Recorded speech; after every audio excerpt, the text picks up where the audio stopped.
working?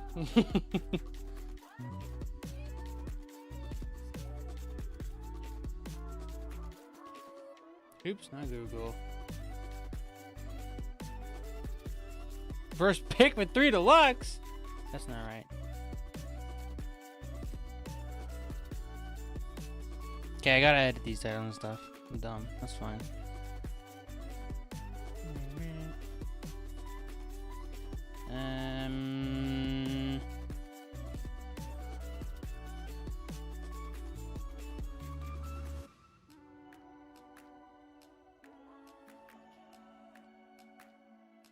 Tier listing, Terraria,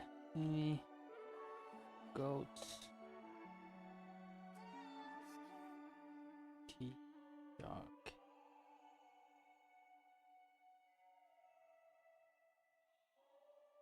We don't need that.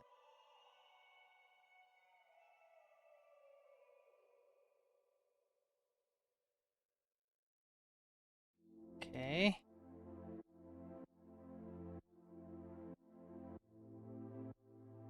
To be frank, I didn't think it was gonna just go live. I thought it was gonna bring me up with this screen, and then it just went live. And now I'm just having to deal with the repercussions of my actions.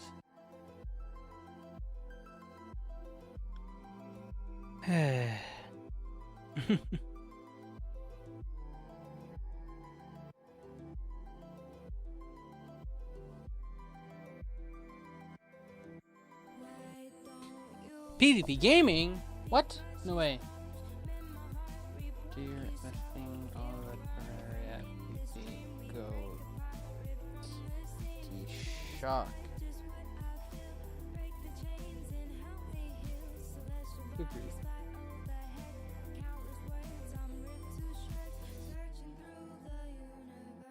Okay. What else do I need to do for this? I need to pop this out. Shut up. Pop out chat. Chat.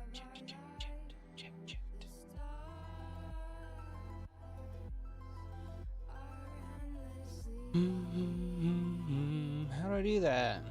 YouTube.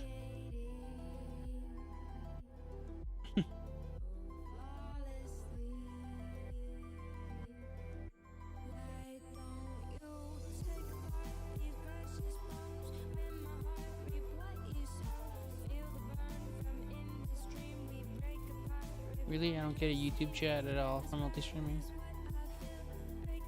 It's cringe. Cringe.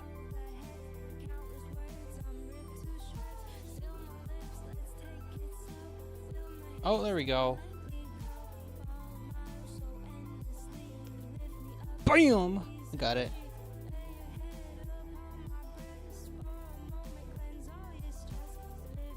Okay. I got it.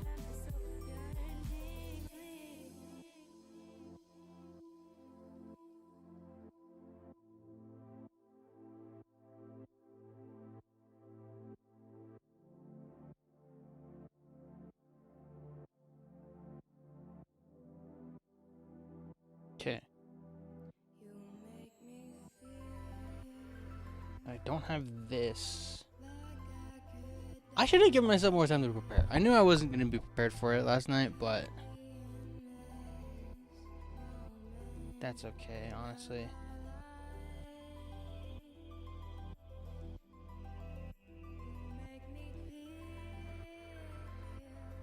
Okay, I'm going to wait for the 5-minute mark about. I was making a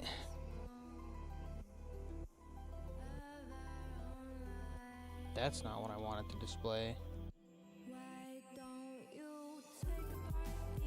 That works. I was making this so I could keep track of the timeline a little better. I planned to put on like Jupiter dies at like this point or whatever. Important people quit like at this point or whatever. You know, have a little bit of like a timeline. I didn't really give myself enough time to do all that stuff, so now I just have this. the only important thing that matters is that DG got its PvP controller there. Not actually.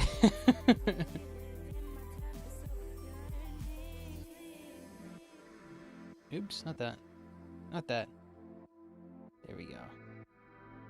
The other thing I do want to find is... I want to find when we got armor modification.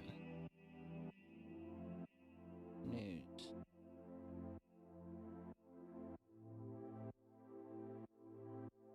It would have been...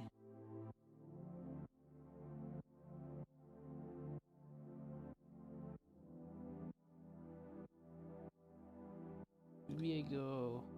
This?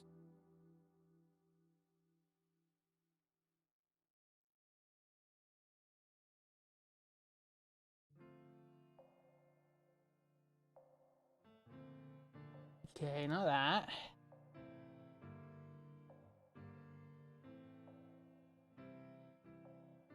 Not that one.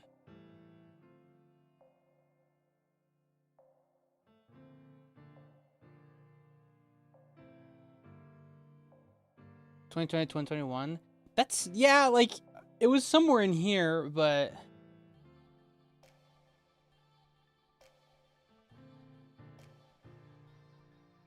Yeah, correction display. Yeah, see, Gee, at this point we had armor changes. So it was 2021. Am I stupid?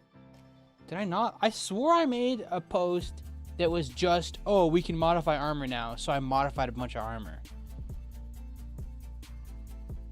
Did I not?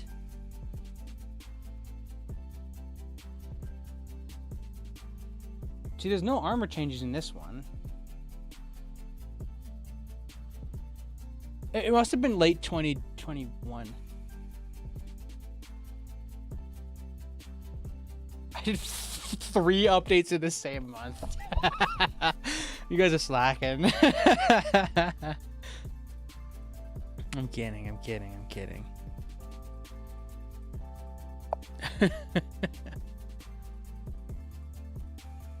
It was sometime in 2021.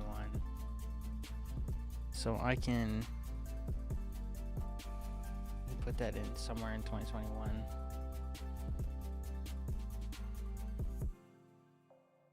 August armor update. Put that there.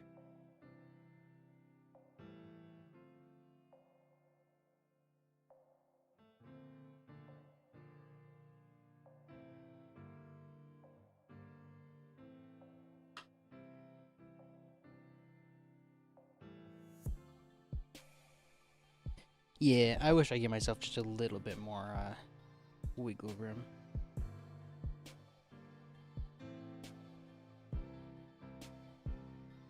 Because there's certainly a lot more details I can put into this. But, I mean, we have a rough timeline to work with, which works. It works. Okay. And the other thing is, I don't know how many people I do and don't have on here that I'm gonna be. Where is this, like? Warp. Stretch. Nepotism. Let's go. Woo!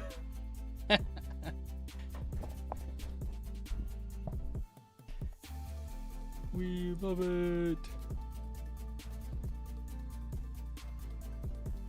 But yeah, the other thing is I don't know if I have everybody that I can remember. I'm stalling. I'm not stalling. I'm waiting. I'm explaining and getting into the vibe. It's not even been... Okay, it just hit 10 minutes. Okay, whatever. Fine. Fine. Whatever. Whatever. For who? I'm not stalling for anyone in particular. Myself. I'm just waiting. Okay. Missing Pooperman? I'm sorry. He... look, okay, there's some people who you don't want to put on a list like this, because if you did, it would be like, why would you rank anybody else, you know? It's like, obviously Pooperman's gonna be at the top of the list, so you don't... right? Yeah? Okay. Wouldn't Hunter be Hunter? I mean, that's how he spelled his username, but also I don't feel like fighting with it this whole time. People call him Hunter, as in how you spell it. Or like not how you spell it, like the word, how you spell the word. So that's what we're gonna go with. Okay, I'm gonna start by splitting this into ranks. So we're just gonna go people who had expert. As in like people who got it for sure. And then we'll go arguably expert. We'll split this up more fine-tuned in a bit. Arguably expert, high veteran, mid-veteran, low vet. And one more. Who are you? You know? Because if you weren't a vet, you're nobody. No, I'm kidding. Okay. Okay, so let's just go down the list. A68 was like mid-vet. Greg was high-vet. Dimus was expert. Who are you? No. Like mid-vet? Just make the last tier just... Low-vet? I feel like there's an argument for mid-vet. I'm going to leave him there. Alan was like at the very top of high vet, arguably expert. I'm gonna leave him there. Annie had expert. Asgo was high. RV was expert. Avery was expert. Battery was expert. Beetle arguably expert. I was expert. Boss was mid. Catapultist was... I'm gonna get hate if I put him here already. I'm gonna put him at the bottom of people at expert. Clued was somewhere in mid-vet. And I know he's going to be like, well, no, I was only like C+. No. There's an argument to be made for Clued being high veteran, but we're going to stay simple for now and put him in mid-vet. Beetle getting done dirty for arguably expert? What do you mean? Hold on. We haven't even gone anywhere. Hold on a second. Wait a minute. Okay, Crane. High vet. Desmond. Mid-vet. Philip. High vet. Goki mid-vet. Above Akemi. Goulash. Expert. Gwen. Gwen was like a bit better than Clued. Maybe high vet. We'll keep mid for now. Halberdier was mid-vet. Hunter was low vet. Johan was there. Kerosene, this cheater. He wasn't cheating that we know of, but... being veteran means playing before 1.4 question mark? I mean, according to you guys in the PvP lounge, yeah, because apparently the highest rank you can get right now is B-. Don't ask me. I'm not the current people in charge of ranking. 1.2 nepotism. Kerosene was... yeah, I'll say high. I'll say like mid-vet. Kisho, arguable expert. Kogate, arguable expert. Kojiro, arguable expert. Cairo, definitely expert. Longalef, I literally don't know if I fought them. Or is that Harod? Remote was for sure arguable, like maybe even just for sure. Lazy Song was arguable. Lego was arguable. Lude was up there. Madeira, high vet.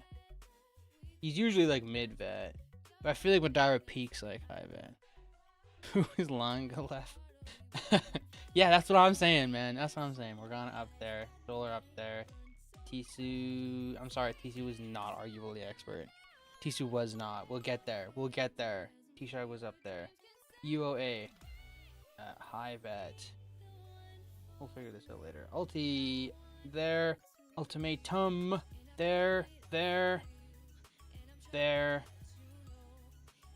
So we're looking like something like this, just as a baseline of where everybody drops.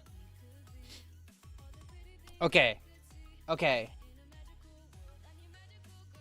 So now let's actually figure out these tiers, because we're not just going to rank these like the PvP Lounge rankings, because that's boring and not the point.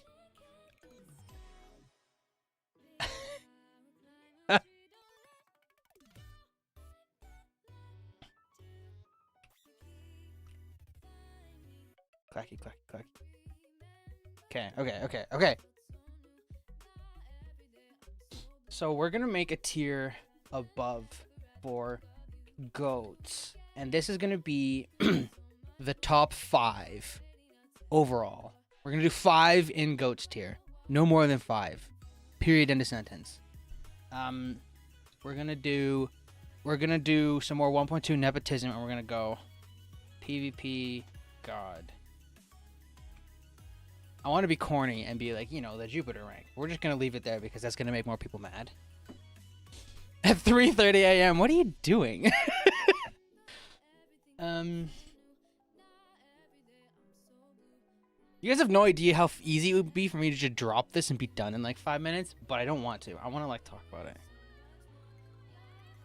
Bro thinks he's in the tier list. Hey, you never know.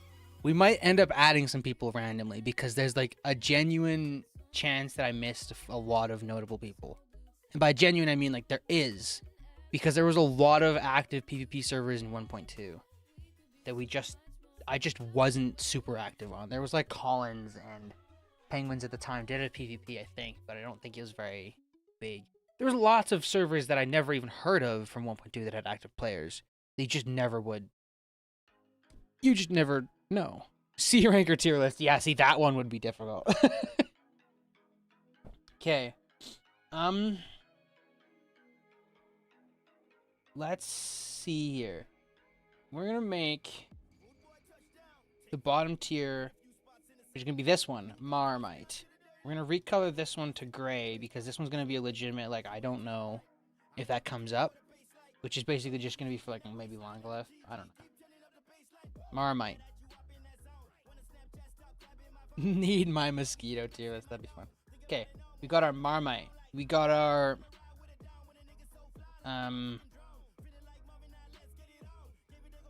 Let's do cheese. Because, you know, goat cheese. But, like, cheese isn't from a goat. Cheese is, like, from a cow. So it's not even really that. Wasn't Victor B plus or high B?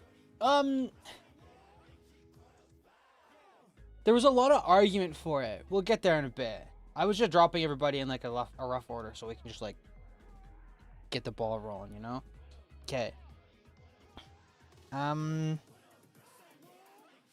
What do we name our middle tier here? Is it cheddar or something else? Let's name it. Let's make it cheddar. Oops. Cheddar cheese. Oh, I was gonna do that. Really? Fix yourself. Thank you.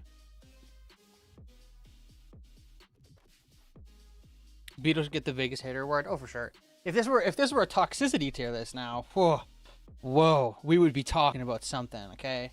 We would be for sure talking about something. No, I'm kidding. Again, I'm kidding. Shut up. Stop talking. All these almost like peak players, you know? They just always, all of these people in these 2 tiers here are just the worst. Okay. Gouda. Yeah, what if we just make every single tier like a type of cheese that's progressively getting more towards goat cheese? Nah, everybody is. I feel like in order to like really etch yourself into like a competitive PvP scene, you kind of have to be.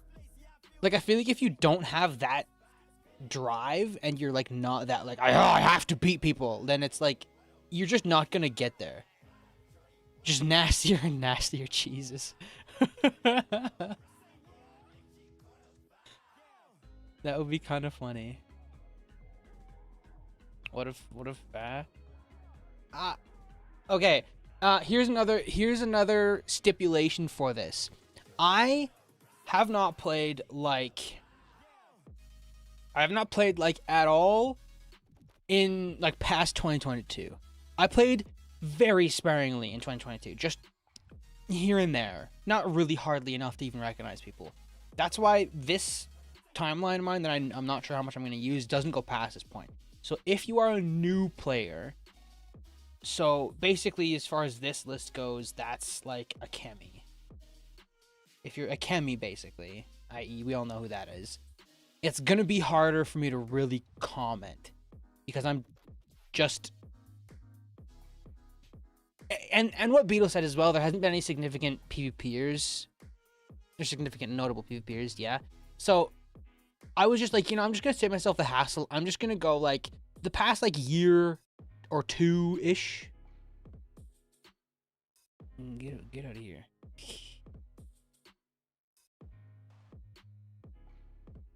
The past, yeah, like year or two-ish hasn't really been much I can do about. So I'm just not really considering or taking into account these things.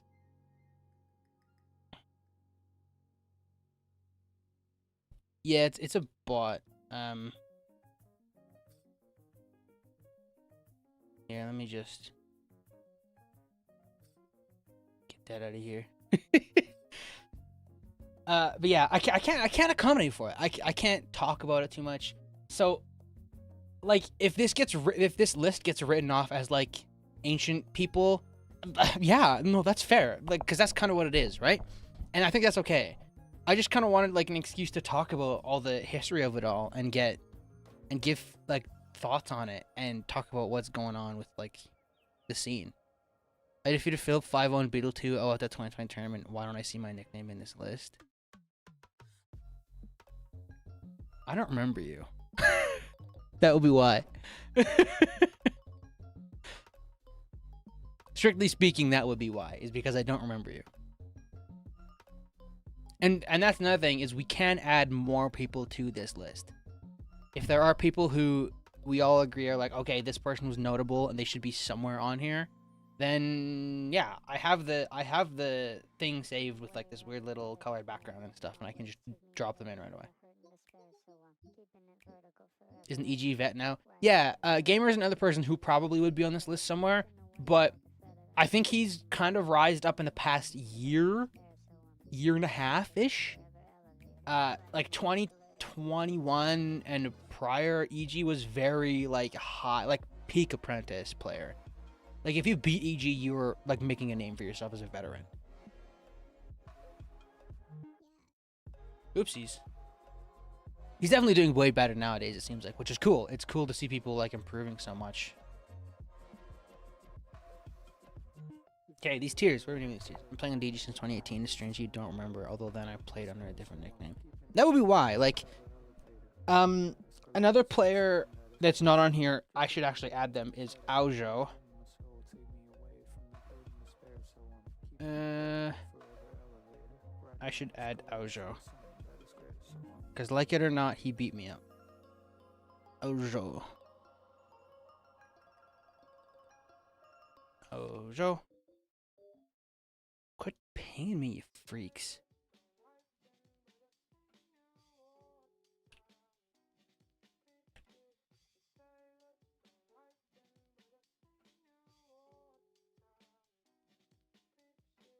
Jeez, man, I start streaming and people are like, yeah, I gotta start pinging him. Shut up. Just get in the stream. I don't want to hear it. Needy people. Okay. Tier list stuff. These beers. Ow. Did I spell that wrong? No. Aujo. No, that's right. AOXO. Aujo was like definitely high veteran. Like when he beat me, I was not like huge. I was not like the person I once was. I was very screwing around, not really practiced. I was very rusty, but like I hate using the term rusty because it makes you seem like you're coping. but it is like what I was. I was not playing well, and he beat me up. He did. He definitely beat me up with, even regardless of how fair it was or was not in terms of like weapon balance. He beat me up, so he has to be on here somewhere. Asgo brought me to the server. Yeah, Asgo brought a lot of like Russians and people from like foreign places into DG, which is really cool. I don't remember why he went off the deep end, man. Yeah. Where is Void? I don't know who Void is. I can put him on here, but I don't remember them. I remember Herod, but I was like, Herod is like the most borderline B- player of my life. I don't know if I can put Herod anywhere but the bottom. I can put them on here. And then you guys can like mess with it yourself, make your own list later. Void.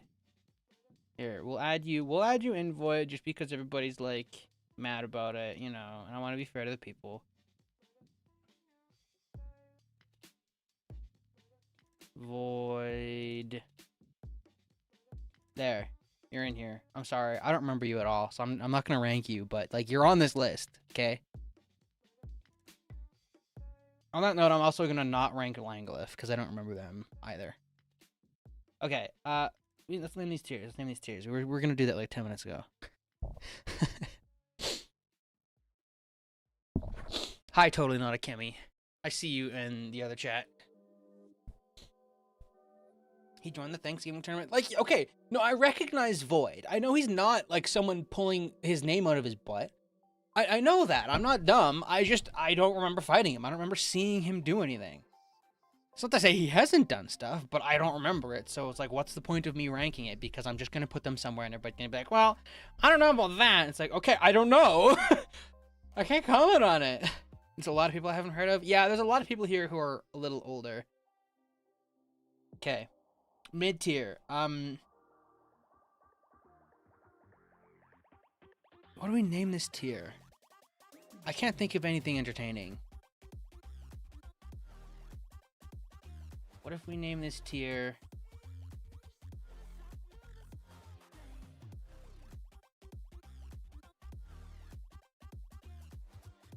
Swiss? Are we actually doing the cheese thing? Oh, man. Pangea Ultimate Aware. Where's Pro Drive, guys? I don't see Pro Drive on here anywhere.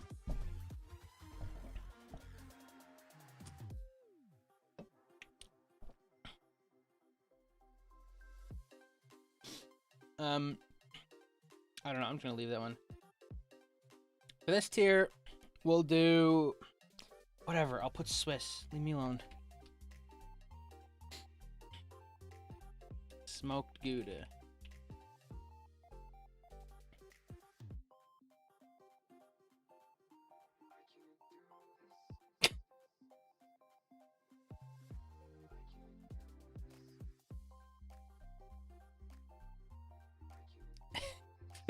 Defensible. Okay, whatever. This is good enough. We'll rename these tiers probably over time as we think about it. Okay. Let's go down this list here. Let's like actually put. Yeah, it's Cairo. Okay. Goki equals Pro Drive. No need to. Yeah, sure. Okay.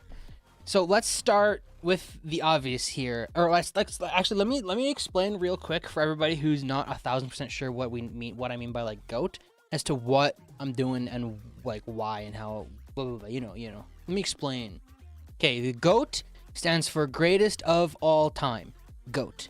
And what this means is it's not the best player at the moment, and it is not the person who like played the best of all time. That is BOAT. To be above Cairo and it's already gone. People sad. Hey Johan, here I'll put you up there just to make you happy for a second here. Okay, so yeah, GOAT is greatest of all time. I've heard people in the Melee community make a difference between GOAT and BOAT, where one of them is like the person who had like the best results over the longest period, and one of them is like the person who played the best in the moment. I don't know which is which off the top of my head. So I'm not really going to make a distinction. I'm not going to really care. when I talk about GOAT, I'm considering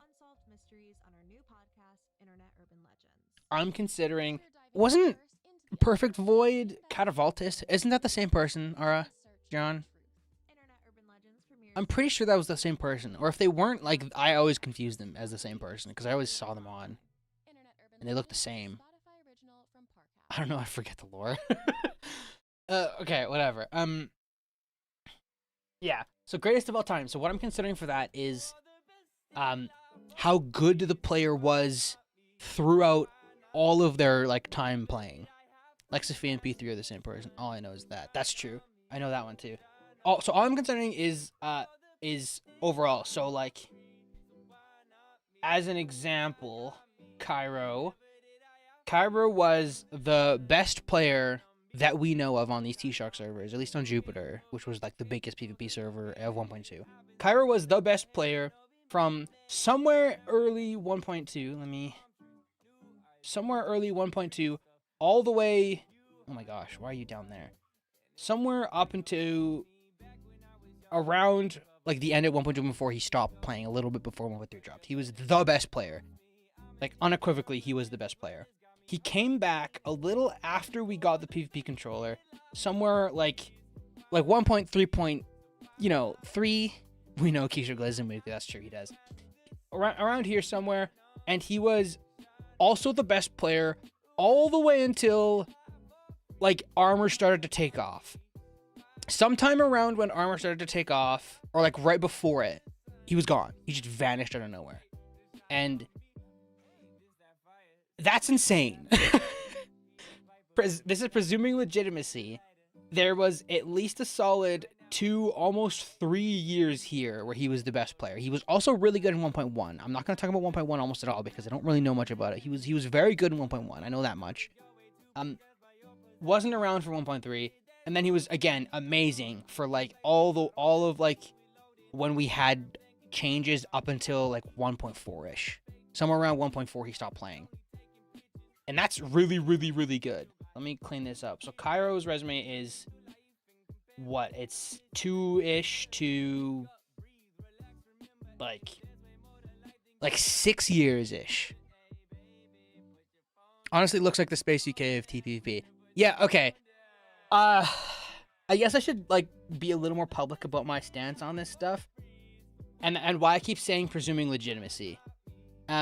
So Cairo was unequivocally the best player of this 6-year-ish period. Like hands down. He was better than everybody. And to be frank, it's kind of suspicious. Like, he leaves the game for 2 years. Probably a little bit more than 2 years in this period. He comes back. Within a week, he has beaten every single player who was good at that time. Everybody. Every single player except me. I barely beat him like 3-2, and I was the other best player at the time.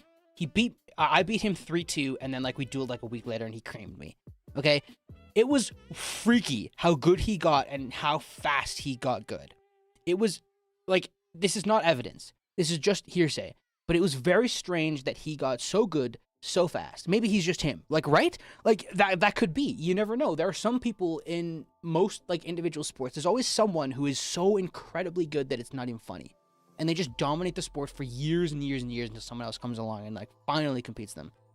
That was Cairo. Cairo was insane for so long. What's weird is that...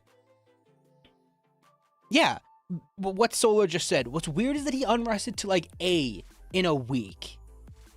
And then, okay, so there's a lot of evidence to support that Cairo wasn't legit, but none of it is like evidence. It's all like, oh, this and this happened. Oh, this and this happened.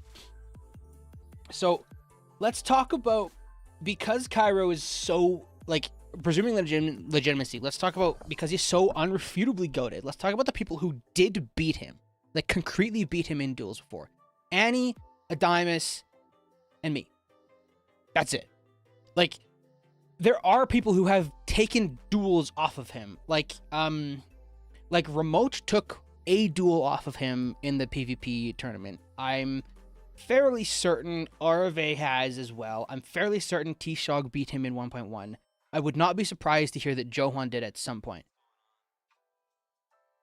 Like, but like, again, if we just kind of like narrow it down to what we know,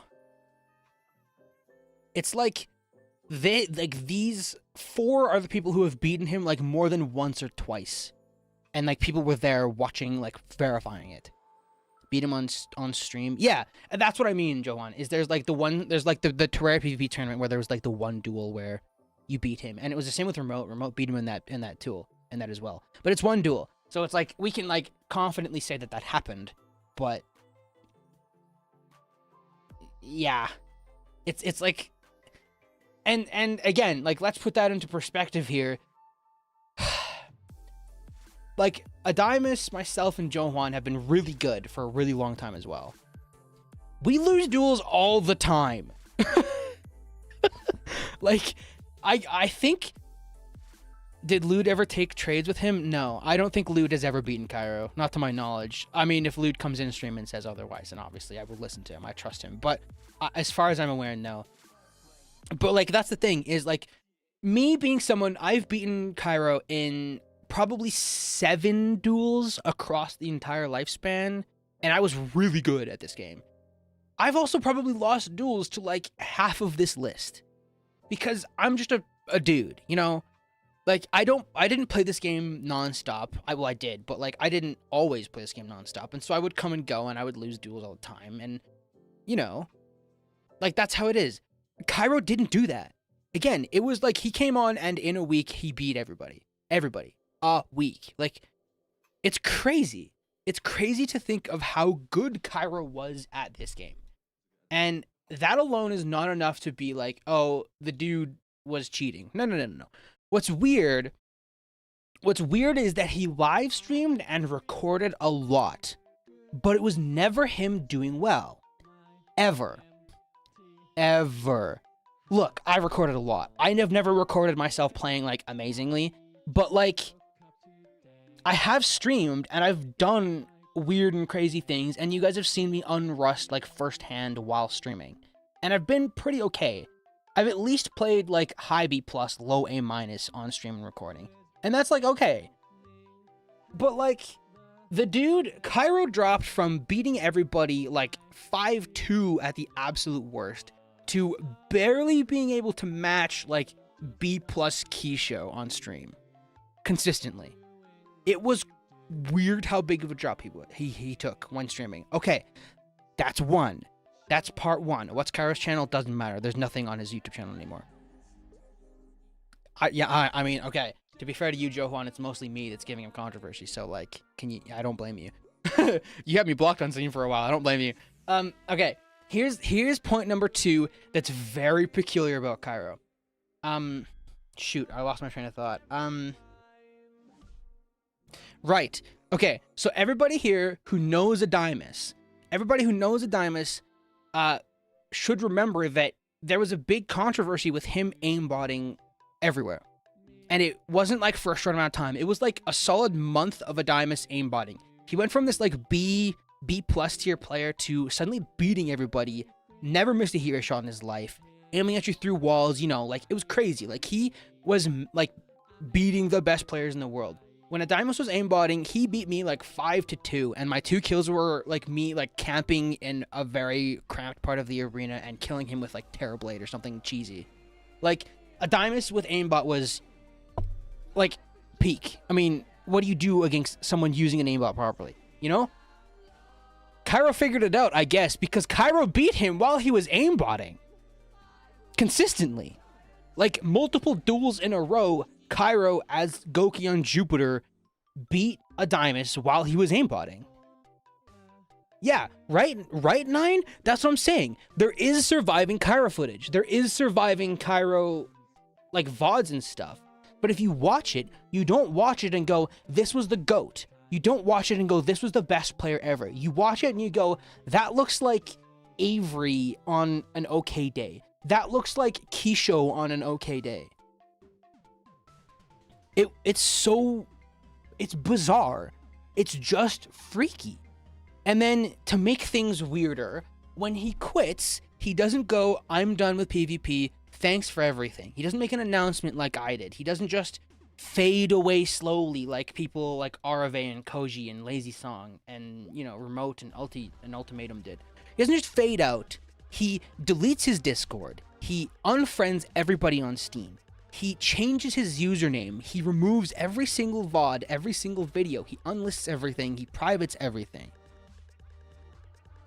9, you're probably thinking of all these Geometry Dash cheaters, and you're probably going, where have I heard that before? Right? Because that's not something that people do. The only reason people do that is if they want to erase their face from existence off of, like, this media. And I get it. Terraria PvP it's a place of, like, egotistical 14-year-olds constantly vying to be like, oh, I'm better than you, you know? Like, that's the nature of competitive stuff. I don't blame him for wanting to like, leave it, but he went so cold turkey after such an amazing showing and being so social with everybody, and then gone, rebranded, everything. It's fishy. There is no evidence to support that Cairo was a cheater. None. Don't get me wrong. I'm not saying he was. I'm saying it's weird. It's very, very weird, and it doesn't matter anymore. This dude's never coming back. He unfriended everybody on Steam but me. For some reason, he didn't unfriend me, and I messaged him and I said, hey, hope you're doing well. I'm not here to, like, bother you. I just wanted to say, like, thanks for the memories and stuff. I just gave him, like, a little sentimental, like, thanks for everything. I hope you're doing well. And they basically, he basically messaged me and was like, don't talk to me. I'm never coming back. Please don't tell people what my username is now. And I said, I wouldn't dream of it. It's not my business. I don't care. It's weird. Like, the only other person on this list who vanished so instantly and never came back was Adamus. And we all know what happened with Adamus. I mean, okay, no, we don't all know. But if you didn't know, Adamus passed away in, I think, 2021, 2022. Must have been 2021. Maybe a little earlier. Okay, I'm sorry. I don't remember the specific dates. But, yeah, Remote also vanished. But, yeah, it's like, it's weird. It's really fishy. It's fishy how good Cairo was and how little we saw of it in footage and all these things. It's just fishy. Okay. So all this to say, if Cairo is legitimate, because that's all we're talking about here, presuming Cairo is legitimate, there's no question about it, he is the GOAT. If you think otherwise, you have not been around when Cairo was around. Like 9. And I don't blame you for not thinking otherwise, because there's no good remaining footage of him. Sounds like a mirror? Yeah, kinda. Anyways. Anybody who's around when Cairo was around, yeah. Derp Draco, why am I not on this list? Okay, we gotta add another one. Shelly. No, we're not. No. Ah! And PvP Legend, we all know this. The funny thing is, probably nobody here is going to recognize your username. Okay. So, yeah, presuming legitimacy. I wonder how Cairo would have done in this meta with how faces compared to the other metas and how floaty his gameplay looked and how gang saddle he was. Yeah, it's hard to say. He was so, like, in favor of Heat Ray that he never swapped off it, like, ever. He didn't ever use Laser Rifle or SPS. Well, no, he did use Laser Rifle a bit, but, like, it was to complement Heat Ray. So it's like, Heat Ray being in the position it is now, he probably would have quit, to be honest. Because a few times he told me in private that he's like, I'm thinking about quitting with all these sniper changes and like how strong Sniper is and how weak Heat Ray is. And I was like, you know, I don't blame you. So who knows? It's an interesting topic to think about how good Cairo would have been. Honestly, I don't think he would have... if he did keep playing, I don't think he would be that good anymore. I think he would have still been good, but I don't think he would beat people like Beetle and Lego in today's day in meta. He restricts himself a little too much. Why are people pinging me so much? Yes, Void, I know you are a PvPer. I'm not questioning your legitimacy as a human being. I just don't remember seeing you at all. Sellout! Get out of here. I'm not... The person I'm selling out to is my mom. Your mom. Okay. Moving on. So this begs into the question now, if Cairo was so incredibly, like, peak in this game for so incredibly long, does that give extra credibility to the people who beat him? Or is that harder to judge and we should go off of like longevity. And it's weird because in my head, we have a few people here. I would say this is how I want to do it. Because in my head, Annie is the only person to consistently match Cairo. Like, I think everybody who was around in 1.2 when Annie was around was like, yeah, Cairo's the GOAT. But if you were to bet money on Cairo losing to someone in like a 10 duel match, it would be Annie. Because Annie was like 5-4, 5-5 every single time with Cairo.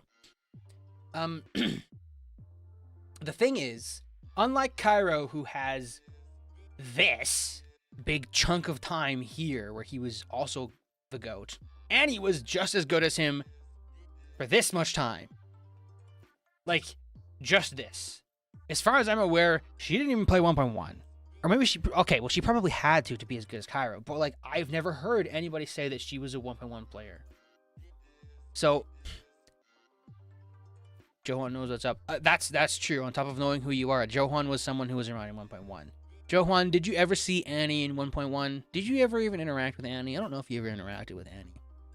I think she was around in 1.1. I mean, that makes sense. She'd probably have to be as good as Cairo in 1.2. But like, it begs the question of like peak performance versus like longevity, right? Yeah, Annie was known for playing a lot in CFS alongside Jupiter. Hold on, I need to blow my nose.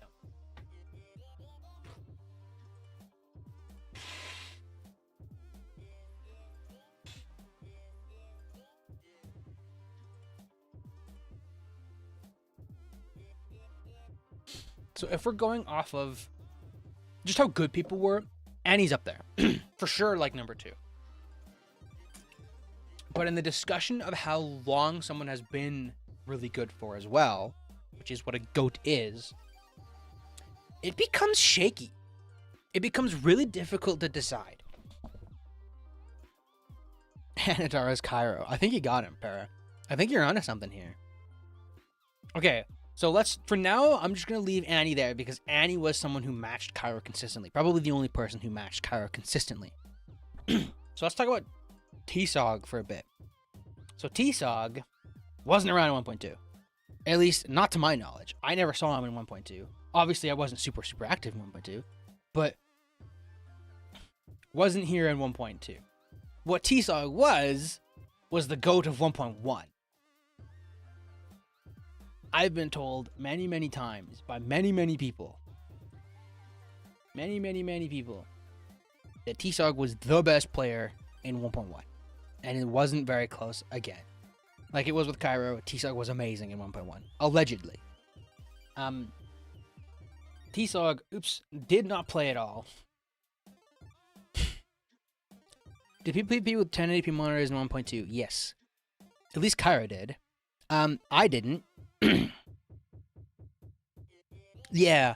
In 1.2, at first I had 768, and then I think around like the mid 1.2.4 I swapped to 1680 by 1050, right? 1050.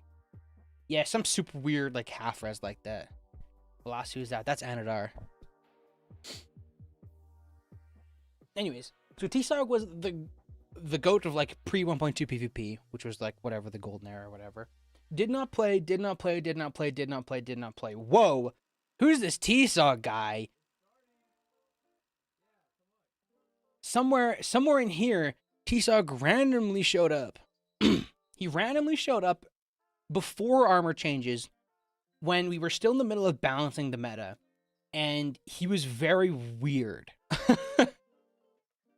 So he was the GOAT of 1.1. Then he showed up and was like a high B tier PvPer. And he was pretty good, but like he spammed grenade launcher. He didn't use like heat ray or SBS. He spammed like grenade launcher and tsunami and flamethrower. It was weird. He was not bad, but he was he was very like, that is the jump you would expect Like, really amazing PvPer, doesn't play for, 5-6 years, comes back. They're like B-, B tier. That's fair. That's what you would expect from someone. And they played for probably 6 months, 8 months, like not quite a year. And he played for, like not even a year. And then he bickered with me and was really mad about how I did evaluations and was like, yeah, you're doing it wrong. What he said was like, we should be measuring the amount of hits someone is successfully making in a submission. So he would like count the number of heat ray shots you made total and was like, this many hit and this many whiffed. Therefore, that makes you a B+ player or whatever. And I was like, that's crazy. Because you don't always shoot to hit. Sometimes you shoot to just put something in an area or to like try to sniff where someone is or something like that. You get the idea. And he hated me for it. He bickered with me like we were children, like a lot. And then I remember the one day he was online and I was like, I'm going to get on and I'm going to get on his nerves just for fun. And I loaded into some like Shadow Vanity Glass Cannon Ranger. And all I did was follow him around with a rapid chain gun and blast him with party bullets for like an hour. I was so mean to him. And then he quit. And we never heard from him again. Seriously. I that was the last day he played. It was me following him around in a Ranger chain gun kit. And then he got mad at me. And then he left everything. Everything. Remember this one alt was something like Extreme 157 and they were a flamethrower connoisseur. It was so annoying. Made him rage quit? No, really, it was. This is the only human being I've ever gone out of my way to try and bother like that. Like, I banter with people. I didn't do that stuff with anybody but TShock. And so this begs the question is, like Annie, who are these usernames on Twitch? DSAFXP is Beetle. Ultima is Ultima. Red J Electric is Solar. Clued is Clued.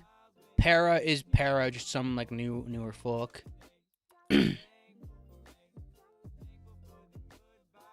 I don't know who Where Is Home Now is, to be honest. I'm guessing that's Madeira. Anyways. Hey, who is Joshua? Never heard of him. Anyways, in my head, this is the top 5, and that's Madara saying it's not me. Hey, Madara.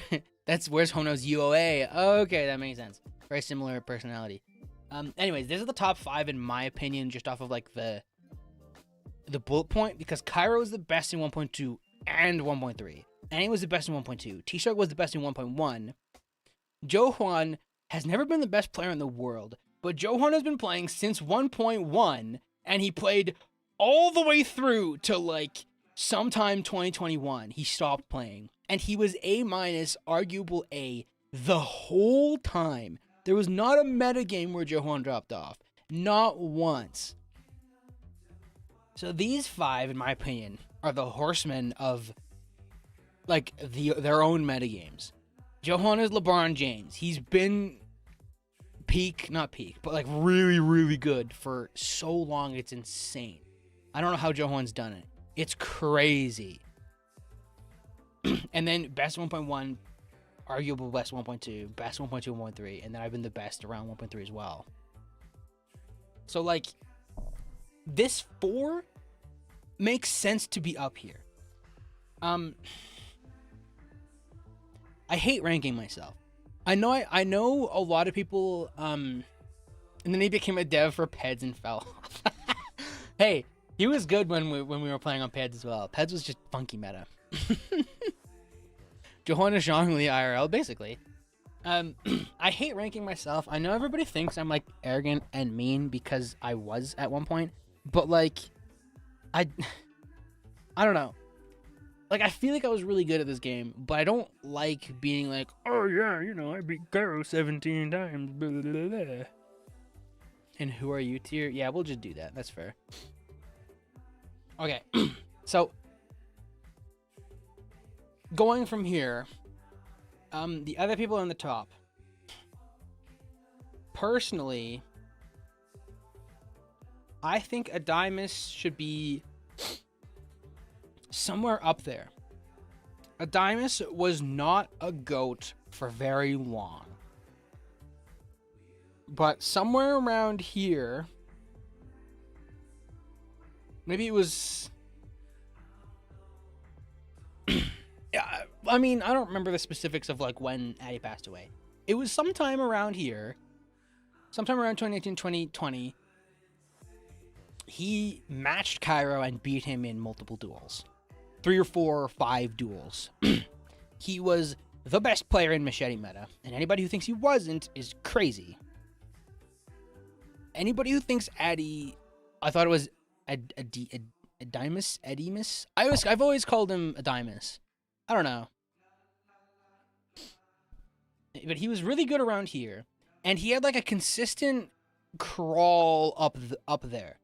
He was not really around here. Somewhere around 1.3.5. He passed away July 2019. Yeah. So okay, so that makes sense. Somewhere around there. He must have been on the nose. Adamus. Addy. Well, I always call him Adamus because I always called him Addy. And for some reason that changed when I put mus on the end of it. I don't know. A Christmas. It's whatever. Anyways, he was like this was a player who I watched go from 0 to hero. I just say his name mentally in my head.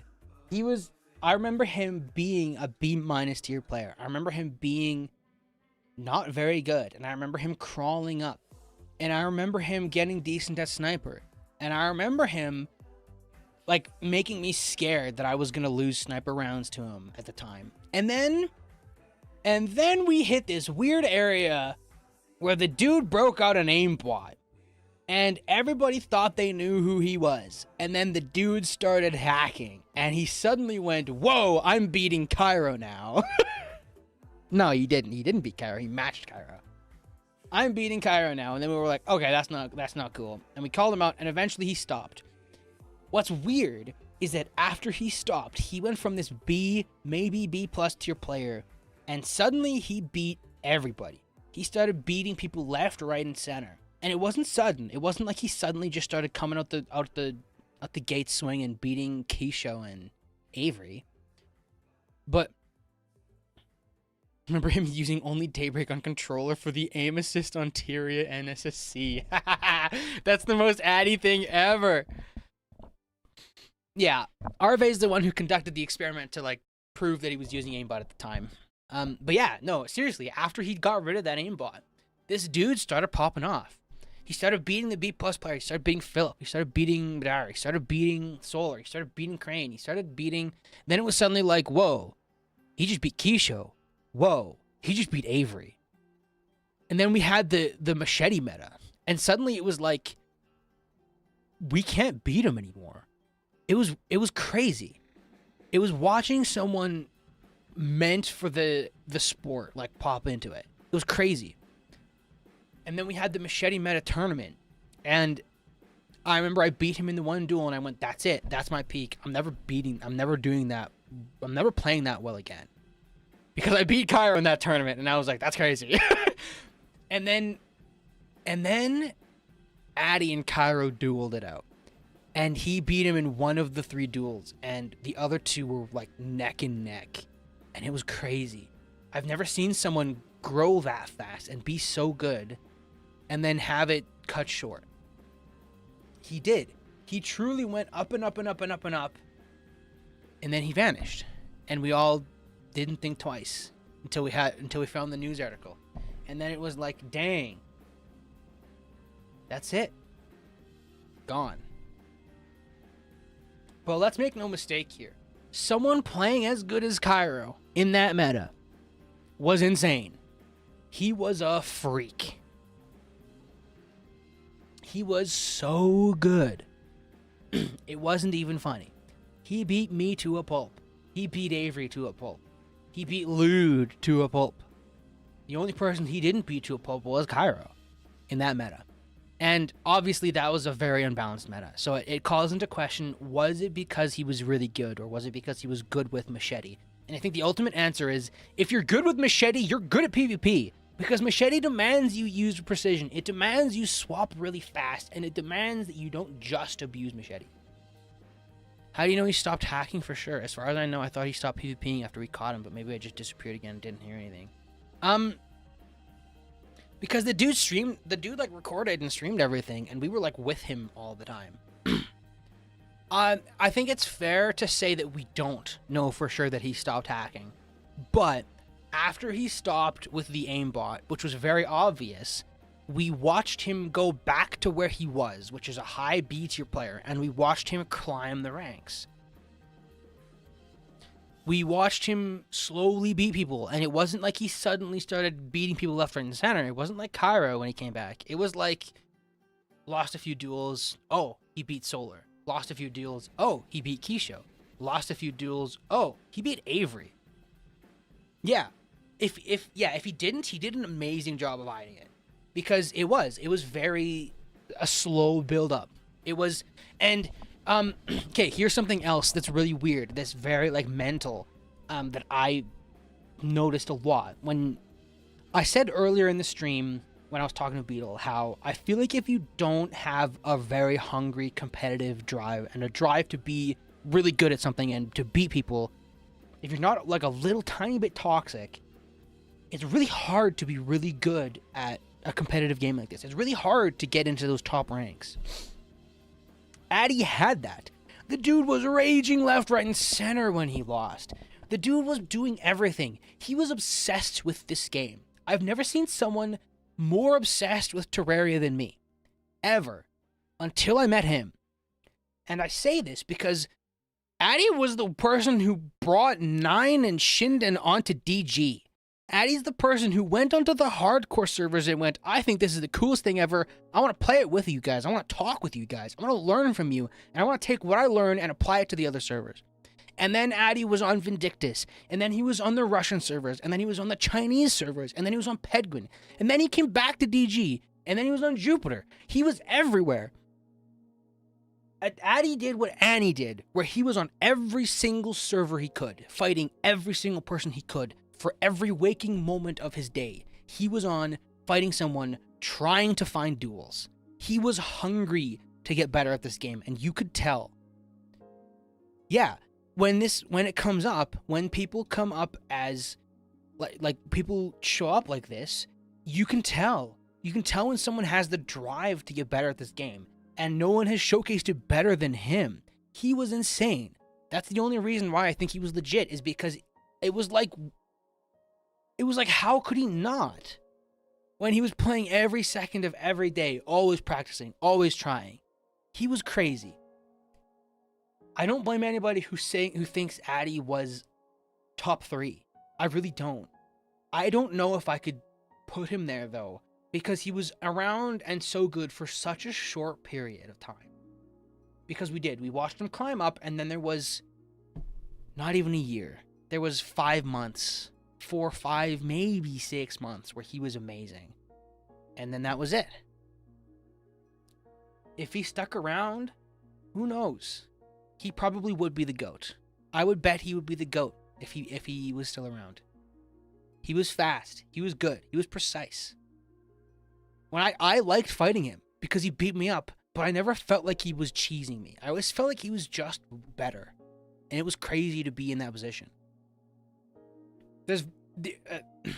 Sad I wasn't there for that to fight him when he stopped aimbotting. Yeah. No, you probably would have liked him a lot. He was crazy. That's another thing I should mention. Of the like top tier players, I've always been really inconsistent. Like really inconsistent.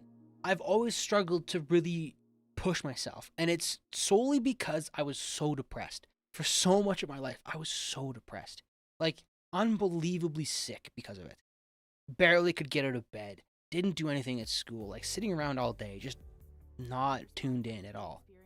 But there were some people who really pushed me, they just pulled something out of my gut.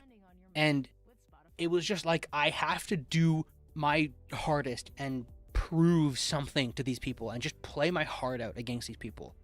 It was Cairo. That was Johan. That was Dimas. Like, there's very few people who really got that out of me, but he was one of them. I was one of them. I felt like I helped him grow, and I felt like I wanted to, like, you know, keep it up. Yeah, he's passed away, which is so unfortunate, but yeah, no, Addy had something in him. He had a drive. He's up there. I don't know if okay, so on the legitimate conversation, at some point in here, you and I have to be talked about here, Ara. So that's the story of Adonis. Felt that way when I was nearing my peak with Joe and some others. Yeah, like, right? Like, there's some players out there who are just really good, and you just really want to try your heart out because you don't feel like you're getting cheesed and stuff like that. Johan was one of them. Johan was always so crazy. He was always so good at what he did. Anyways, I don't want to rank myself, but I probably should at least go into it a little bit. So, I'm going to keep this top lineup here because this is the Cairo legacy. I started playing Terraria when it dropped. I didn't go online at all until 1.1. And I did not play on 1.1 until 1.2 came out. I remember killing people in 1.1 with Star Cannon, like sitting behind doors, abusing, shooting through walls and stuff. But like, it wasn't really paying attention, you know? 3-hour tangent on me and blog alone. Gosh, I hope not. I started playing in 1.2. I didn't start PvPing to 1.2 and 4. And I didn't start playing... Or no, I did start PvPing in 1.2, but I didn't start PvPing on Jupiter until 1.2.4. And it took me a bit. I was pretty good on DG in 1.2. If you don't know, DG on 1.2... let's see if I have an image of it.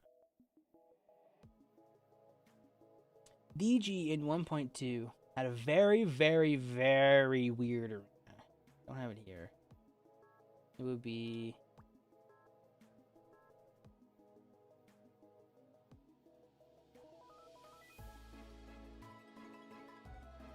Yes, here it is. This is the DG arena in 1.2. It was weird. It was this flat, little, rectangular shaped, dark, you know, thin corridors area. You used hoverboard, basically. You didn't want to use normal wings in this arena because it was so cramped and so weird.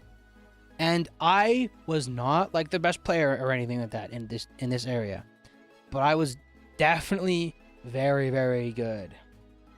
I'm not saying that, 9.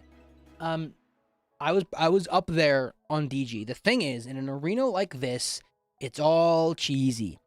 The meta in this arena was Tsunami with Chlorophyte arrows because it would shoot. You'd be up here and it would shoot forwards, hit them, and then immediately arc down and then bounce and then hit them again.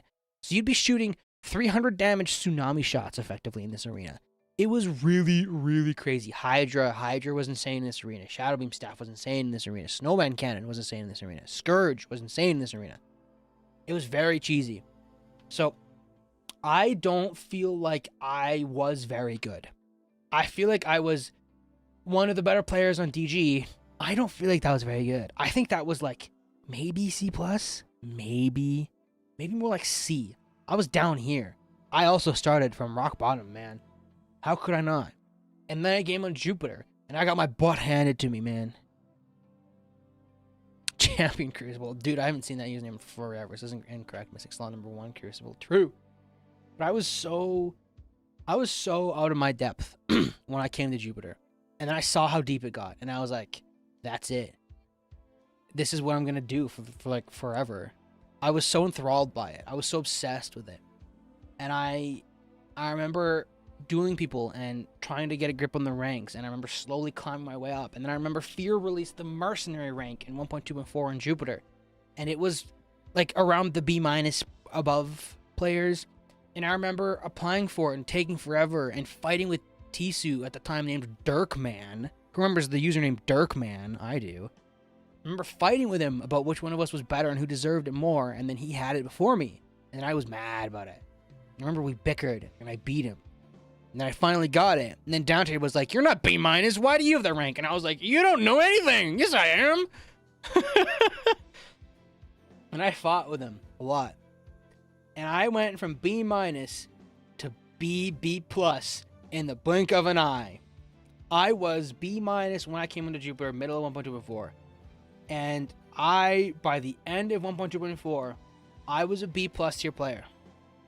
Or Dark Man in years on my word. Yeah.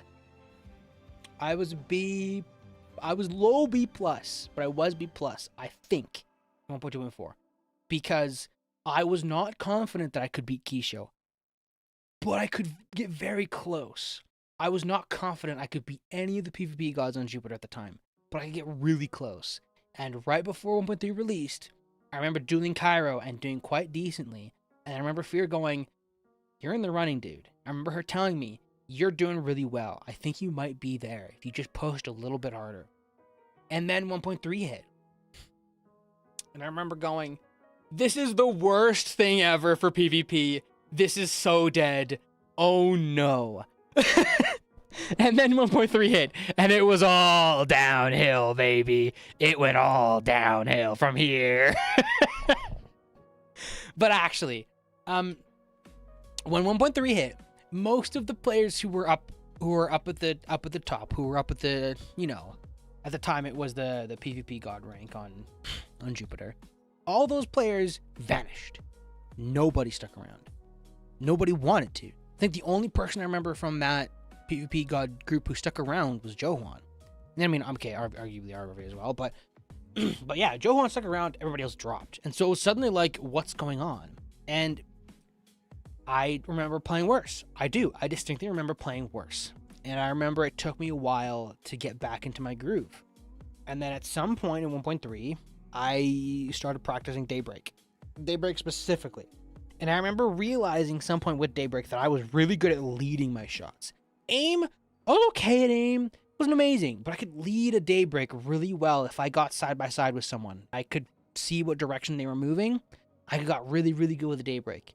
And I remember this because I remember traumatizing Halberdier, and he never wanted to PvP after I traumatized him because I beat him up so badly with Daybreak. But I remember being around B, and I started to figure out Daybreak, and I started to get back up to B+. And then, yeah, that's how Daybreak was. And then, towards the end, before 1.3.1 dropped, I remember suddenly getting a lot better. And I don't remember what happened. I don't remember what I did differently. I remember why. But I remember seeing all these people. I remember seeing all these, like, good people. I remember seeing Koji. I remember seeing Lazy Song. I remember seeing Goulash. I remember seeing Alan. I remember Morgana. I remember Desmond. I remember Clued. I remember Kerosene. I remember a lot of these people in Jupiter in early 1.3. And I just remember popping off. And I remember there was a few times where someone like Morgana or Alan would get a good kill on me. But it's just the new Elden Ring DLC. You caught me, dude. The new Elden Ring DLC, it's just PvP. That's all it is. But I remember doing really well. And I think this was the peak of when I started getting really arrogant. I was, like, mean beforehand because I was a kid. But, like, I started getting arrogant around here.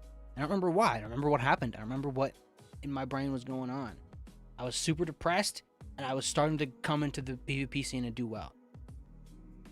Imagine Elden Ring with Meowmere. And then the PvP controller dropped. I remember at this time I was making a name for myself as around A-ish. I was doing pretty well. I remember matching Johan in the arena before we had the PvP controller on DG. I remember beating him a few times. I remember beating Koji. I remember beating Goulash in sniping duels. I remember beating Alan. And then the controller dropped and everything shook up and we had no idea what was going on. Toxic Flask was doing 150 damage a tick. You got hit by flasks, you exploded. Razor Pine was doing like 100 damage a hit. Venom Staff was doing like 140 damage a hit. It was crazy. Suddenly we had 1200 HP because it was too fast of killing. Hextall did like 400 damage. Yeah, that's true. And I remember not caring about ranks at the time. I remember I didn't care if I was better than anybody else. I remember all I cared about was what is going on with these new tools? This is so fun. This is like 1.2 again. I remember feeling like I could experiment and learn so much again, and it was so weird. I don't know what rank I was in this area. I have no idea. I remember I beat Johan like once or twice before we had the controller, and then the controller dropped, and it was all the heavens and the hells dropped. The sky was falling down. It was crazy. And I remember putting so much time into building the new arenas, and then I remember Ralph made me PvP manager, and I went, oh my goodness, what am I gonna do with this power? And then sometime around here, Cairo showed up again. I remember talking to him on Steam, and I remember being like, yeah, we have this new controller. You want to come check it out? And he was like, sure, I'll do it. Oh, that's why I remember not much about this area, is because this was before we fixed iframes. So PvP sucked, so no one wanted PvP. Like, PvP in this area was fine, because 1.3 was like really hard-hitting weapons that were like really precise, like Daybreak and, you know. Okay, Blaze is not really precise, but like, whatever. Sniper, Daybreak, Blaze, basically. But, like, we didn't have it fixed here, and then we suddenly got it fixed in, like, the middle, and then PvP controller dropped, and we were like, whoa! Anyways, Cairo shows up, and I remember I didn't want to duel him because I was afraid. I remember being very afraid of him. And then after a while, I said, okay, I'll duel him. I'm tired. It's 2 in the morning. I'm going to duel him. I have to go to school tomorrow, but I don't care. I'm going to duel him just for fun. 3-2. An hour has gone by. We've gotten 5 kills in an hour, and I'm like, dude, I have to go to bed. I'm so sorry. I'm going to leave. I need to sleep. And I remember leaving and going onto my Discord and going, dude, I'm 1-up on Cairo in a duel. And Cairo came into chat and he was like, you little punk, leaving when you're ahead of me and then bragging about it on Discord. And I just remember being like, oh no, what have I done? But I did. I had him in a duel right after the PvP controller dropped, when we had the arena a little bit figured out. I had a duel over him, and Cairo had multiple duels over everybody else. And suddenly, when this happened, suddenly I went, oh, I'm actually good at this. I'm like before I was like, yeah, I'm pretty good at PvP. But like, you know, I was still feeling like very in over my head. Like, there's so many people who are so much better than me. But suddenly this happened, and I'm like, whoa. Cairo was the guy, and he still is the guy. And I just beat him. Uh-oh. And then it was all downhill from here. You know, you guys know how the story goes. Something like that. That's how my performance went. You know. But that's seriously how my performance went. I remember I've beaten every single person on this list in a duel. Maybe not Kogate. I don't think I beat Kogate. I think I fought him maybe like twice. I beat just about every single person on this list besides like the 1.2 PvP gods. And then I think just about everybody on this list has also beaten me in a duel. I was so up and down. My depression hit me so hard. These years, 2017 up to 2019, those were the worst. I would say mid 2018 is when I started to feel a little less like I was constantly on the verge of disappearing. But I remember I didn't really get over a lot of my depression until maybe 2020. Till I was almost 20 years old is when I started to be like, okay, I feel like I can be a person again. So my performance was all over the place. I was as high as beating Cairo in duels back to back. I remember Cairo and I had a big 1.5 hour long sparring session, and it was like 16 me, 12 him. It was a huge session. And we just went, and we just kept going. Eventually I went, I'm sorry, I gotta call it stops, I'm so tired. But it was a huge session, and I remember being up on him, and I didn't really realize until the very end that I was up on him. And then I would remember I would stop playing for like 4 months. I would go play like Monster Hunter or Maple Story or Geometry Dash or something, and then I would come back after not having played for 3 months, and suddenly I was like a B+ player. And I was losing to, you know, I was losing to Avery and Lude and Keisho, and I'd have to work my way back up. And I always remember doing so. I always remember fighting Crane a lot. Crane is my homie. Crane is my guy. Crane is my guy who I always went back to fight because I always felt comfortable, and he was such a fair, such a good player. Yeah, you're pretty much right on that, John. Aura. And Crane was always my guy. I'd always start with Crane, and then I would always work up a little bit. I'd always go, maybe I'll fight Lego. Maybe I'll fight TShock. Maybe we'll get a duel with Solar. And then suddenly they'll be like, oh, Avery's on, let's go. Oh, Lude is on, let's go.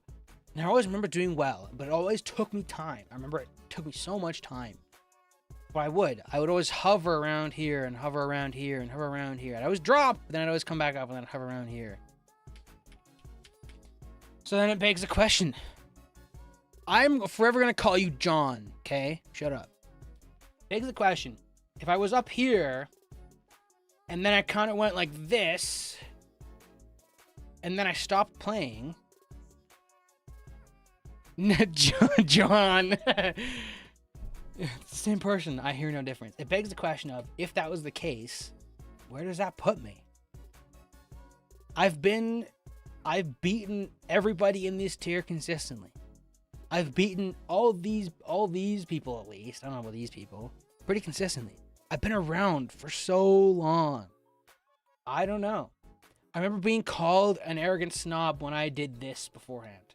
I put the top 5 and I put me at number 5 as the 5th GOAT of the game. And I remember people going, you're crazy. You're so in over your head that it's not even funny. And I remember thinking, really? With all this? With all this time here? With 1, 2, 3, 4, 5 years of being in contention for the best player. Multiple years where I was the best player. Multiple years around here where I was the best player. I think Kyra quit a little closer to over here. But, yeah, whatever. Somewhere, we'll go with that just to be a little bit fair. Somewhere in this area. I know. Ka-chow! It's the man! But somewhere, but it does. It begs the question. If I was really good in this era, and then I was in contention for all of this stuff, and then I dropped off a little bit in 2021, and then I came back, and I beat Beetle 13 to like 4 or whatever the heck it was. What does that make me? I don't know. I don't know. And I think if I'm true to myself, I think I would put myself number 5. Cairo and anywhere 1.2 goes undisputed. Yeah, for sure. No, just to catch you up. Keisho, this line at the top here is Cairo. That's the Cairo legacy, and I went over all the stuff. I went over all the stuff. You're very high in this tier. Like, see, and that's fair. I don't know. I don't really know where I could put myself.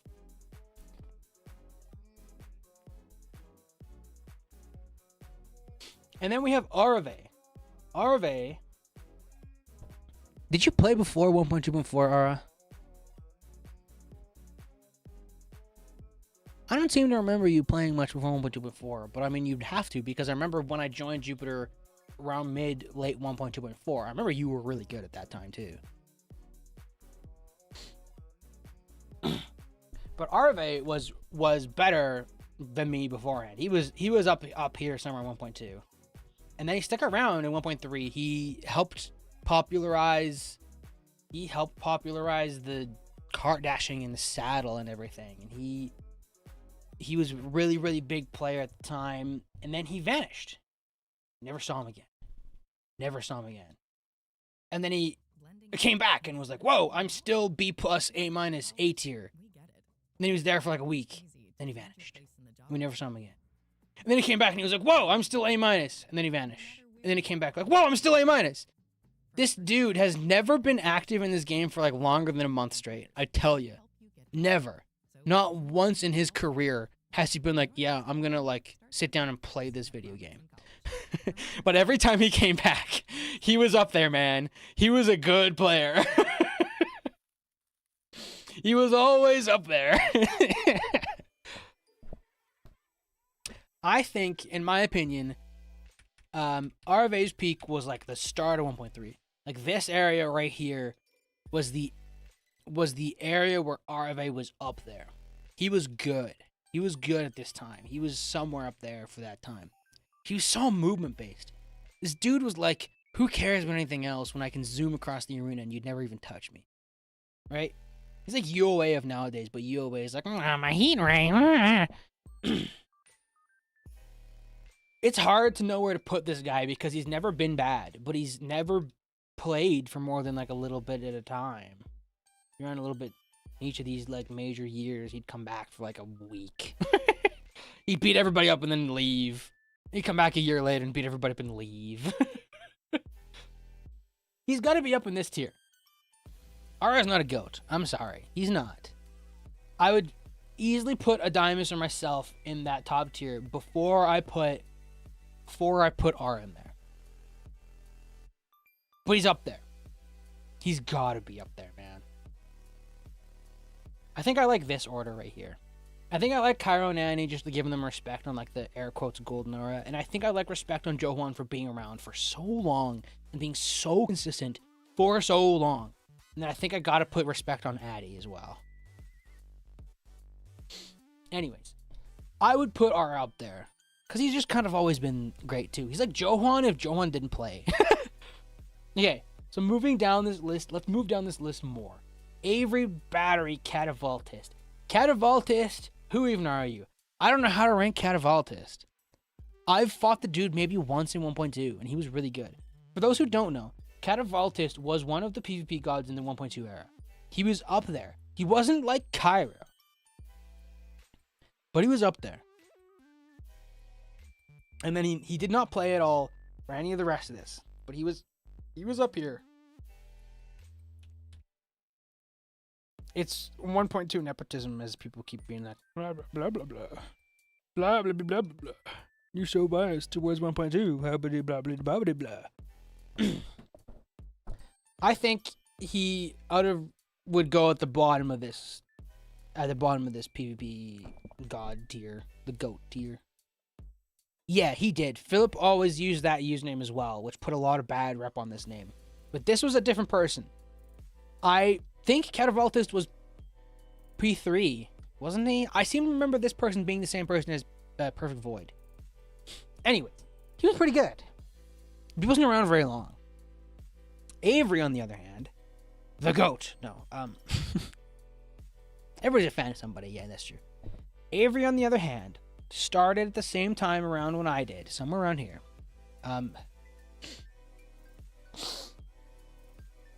Started around here. Didn't really get into PvP until like 1.3-ish. Around 1.3.1, we started seeing this Lord Avery guy showing up. We started seeing him in PvP, and then the PvP controller dropped, and he was everywhere. Suddenly, this Avery guy was everywhere. And I don't remember Avery climbing. I remember Avery starting like up here. I remember Avery was no one, and then suddenly he was like B. He was just there as someone you respected on the scene. And then he kind of went up and up and up, and then he was A-, and then he just and they stopped. Yeah. Avery, he sounds like a very good player. Oh. Someone get this person out of here. But yeah, this right here, this line, this is the Avery line, and that's what it looks like. He wasn't around as long as some of these other old timers. He didn't peak as high as a lot of people did. But he also didn't really drop off like ever. He just kind of was A- all the time. He was just there all the time. This constant dude who was just consistent and decent at what he did. So he should be in this tier for sure. But I don't know if he should be very high in this tier. Yeah, Keisha got it right. He took off somewhere in the modern 1.3 era. He had kind of a cheesy play style. It was very effective. He never really hit A. I wouldn't say he hit A. I think if you could beat Avery, you were making a mark for yourself being A. I think Adymus was an A tier PvPer. I think I was an A tier PvPer. I think Arve, when he played for more than a week, was an A tier PvPer. And I think Battery Sounds was an A tier PvPer. And I know a lot of people aren't too in agreement with me on that.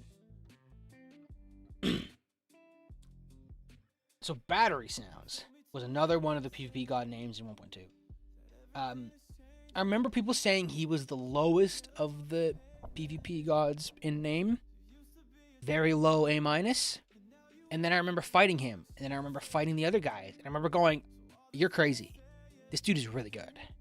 And then I remember playing versus him more. And I remember he kind of did this. He kind of just went up and down, up and down, up and down. And then I found out that he has carpal tunnel, and that's why. Because he would play for a lot, and he'd get consistent and better into it. And then at some point, his hands would give out on him, and he'd have to stop for like a week or 2 weeks or a month. Then he'd come back, and he'd do the same. He was very, very good. And then I didn't ever see him. And then he reappeared, and he was just as good as he was before. And then he vanished. And then he never showed up again. Battery Sounds was, at the very least, mirroring Avery. At the very least. He was mirroring Avery in the 1.2 era, early 1.3 era. I think he's better than people give him credit for. I think I'd put him, like, he's not, I don't know if I would really be like, yeah, he was an A, but I think he was a low A tier PvP or high A- tier player, in my opinion. Yeah, you live in the same city as him. That's cool.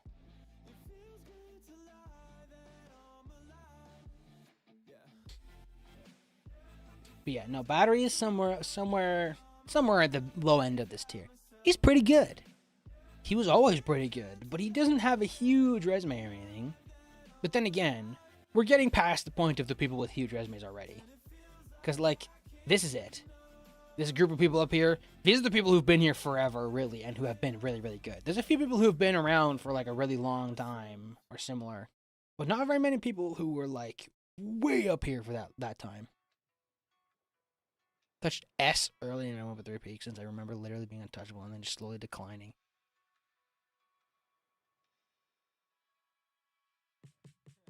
I would believe practicing on instruments would help with your dexterity a lot, for sure. This guy thinks he was S. Yeah, I don't think anybody was S. I think that's a made-up rank. I think the peak of this game was A+.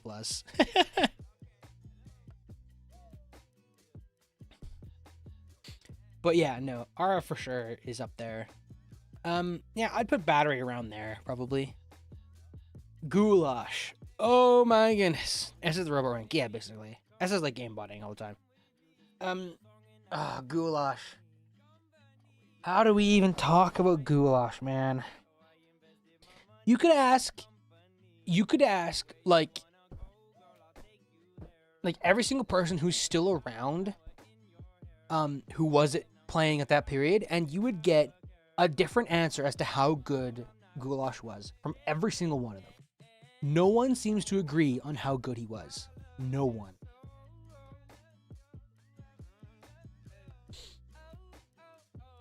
People say that Goulash in his prime had the best aim of any player in this game. When are we all gonna meet each other at the TPVP meetup?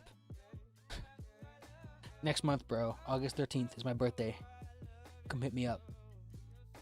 I'll have a campfire. We'll roast hot dogs together. But that's Goulash.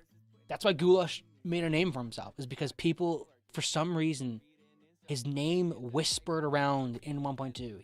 He was hearing all the way back in the early 1.2. And he did. People whispered of him. People were like, oh, it's that dude with the sniper. Whoa. And people say he, at his best, was matching the PvP gods. He was matching Johan and Battery and Ketavoltist. And he was beating people like Dante and Uze, Arve. And it's like, no one seems to agree. No one seems to be like, oh yeah, no, I lost to him in this point and this point. And no one seems to be like, oh yeah, but I beat him here and then beat him here. Like, it's always just, he's the most hearsay name in this game. Wasn't Goulash from the Russian side? No, he's not Russian, but he definitely played with them.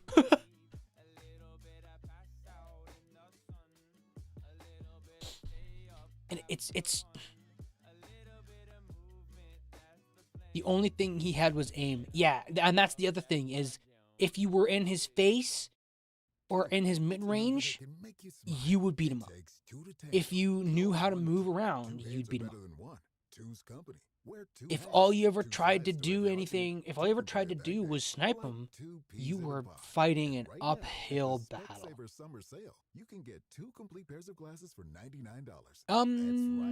His ping was okay. I don't seem to remember him being laggy. Conditions and exclusions apply. Nettle Burst Sniper combo was elite. Yeah, that's true. His Nettle Burst Sniper was really, really peak. But yeah, and this is the other thing. Goulash is very much so like RFA, where he kind of would come and go. He was around all the way at the start of 1.2, and he was around all the way back here, believe it or not.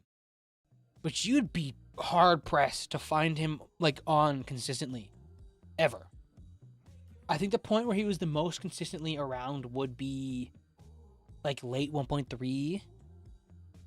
I remember you 10-0ing Goulash. Okay, yeah, but like I'm the other guy with good sniper.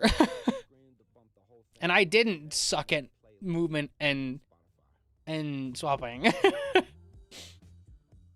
But yeah, Goulash was very active around this time. He was active when the PvP controller came around. And I didn't see him much around here, but he was around. I didn't see him much around here, but he was around. He's very much so like RFA, but he definitely played worse.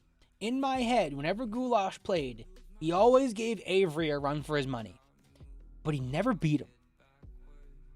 And the only scenario where he would have beaten him would have been early 1.3, late 1.2, when Avery was a new player and he wasn't really active. And so it's really hard to rank Goulash. I think it's fair of us to put him in this tier and give him respect on his name. Because I don't think Goulash is the best name in the game. I've seen better aim from Goki, Lego, Solar, etc. He was pretty active in 2021. His aim was never that crazy. Well, and that's what I'm saying. Is like he would disappear and you'd never see him. Then he'd be like, "Whoa, I'm here again."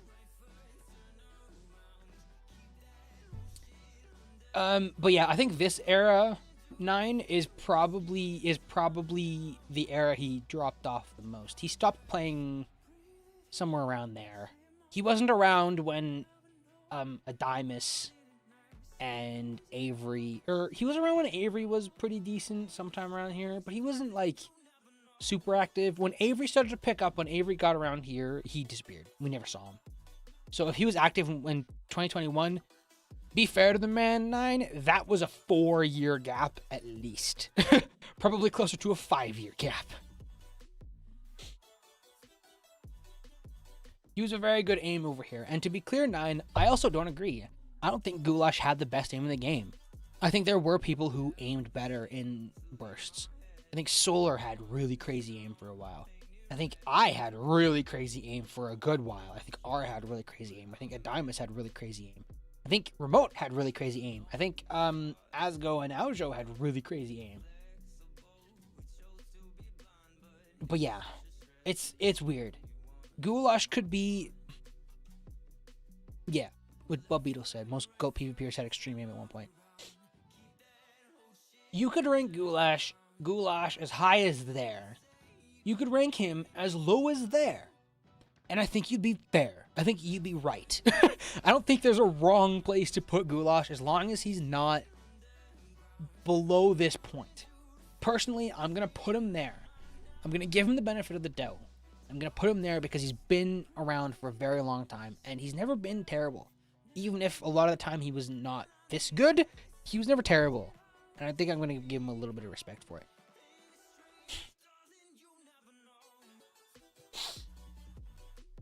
Okay, the only other person in this tier right now that we haven't ranked is Lude, and I think he's exactly where he should be. So, what we talked about with Johan, where there's this random dude who's just here from the very beginning, and he's just A- all the way through, that's Lude. Lude is just like Johan in that regard.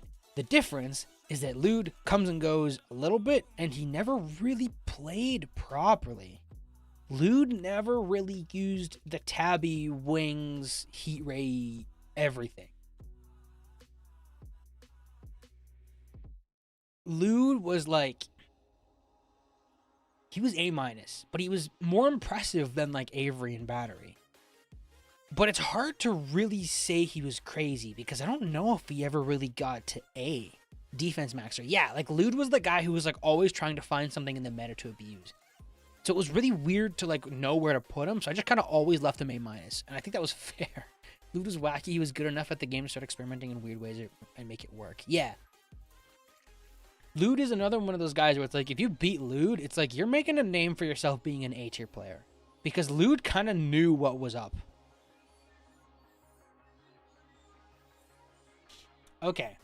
So I think at the very least, this much, these first 2 tiers right here, are at least pretty concrete. The only thing I would really be unsure of here is Goulash. But I think these 2 tiers, I mean, we can just do this. I think this is fair.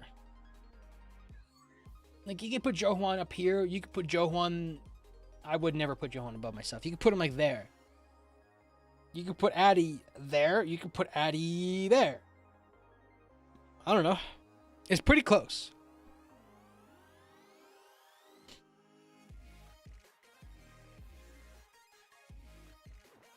Lude is more cheesy than me when he was around. Yeah, he was, for sure. Wasn't exactly cheesy. Yeah, no, you weren't really cheesy as much as you were just like, I'm going to hammer you to death.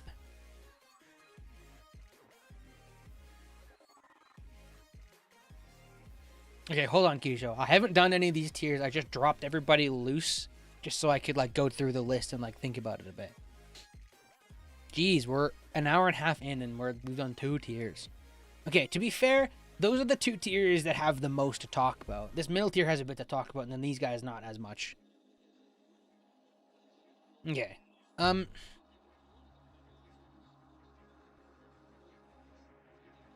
Okay, so let's go down this list here. Solar. Solar is such a weird person to talk about as well, because Solar's another guy who you like watched climb up the ranks, but he didn't do it as fast as like Avery and I did. Solar was around back here, but like you wouldn't know because he was like, you know, like Dragon Flirter 59_XX back then. Yeah. And then he started playing like 1.3, and then he was like,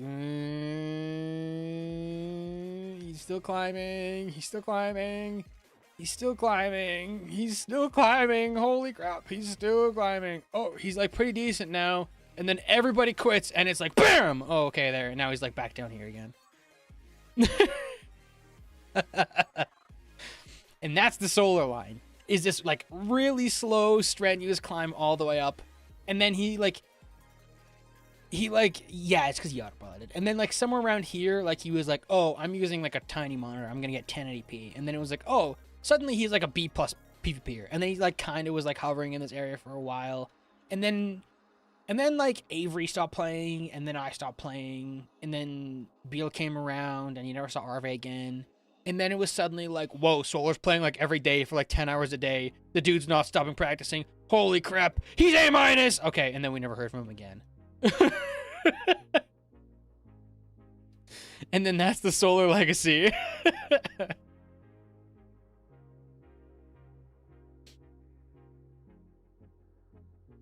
It's kind of what I think most PvPers should look at from Firmus as he climbs from a relatively low rank up to expert. I mean, yeah. I mean, most people start somewhere down here.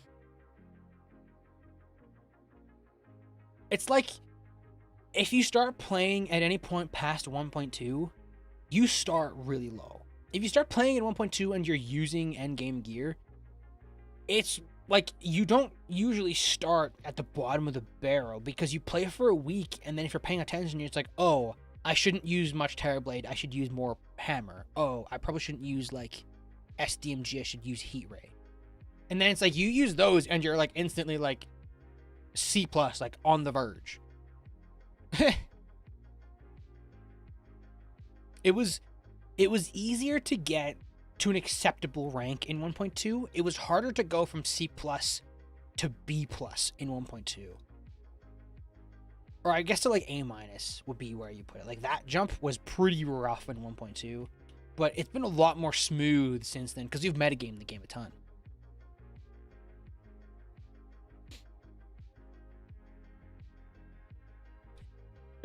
Yeah, being C plus is basically just like using the proper gear. I feel like if you're using the proper gear and you're like not just being a brainlet, like you're basically C plus. If you're using like kind of the right gear and you're kind of just going around spamming something, you're probably just like a C tier player. I think the D plus rank is an insult. I don't think it's real, really.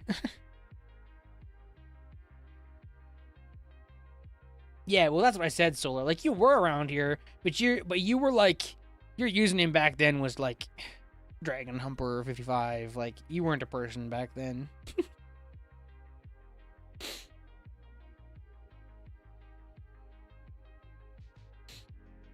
Okay. As for where you put Solar, it's like if you took like the average of like this graph, it's like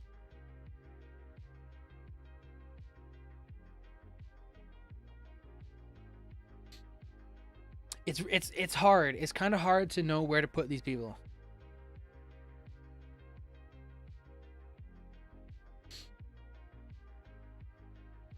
Like I think it would. I think you could make a serious argument for this. I feel like you could make an argument for Keisho and Solar being at the bottom of the tier above. I feel like you could do this, and you wouldn't be wrong. I think in a GOAT discussion, Solar would not make that. Because Solar has not been that good for that long. Like,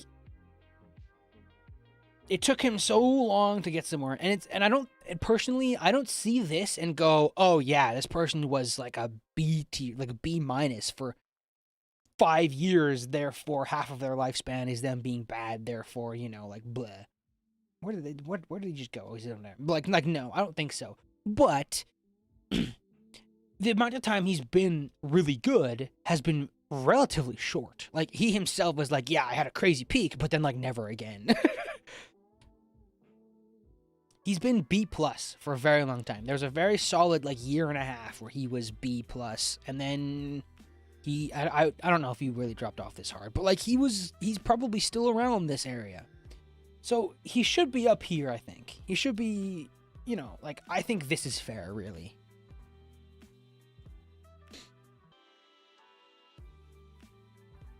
Keishan jumping and celebrating right now. He made it on the tier. Quick, place him down. Okay. Okay, but since we're on the topic, let's talk about Keisho. Let's talk about Keisho. This weirdo got the Johan treatment, but he ain't it. He ain't him, but he got the treatment. He's been around since like here, but he's been like B plus the whole time.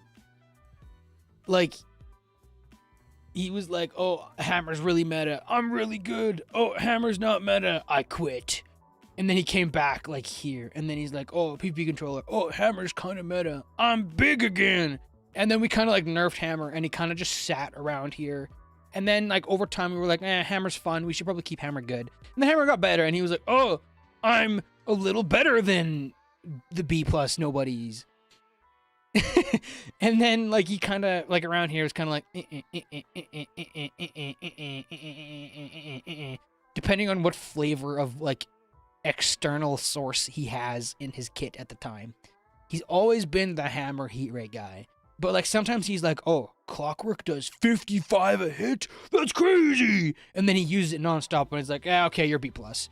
And then it's like he stops using Clockwork Beetle Shell and starts using Heat Ray Hammer again. And he's like really practicing his Tsunami. He's like, okay, well, he might be A minus. It's kind of hard to say. And then he's like, whoa, Thorn Chakram deals 95. You're B plus. Get out of here.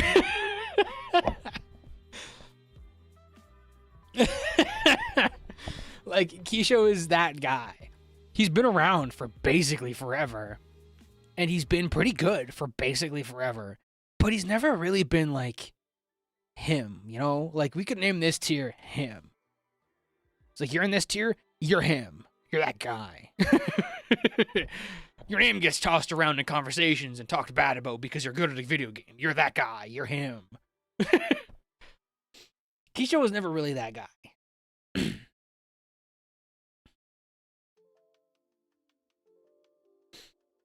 Peak was being about equal to even right below Addy in skill. Yeah. Kisho, like Solar, had a peak where it was like, yeah, you could argue he was like here or something. Like, he was up there at some point. But like, it's such a brief period. Rage Fueled Legacy, NGO, that sounds kind of a goat activity. I mean, we talked about this, Clued. I feel like everybody up here, besides Lute and Johan, was like rage induced to get up there.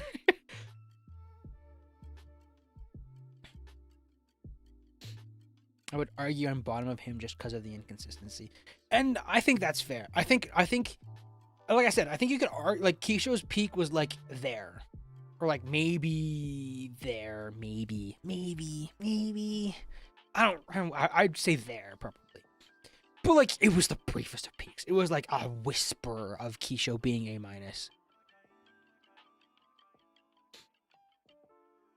And I think having such a huge resume of being B+ the whole time, and then just never really solidifying that point, I think I would put you there. Because of how long I'm inconsistently good despite my peaks being inconsistent high peaks makes me bottom of him.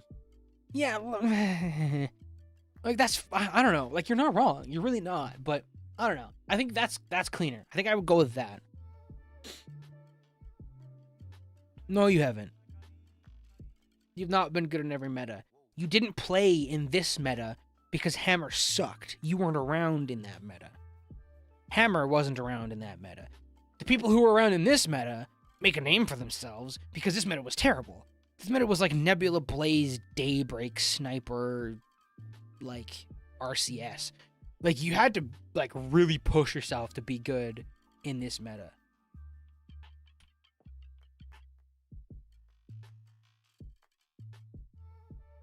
Every meta he was in, he's been good. That's true. That's true. But, and this is the hard part with ranking Kisho, is Hammer has been meta in every single point except early 1.3. Yeah, like everybody did in at that point. Like just about everybody was like, bro, 1.3 is terrible. I'm getting out of here. Yeah.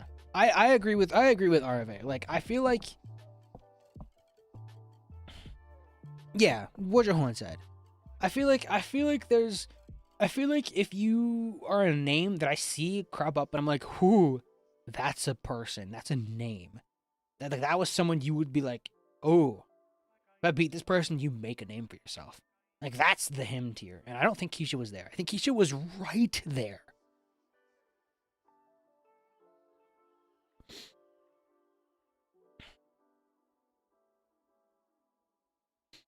Yeah, right. I wonder what that's all about, Beetle, huh? Weird. I wonder, how peculiar. Hammer heat rate not very good? Whoa, that's so bizarre. Hey, Spotifyers. Okay.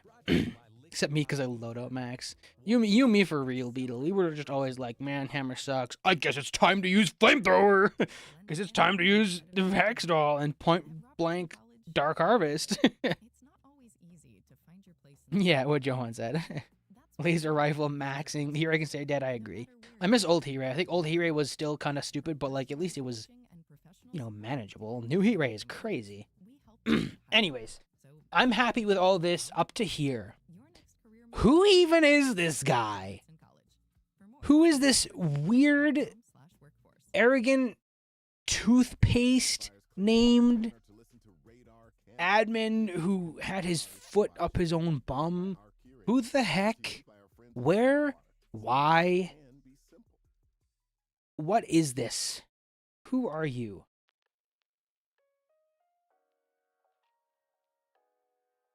I'm sure RV could place where this person was. I'm sure Clued could place where this person was somewhere. No, I'm joking, Clued. I know who Kogate is. I knew that Kogate was the guy who made the 1.3 spawn, and I knew that he was pretty active in PvP and he was pretty good. But like, I fought him once, raged and was like, I don't know if he's legit or not. And then Kogate raged at me raging and was like, you think you're all this and accusing me of hacking, you little freak. Oh, okay, I got you.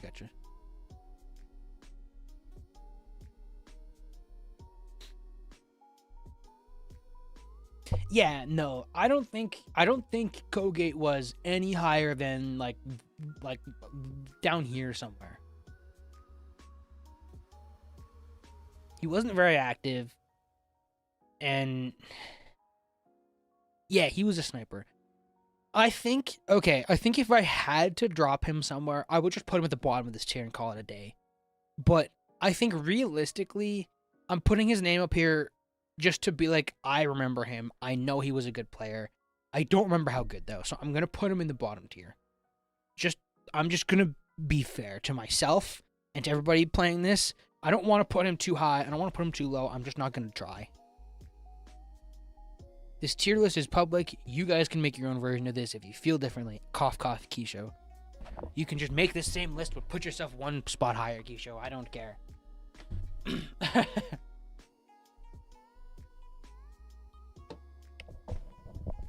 Okay, so moving on. Who are you? No.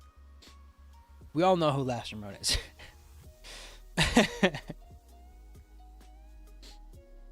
Last Remote was kind of crazy. Last Remote is the modern day Goulash. Where's First Remote? What they do? Yeah, no, I'm not gonna move Last Remote. But like, he's a weird one, right? Like, he peaked for such a brief period, but he like really peaked. Like, he was like peaking, you know? He was like peaking. But Last Remote had a fever dream. He's a fever dream kind of player. Like, he was like, suddenly this dude named Remote showed up like at a B tier, and then he was like, bam, he's B plus. B plus, B plus, B plus, B plus, B plus, B plus. Bam, he's A minus, then he's gone.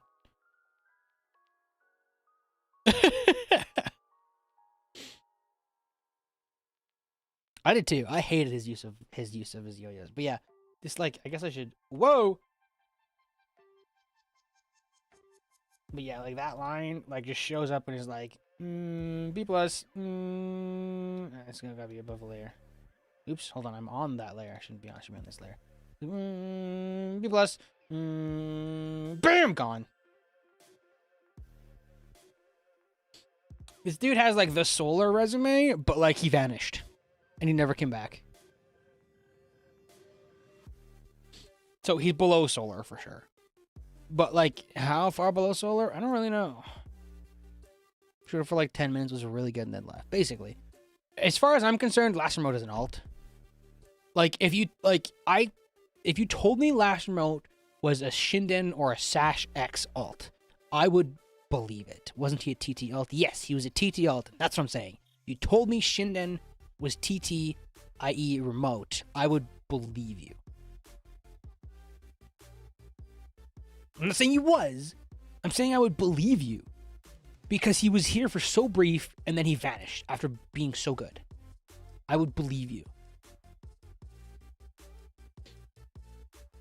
The alt era. Yeah. Yeah. Yeah, this was the alt era.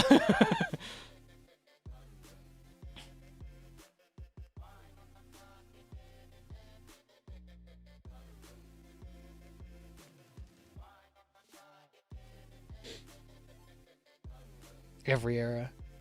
Or was hip to wear black and alt. And now Shinnen has come around, gotten good again for today's standards, and once more dipped. Okay. Kojiro. Man.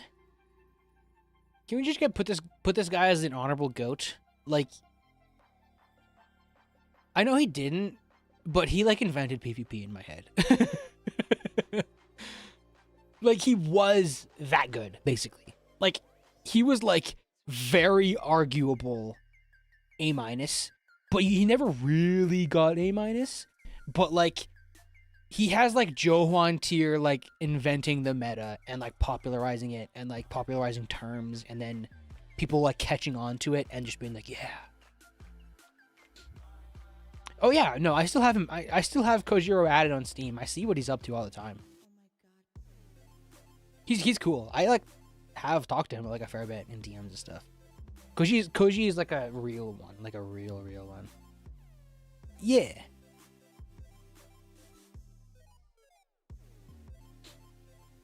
Yeah, Kojiro's the guy who made the video like showcasing like the slime rockets and like all the PvP movement stuff before Beetle did that, and then went, well, I don't like my video, I'm gonna unlist it like a nerd.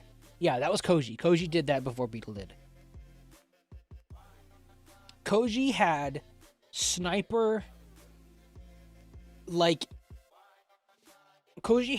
sniper like Lude did, where it was like really good. But like, I don't know. Like he was just a really good sniper, and he had really clean movement. And then it's hard to say much else. Like he was just kind of good at everything in PvP, and he was kind of sort of active, but like not really. Like he was around here, but you never see him. He was kind of like more like 1.3. He was just kind of like B+, and then never really saw him again.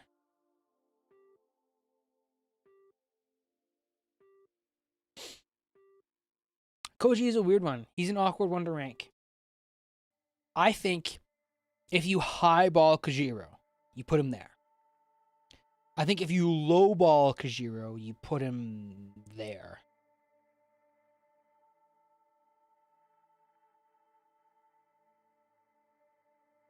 Are you sure TShock should be GOAT? He was really good at 1.2 and came back for a bit at 1.3, but was only really like B+ at the time and dipped pretty quickly. Are you forgetting that TShock was the best player in 1.1? TShock was the best in 1.1. Cairo was the best in 1.2. Annie matched Cairo in 1.2. Addy was the best, like, right before 1.4. And then Johan has been everywhere. He exists in 1.1. Well, that's what everybody's told me. That's what he told me, and that's what Cairo told me, was that TShock was the best player in 1.1. Did you never see him in 1.1, Johan?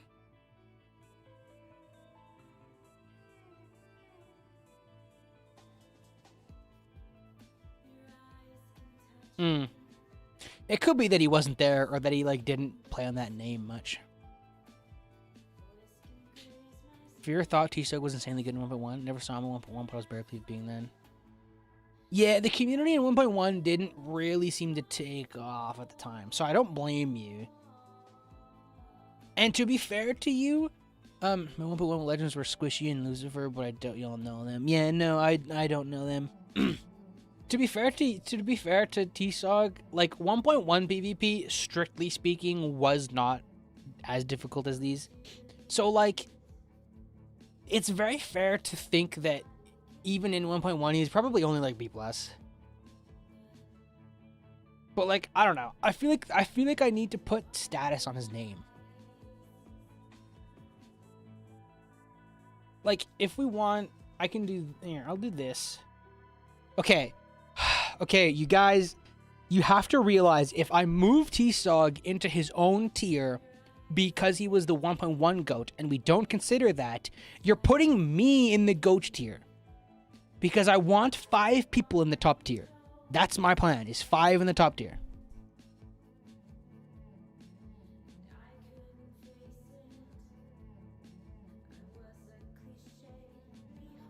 The 1.1 GOAT.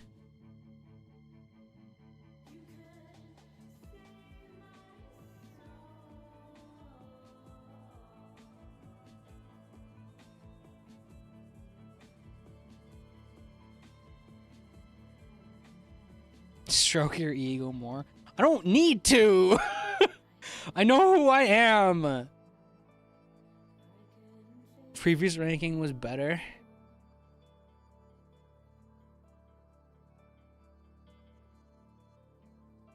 Okay. So let me reiterate what I am ranking here in terms of GOAT list. I am considering how good was this player and their best. I am considering how long were they good. in that scenario. Like how long? Like that's what this is for. Is so we can go. Oh, Kyra was the best player for this many years and this many years. And then Solar was like really not that great, and then he suddenly get really really good, and then he just drop back down again. Like we're considering how good someone was. We're considering like what they like really brought to the scene and how much they pushed it. We're considering how long they held it and how important that was. Ari, why are you sending me Snapchats?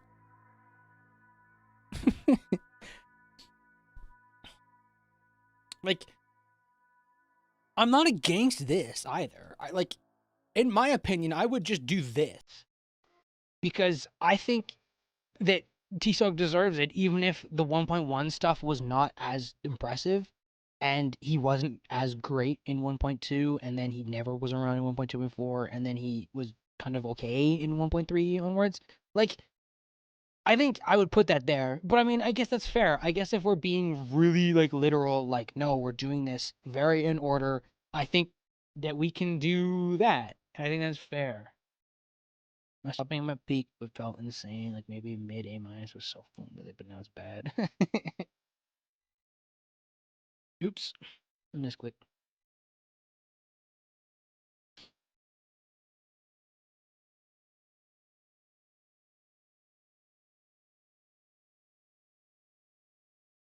I don't know. Like I think both this and what we had before is fine. I think TShock at Goat and Blanc at him tier is fine. I don't know.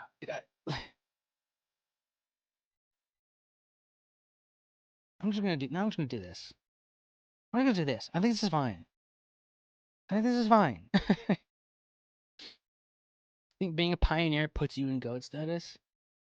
Okay, yeah, but like I don't think that is really what like counts. Like a lot of people invented a lot of stuff for sure, but like that doesn't make you that amazing of a player necessarily.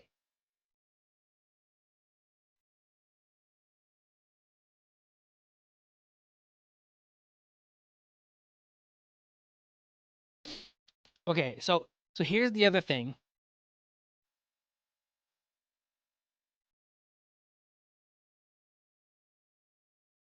Okay, so here's the other thing.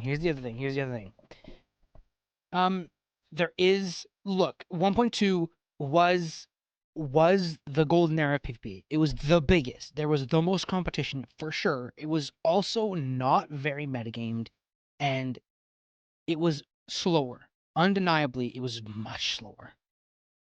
So there's a very real and legitimate argument that being good in this era of PvP is not as hard as being good in any of these eras.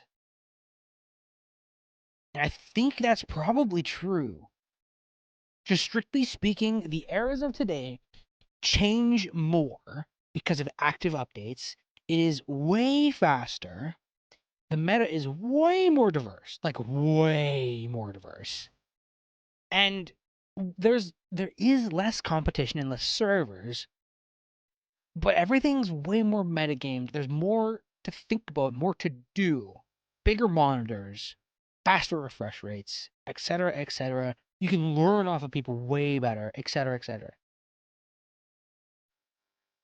Now, I think that's fair. I do agree with that. I think the better you are, the further down this list you are, the more that should count. In my head, if you were good in any of these eras, 2018 onwards, that counts for a lot. I think if you were really good in these eras, it should still count. But hydrate, you animal. Dang it! I'll be right back. I need a drink. In reality, no one has it all together. Therapy can help you focus on what you want, not what others have. And BetterHelp makes it easier to start. It's online, flexible, and surprisingly affordable. Connect with a credentialed therapist by phone, video, or online chat. Tap now or visit betterhelp.com/Spotify Music to save 10% on your first month.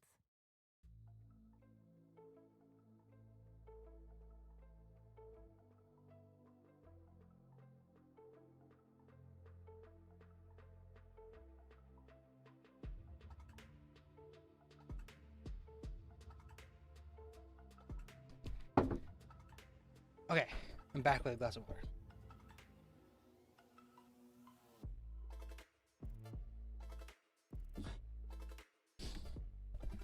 You can say that being A tier in the modern day is harder than what TShock did, but the A players of today won't be remembered in history.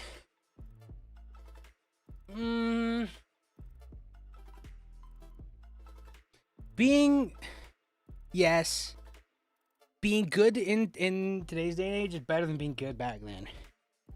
I agree with that.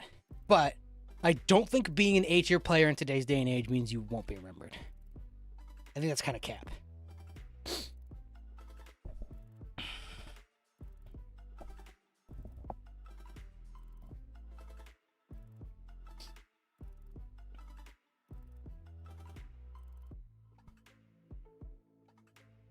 Comparing metas is hard, they're just so different. Yeah, like... Is this all the lines? Yeah. Like, I could just take this whole thing...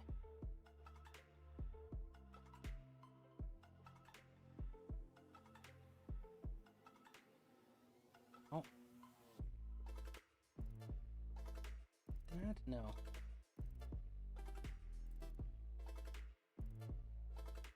And we could just do that. But, like...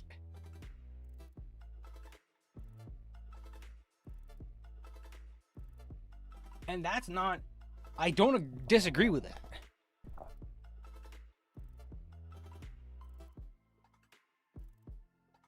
I feel like things were more raw back then. Things were insanely strong, but that also doesn't mean you didn't have to learn how to survive better. Yeah, see, 1.2 was weird because there was way less to learn overall. But it was a way more punishing meta. Like, you died in the snap of your fingers if you weren't careful back then. 150 damage hammer, like 100 damage heat rate, like, dude, it was crazy back then. You had to be on your A game to play 1.2 PvP. But, like, that's also what I'm saying is, like, if you got into 1.2 PvP, it was really easy to figure out what you needed to do. Because you didn't have to think much. I just noticed this chat. Hey, Fina. Solving chats. Yeah, no, you're right, Keisho. Like back in 1.2, like, if you just beat the game and then came into a server, you were using the right gear. Like, the only thing you really had to consider was that you probably wanted to be using Beetle. And then you probably didn't want to use Terrorblade. And then you're basically just using the proper gear, like, immediately. So, like, the only real weird thing was, like, Heat Ray and Shadow Boom staff.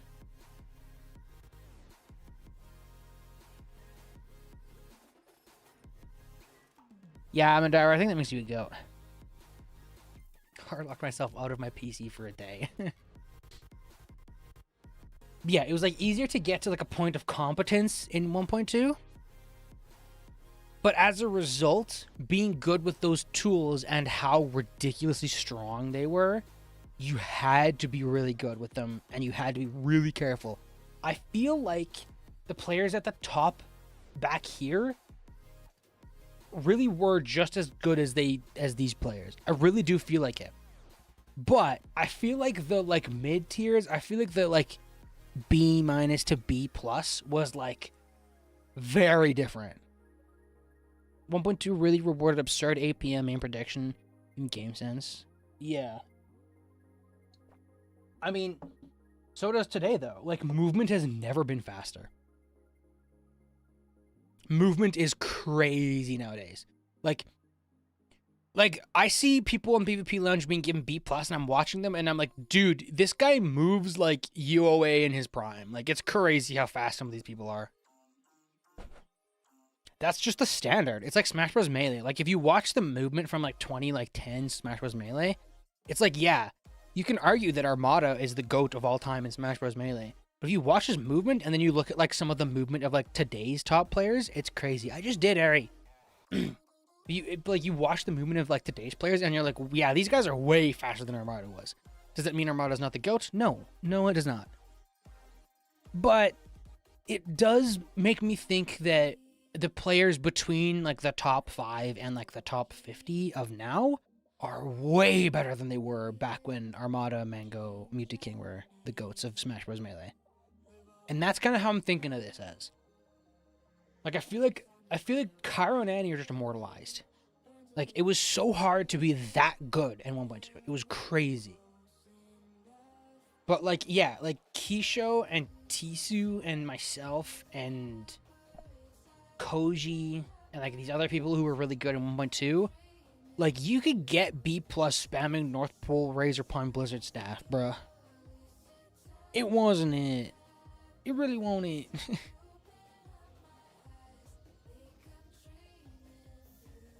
1.2 was the last time I peaked high and blank. Yes, that's true. I have been better than you for more than 10 years now. Not more than, but like about 10 years now. I'm so sorry, Kisho. I'm so sorry. I mean, okay, no, you have me now. Nowadays, you're definitely better than me. But like on this list, I got you. But yeah, 2022 onwards, I'll give you your time.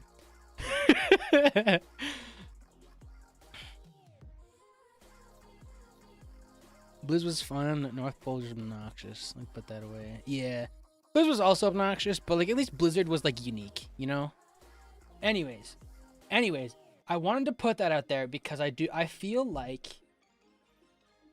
it's fair to swap like Kata and like Remote.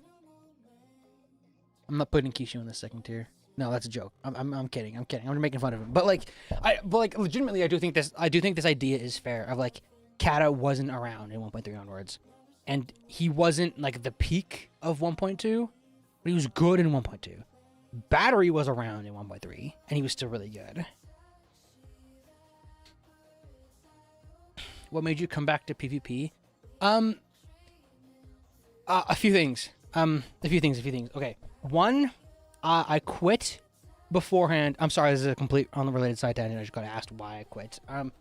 One was beforehand, I was the PvP manager. I did all the forum posting. Like, I did denying and accepting suggestions. I explained why I denied and accepted suggestions. I made news posts. I made spreadsheets of what I was doing. I did all the PvP management myself, all the numbers changes, all the documentation. I did the arena work, all the region work, all of the, like, not all the moderation, but like that was mostly me because I was sitting online every day. And I was obviously an active PvPer. And then I started to get into staff stuff. And at a certain point, I got tired of waiting on Raffle. I got tired of all these things he said he was doing that he didn't. I got tired of fighting with the community over everything all the time. I got tired of always being like a villain in this scene where it was like I would do something and everybody would be like, bah! You know, like that's how it is as a PvP manager. And that, I think that's fair. And I don't hate that because I'm just like that naturally. That's just me as a person. I'm just controversial, kind of. But like, it was one after another thing, like on top of each other. And then I think when I quit, which was, yeah, it was 2021, 2022 is where I made my last stand. Was like I think it was the start of 2021 is when I beat Beetle like 13-4. Then I had a big duel with Crane and Lego, and then I think I stopped because I started working a lot more that year. How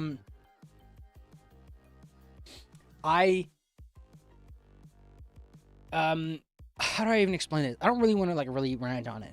I basically, I got to an age where I started having to work. And when you think about having to find a job so much, you think a lot more about like getting skills that you can turn into monetary gain for stability.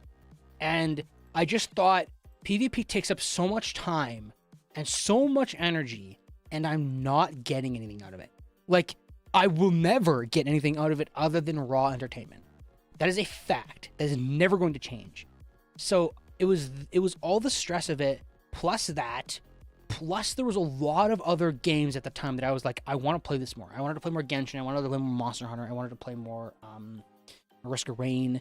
Like, Maple Story was another one I was playing a lot of the time. And I was just like, I can't justify it. I just can't justify being on Terraria, and I can't justify talking with all these 13 and 14-year-olds who are mad at me for making Hammer do 2 more damage than it did before. So I was like, I think I'm going to stop. And that's basically why I stopped. And about half of that is not a problem anymore. I'm financially okay. I have work that is like fairly consistent, not really consistent, but like I work enough. I am done with Monster Hunter basically entirely because I've played all the games I want to play, and if I go back and play them, it's like doing funny things like randomizers and stuff. Gotta go drink more. Okay.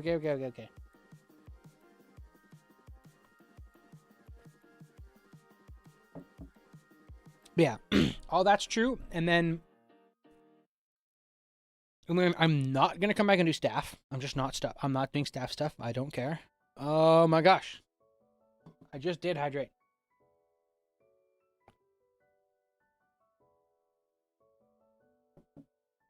Okay.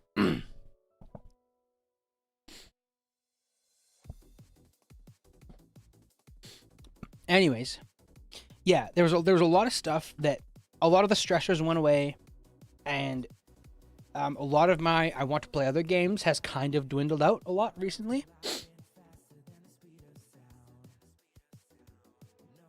Okay. Sorry. But yeah, I a lot of these other things like kind of dwindled off. So right now I'm basically just playing like gacha games. For a while I was playing 5 gacha games at once. It was crazy. But I dropped 2 of the more time-consuming ones, and now I have Genshin, which is like 20 minutes a day, maybe. I have PGR, which is like 2 minutes a day, and then I have Zenless, which is also like 2 minutes a day. So I just kind of have a lot more time. And I was playing Elden Ring, but I just kind of wasn't feeling like playing it a ton. So I was just like, I don't have anything to do. And then Ninshu kept talking about PvP on my Discord, and I was like, I wonder what's going on. And then I don't know how the times synchronized so well, but Ninshu talked about it, and we were all like, everybody on my Discord was talking about it. And then Kisho DMs me like the day after and was like, why are you posting anime things on my YouTube feed? Why are you doing this to me? And and we just talked for like 3 hours that day, and we just talked about the PvP stuff, and I was like, you know, I'm bored. I'm gonna like play a bit. And I just did, and I just played a bit, and then it just spiraled. And now I've been and now I've been playing for like, I don't know, like 5 days maybe. And I've made like 15 suggestions, and I've made you know, I mean, you guys have been around, you know what I've been up to. It really is just like I've been bored, and I haven't had a lot of things to do. Like, I should be playing Elden Ring DLC. I just don't really want to right now.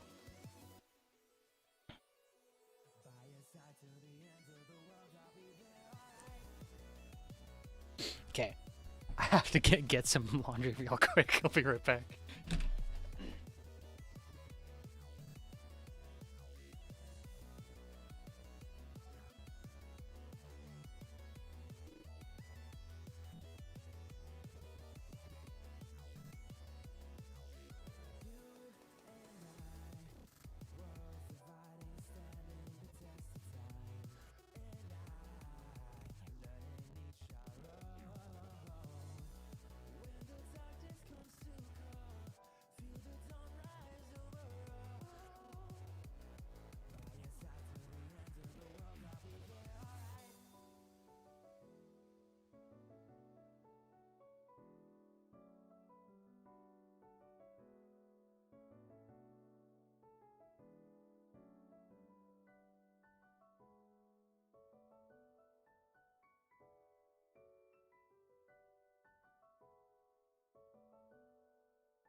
Okay.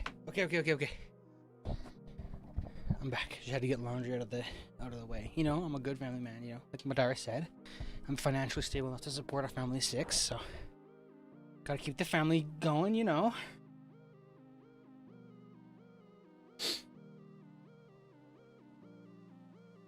Ping right as I get back. Who and why? Oh.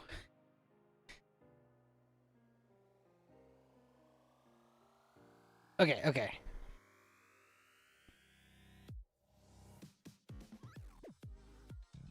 True. I don't have Spy Chicken 1208. Okay. I'm on it. Spy Chicken 1208. I don't think it fits very well. I don't think we can add you. Sorry. You don't fit the criteria.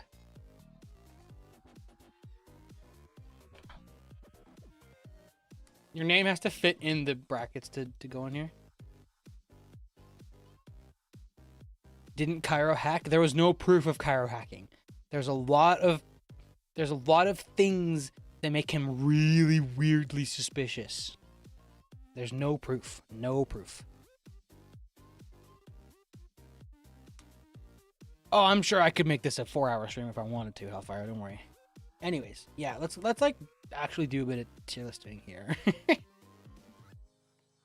Yeah, we never will. Okay. Do I actually want to put remote up there and Catapultus down here? No. I don't want to put remote up there. Do I want to do 5 in him or 6 in him because it looks nicer?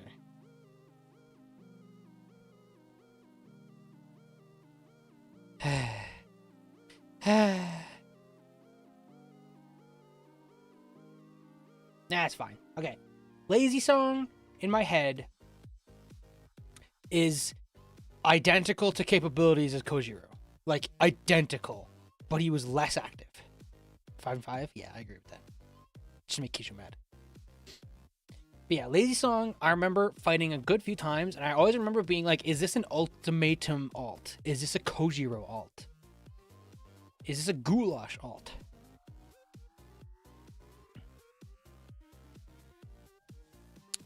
Nemesis? I could add Nemesis. He's a lower ranked player. I could add Nemesis. He was the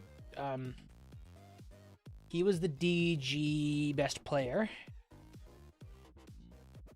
in 1.2. I could add him as well.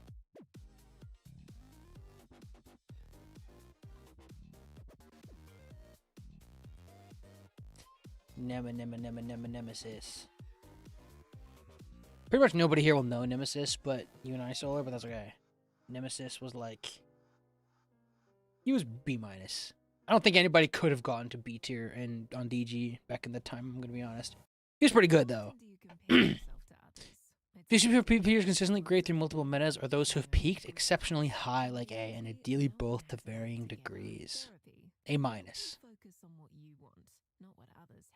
See, you've been good through multiple metas, but you've been good with the same stuff in all these metas. Like, I don't feel like you, as a player, Keisho, are much different in 2023 than you were in, like, 2019 and 2018. You use the same stuff. And when you didn't use the same stuff, when you were using, like, you know... When you were using, like, Clockwork, you were like, yeah, this dude's never been more B+ in his life. Him came back briefly later in 2020. Then came back in... Lazy Song came back in 1.4. Yeah, I'd believe it.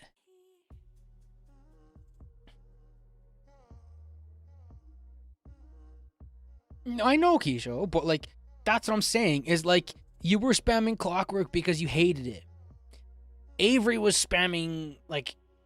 Not Avery, but, like, when I made my Cecilia alt, I played with no wings, and I abused Glaive, like... I abused Glaive, SBS, and...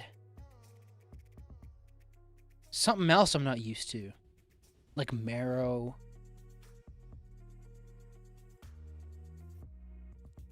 Yeah, it was something like that. Like I was using slightly weird stuff and I was playing without wings, and I was in the discussion for A- with that alt. And then I was like, and then we stopped. We stopped alting because we like didn't really want to screw with it more. That's what it takes to be him, Keisho.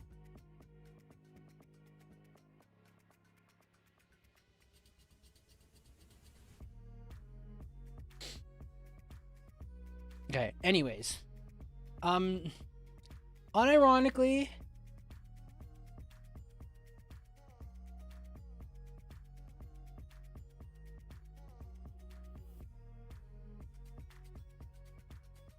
that I'm happy with this tier like this. I'm happy pushing Beetle up a little tiny bit because he's just been really consistently like one of the best players for a while. I mean, that's fair.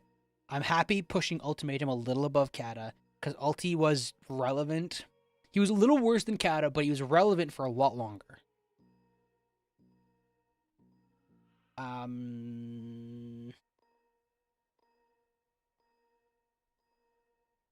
Yeah. I'm happy with all this. I feel like Lego was like very close to like dropping, like not making this cut of like really borderline good players. But I feel like he has. I feel like he just has, you know? I feel like Lego's like a good player. Good player. Holy amount of notifications I got.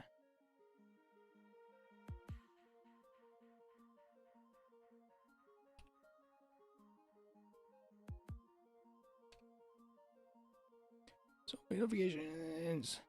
A little offended I'm not on your try PvP co list. I'm sorry, Ben. I'm sorry, Ben. I'll put you on next time. I almost want to say Philip is bottom of smoked Gouda because he had that 1.2 PvP god cloud, but he got it in the most undeserving way. Yeah, I don't agree with that.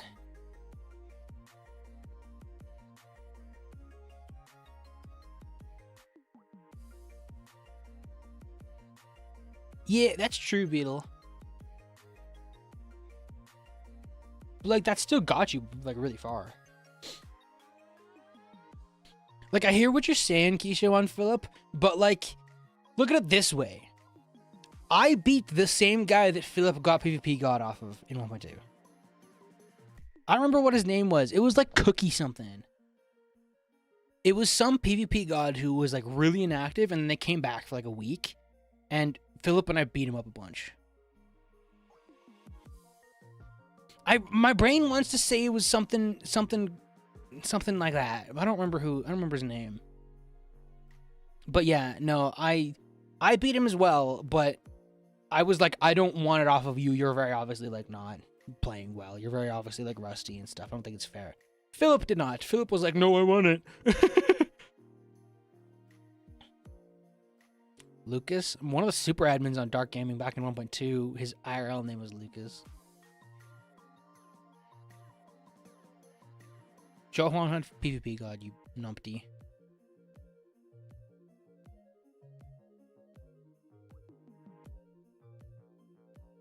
Alucard. Oh, that's a name. What the? That's such a hard name for me to distinguish in my head because Alucard was the name of a really prominent alt that a Dimus used.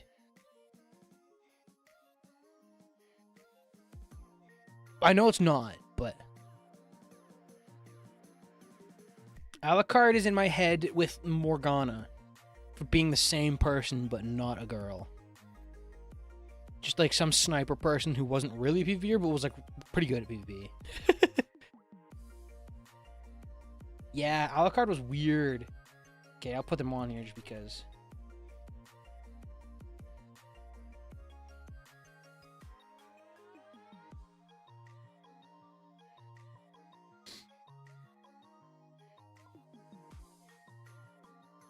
Same person, different font. Yeah, basically.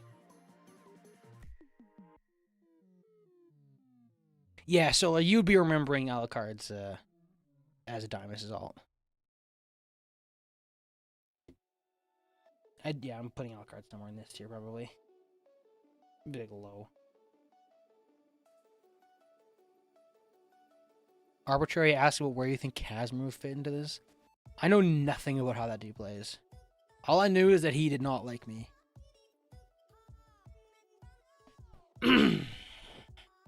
Genuinely know nothing about him. He's the one who gave us the original DG arena, and then I know that he didn't like me. So I was really surprised when he did, because I was like, why do you want to associate with the server?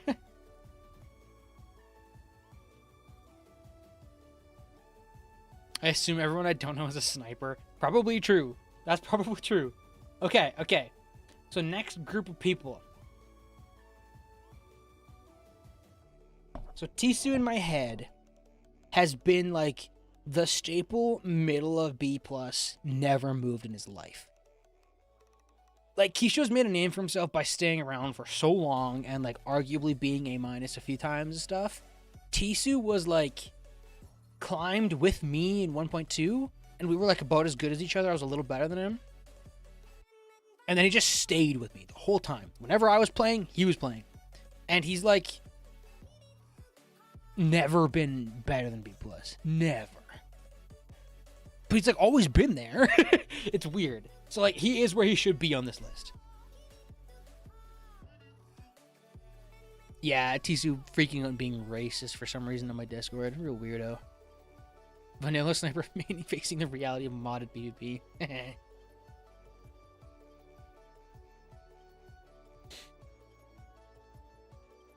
Okay. Crane is right there with Tisu. Crane has the exact same resume that Tisu does, but Crane has not been around as long as Tisu has. She got so mad at Mog the one day, got racist, and went kablooey. Racist as a TPVP goat. Out of context, that's a bad joke. It was. I don't legitimately think Tisu was like... I don't legitimately think Tisu was like, yeah, I hate Asian people or whatever. I think he said it as a meme, but it was like such a bad joke that it just seemed racist. He was mad at me. No, he was really mad at me. Like, he was pissed at me. But he was pissing me in DMs. And when I was like, hey, you need to like not be racist, he was like, you need to shove your finger up your butt. He was like mad at me about calling him out.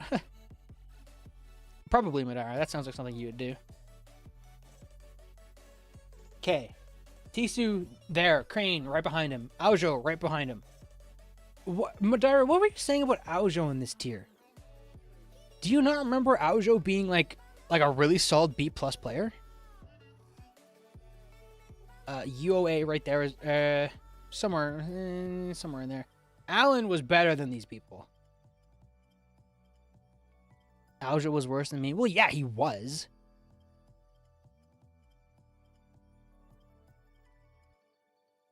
Yeah, no, okay. I remember Aojo losing to everybody in this tier. Yeah, he was the Russian spamming flying dragon and stuff. Aojo lost to everybody in this tier, and probably the people at the top of this tier too.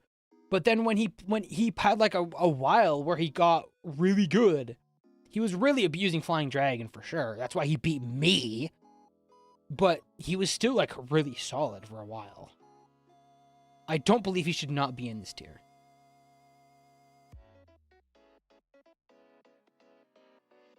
One thing I remember Alan for is when I was in Jupiter just back from hiatus, and he kills me when I was typing, and like an anime character says, "You'll never get expert if you can't beat me." That's the most Alan Walker thing I've ever heard in my life.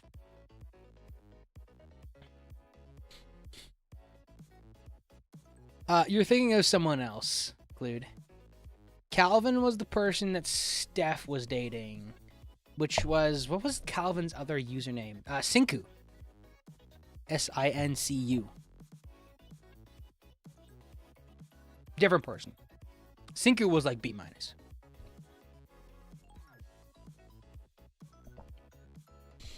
Yeah, Alan Walker was a hard weirdo. I gave them expert, and then after a while, I was like, I don't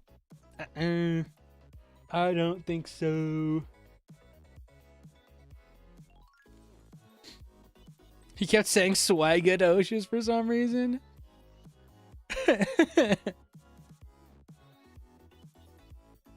Swagadocious. Swagalicious.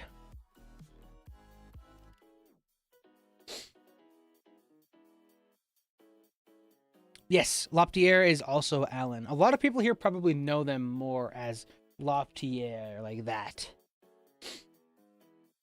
That's probably the name that more people here would know them by. But yeah, no, Alan was unironically not a bad player. He wasn't as good as Tisu was for as long, but he was better than Tisu was.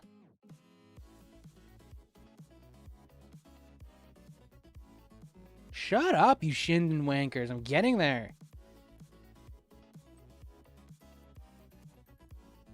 I dropped Goki there because that's where I remember him being, okay?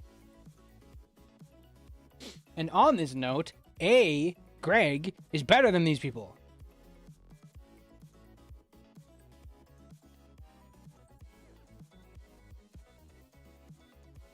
I don't know if I would put Greg above Lego or Koji, but he should be in this tier in my opinion.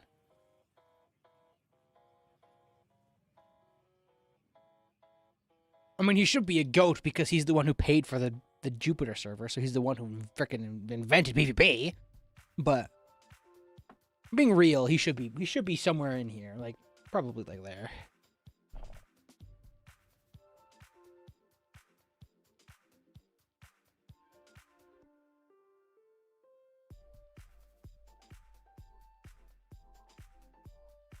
I think I'd put UA above Crane. Philip. What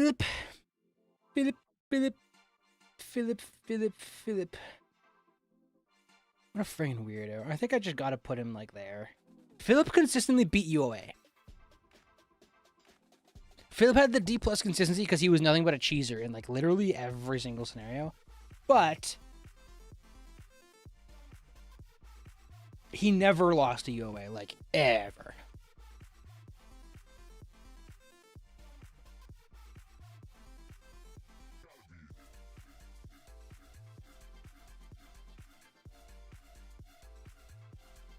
Philip had a severe case of monkey brain, yeah.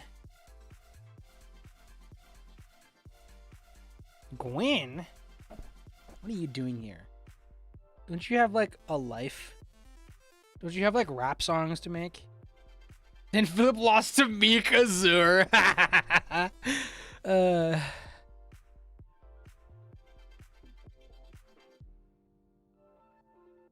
That's so funny.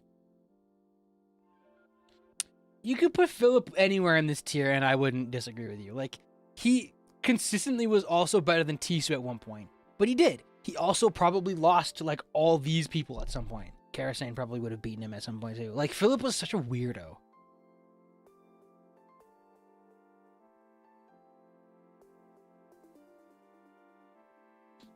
Goki Cat was Ninshu's friend Shinden, yeah. Anyways, in my opinion, I'd put him with, like, right next to UOA. You can put UOA above him because he's, like, UOA's still around and is still, like, pretty good. I don't know. Asgo, I would put below these other sniper weirdos, maybe above that. I don't know, like somewhere over here. Asgo had a peak that was, like, here. Asgo, when he was playing well, was really crazy. But, like, it was such a very brief moment, and then he was just, like, a freak every other time. He was a complete weirdo who had no social norms and played like a complete meme fest. Like, Asgo was such a like, who knows?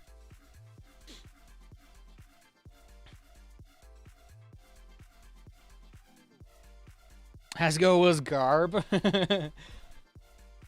Yeah, it's weird. Like, there was a period of time, like, where Asgo, yeah, it was like 2019, where Asgo was like solid, like B+ almost. But then he would drop off the face of the cliff and be like a B- tier player for the next like 4 months. And then he'd play a little bit and he'd be like, oh, Sniper's okay, I'm like almost B+ again. Then he'd be up and down, up and down, up and down. It's like super weird. Yeah, he got obscenely drunk all the time.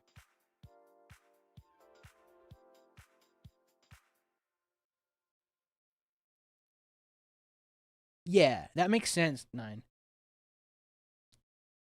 I still want your opinion on the playstyle list. Bro, I don't care. What What is this stupid mentions? Love it. From pork belly bites Missions full of barbecue flavor to skewer from sensations that will DSF. keep the grill going for dessert. Make this your best summer yet with PC. Click or tap the banner to squeeze the most out of your summer. Like, what do you want me to say? Like, yeah, there are people who play close range, there are people who play mid range, there are people who play long range, there are people who bum rush, there are people who use tanky kits, there are people who, like, put a lot of effort into swapping. I don't feel like calling them play styles is fair. Like, I feel like there are people who are better or worse at one of these things, but, like, it's so... Dude, Like, the whole point of having 10 weapons in your inventory is that you can cover all of these things. And the whole point of getting good at swapping is that you, like, can cover these things.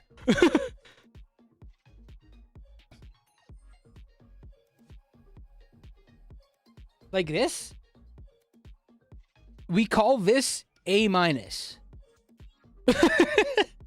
Like, using the weapon as you need it is called playing at, like, B+, A-.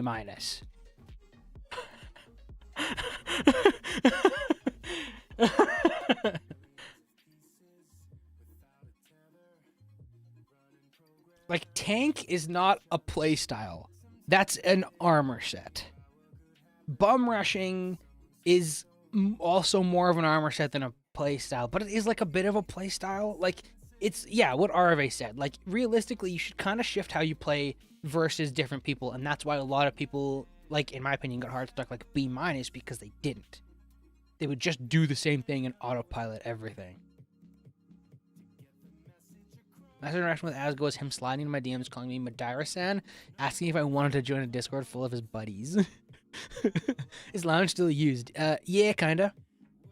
I joined back like a couple days ago, and it's been pretty active, but that could just be me. I don't really know. Could just be because I've been talking there, making controversy or something.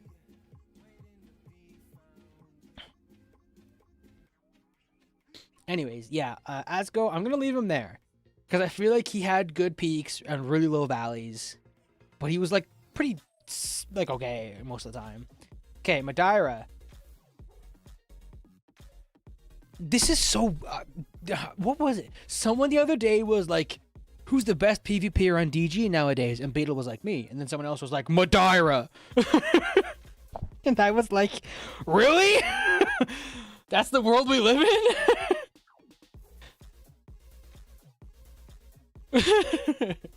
Madeira, he's up there.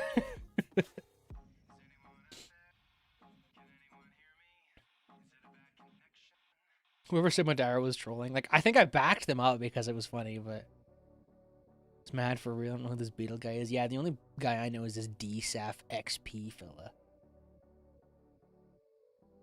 Madeira, wine and cheese. True. Anyways, highballing Madeira, I would put him right below Crane. I'd never put him above Crane, but I'd put him below Crane, highballing him. Lowballing him, I'd put him below Kerosene.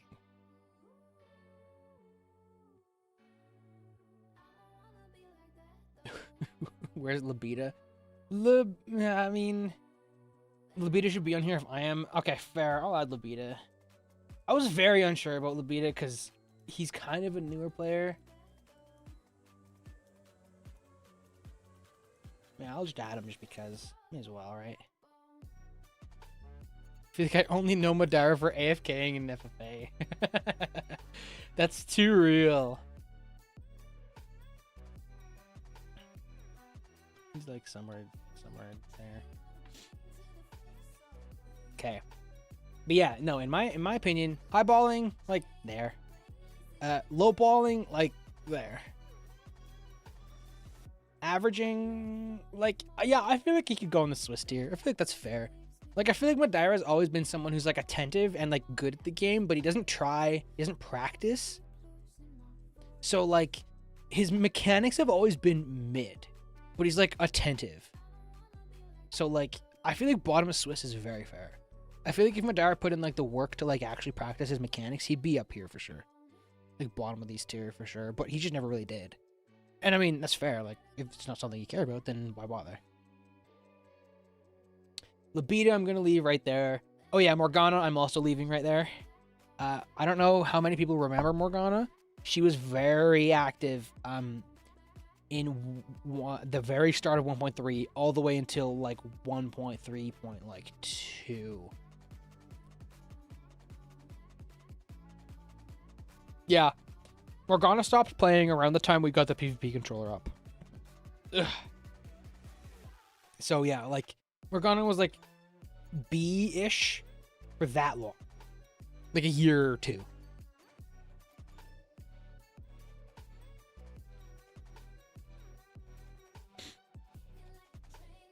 Remember her really well. She's like one of the first PvPers I met along with Casimir. That's fair.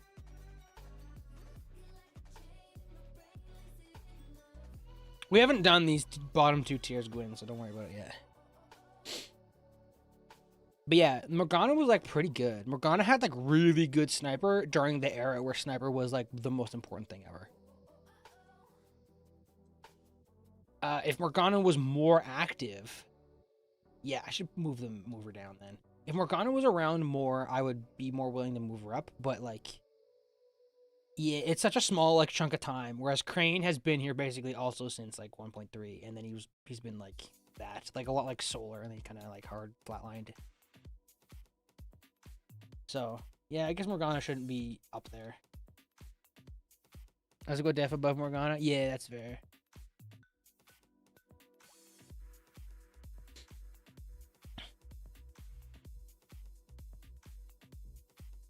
Jump between Solar and Crane is still crazy to me.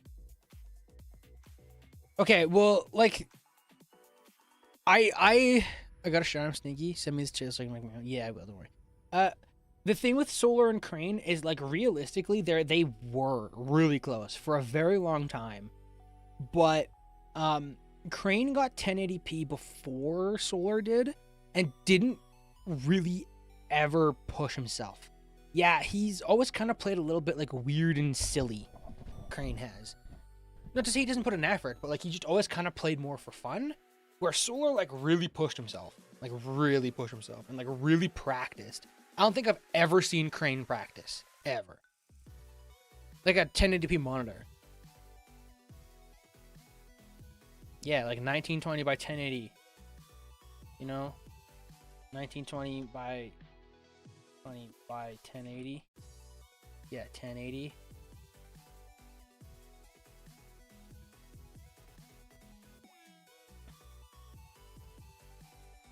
Is that significant? Yeah, man. If your monitor is smaller, say you have 1366 by 768, that like physically affects how far you can see. Like your screen size would be like that big with 1366. It'd be like that big, and then if you got a bigger monitor, like a 1080p monitor, you'd be able to see like this much further around you. So you'd physically be able to react faster. You'd be able to see people further away, obviously. And, like, that's, like, the most important thing in the game. Is being able to, you know, react to stuff. Could you not spoof resolutions? You probably could. But you gotta remember, Fina, Terraria is a game that attracts 13-year-olds, so most people don't know how to. Yeah. I mean, I have. Adamus and I spoofed 1440p to test what it was like back in 1.3 when he was newer. We both spoofed it to see if we could tell, because we were like sus of Cairo. Twitch, Gwen. There's other people talking to me in Twitch chat. There's two. I have both streams up right now. Yeah.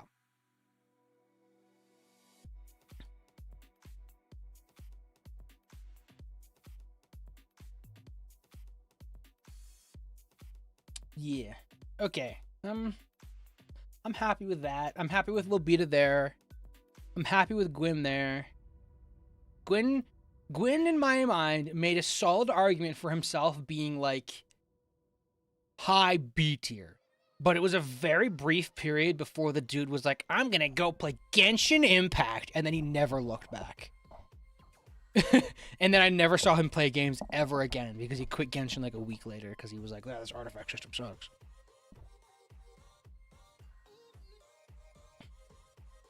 Isn't Terraria locked at 1080p? No.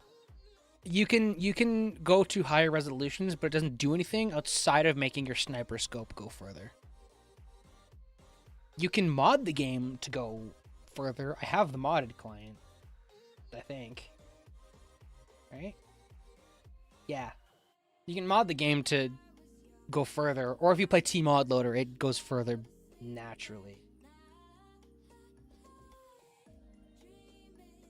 Yeah, it basically makes like the heat ray hit scan weapons like really insane.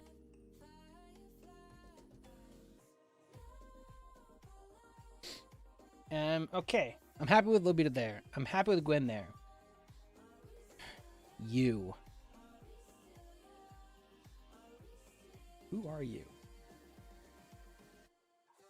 He's beating so fast, oh jeez. Oh goodness. Oh crap.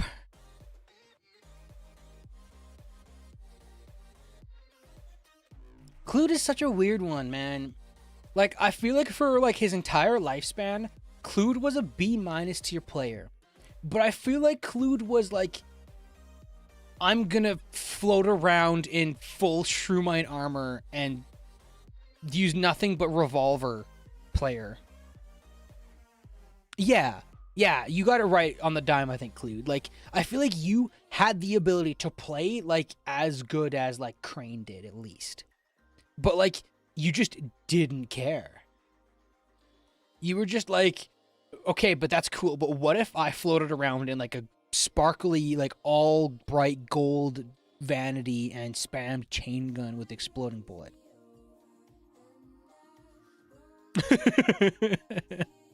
Based in a weird way. Yeah, exactly. I don't know. Like, I feel like... Nah, I don't know. I feel like that's fine. I feel like where I put Clued is fine. Aojo could not take sets of me, now they could Asgo. That's true. That's true, Gwen, but like this big, weird, ugly mess of lines is us being like, yeah, someone was like this good for like this long. Because when we're talking about... When we're talking about a GOAT tier list, we're talking about how good someone was for how long.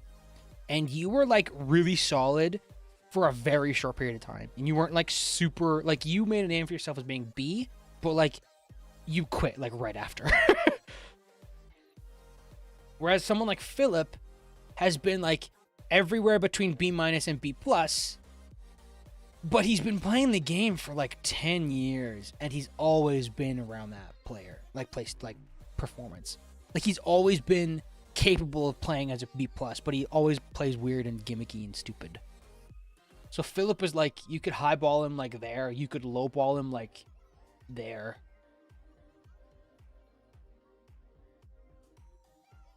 Did I have him? I don't know. There. I don't know. That sounds right.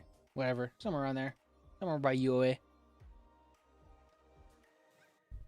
Where is Zanzit and Halberdier? I don't want to rank them. They're too laggy. I feel like Aojo was just placed wrong, bro. What do you mean?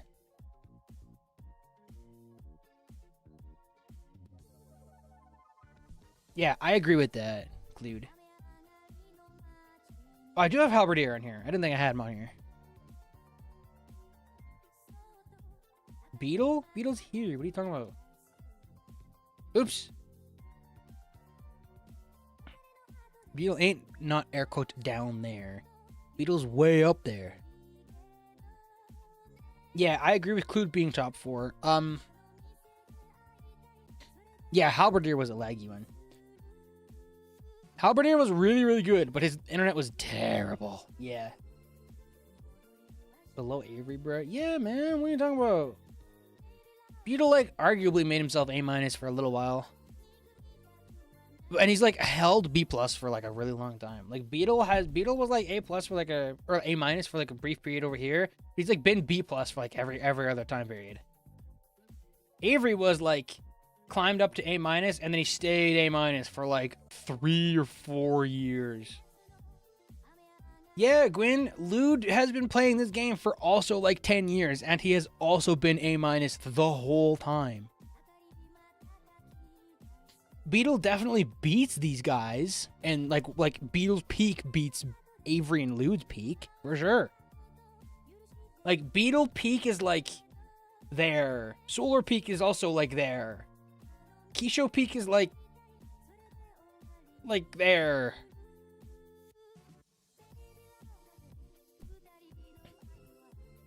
But we're not talking about their peaks. We're talking about their GOAT status.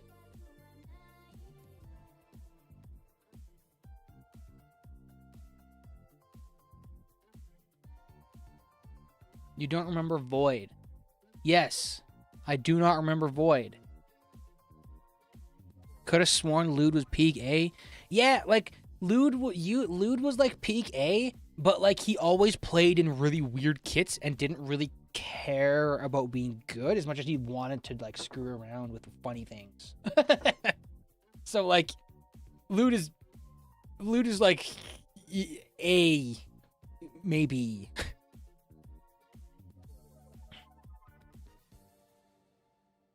Why do you guys keep saying I have Aljo placed wrong?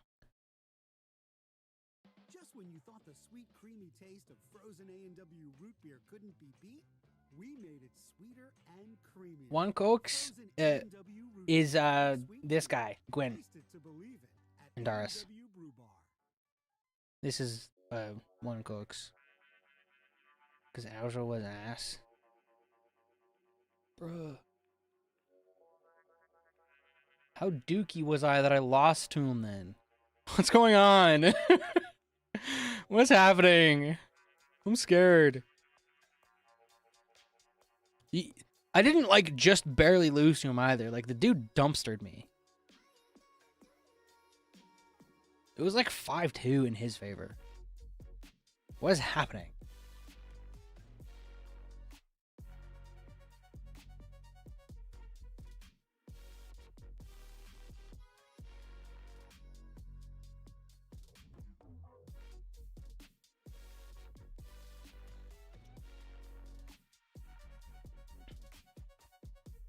PvP is bad. Anybody can beat anybody. I mean, yeah.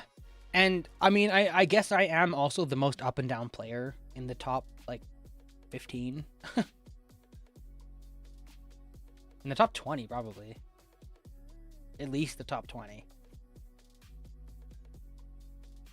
And that's true. That's true. But, like, still, man, I feel like he wasn't as bad as you people are saying he was. I feel like yeah, I got cheesed by him really hard. And yeah, it was like him abusing a really overtuned weapon at the time. But like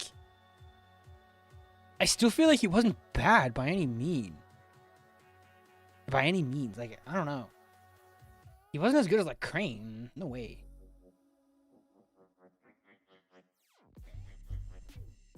I feel like everybody here is just like, oh yeah, I remember one duel where I beat him. He was bad. And then it's like, what? Okay. Aljo also beat Crane at one point.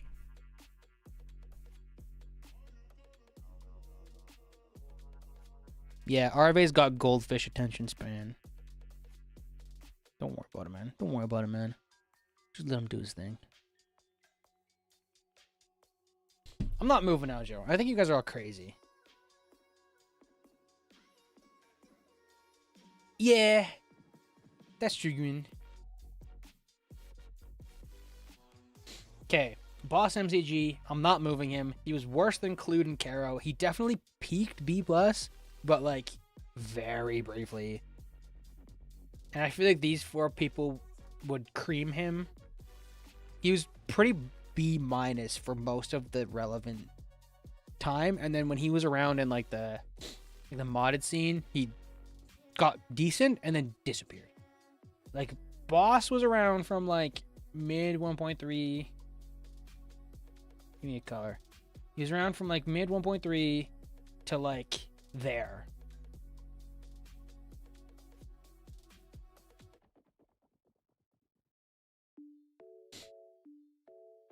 He got like, okay, no, he got a little better around here, and then he stopped like there.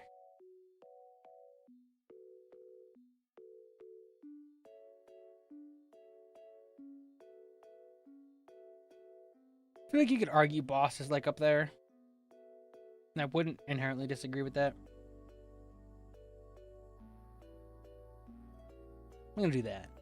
Kerosene was literally a meme, bro. Can't be real. Kerosene, I hate talking about this dude. Kerosene, Karasane claimed to be a 1366 by 768 player, but he sniped like it felt like you were fighting Kojiro, but he only knew how to use sniper. He was terrible at ever doing anything other than sniping. His movements sucked. He never swapped ever. Like literally, I've never seen someone use one weapon more than Karasane. And he claimed to be on such a tiny res, but he very blatantly like sniped from like outside of your normal res.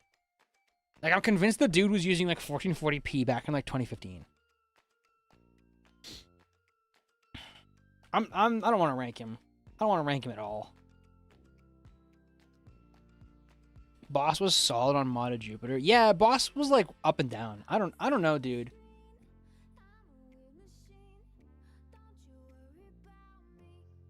What game you talking about? Terraria. Karasane might be libido. Didn't libido always say the res was low?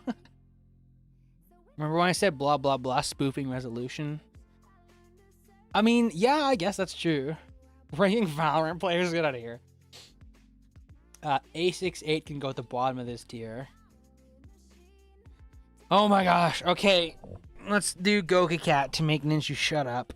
Ugh, we'll just put him, I don't care, up there. There you go. There's your Goku Cat. Stop talking about it. Shinden.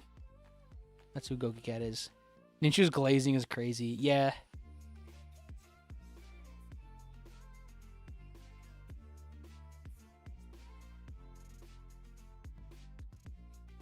Goku Cat to Shinden.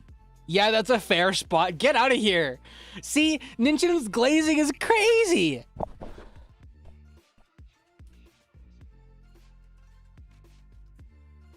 I jokingly just dropped him up here.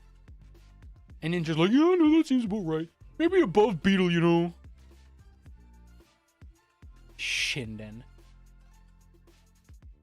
I'm not comfortable putting him that high. I'm just not. I'm really not.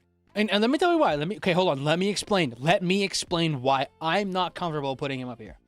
Because this scenario, in this time frame, Goku Cat was B. Goku Cat was as good as Boss. He was like this.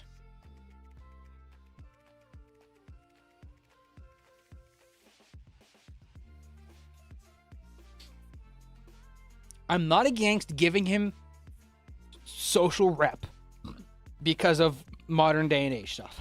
But this is my list of my era of players. And Goki was not better than any of these guys. Not at all. I would be fine putting him there for pre-2022 Shinden on DG. Not talking about hardcore vanilla. That's its own thing.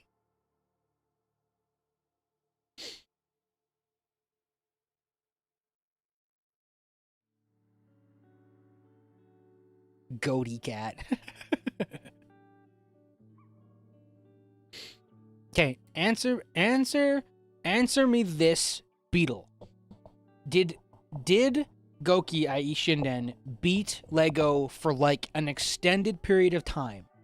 Or was Goki like beat him a few times and like held that position for a moment and then like vanished?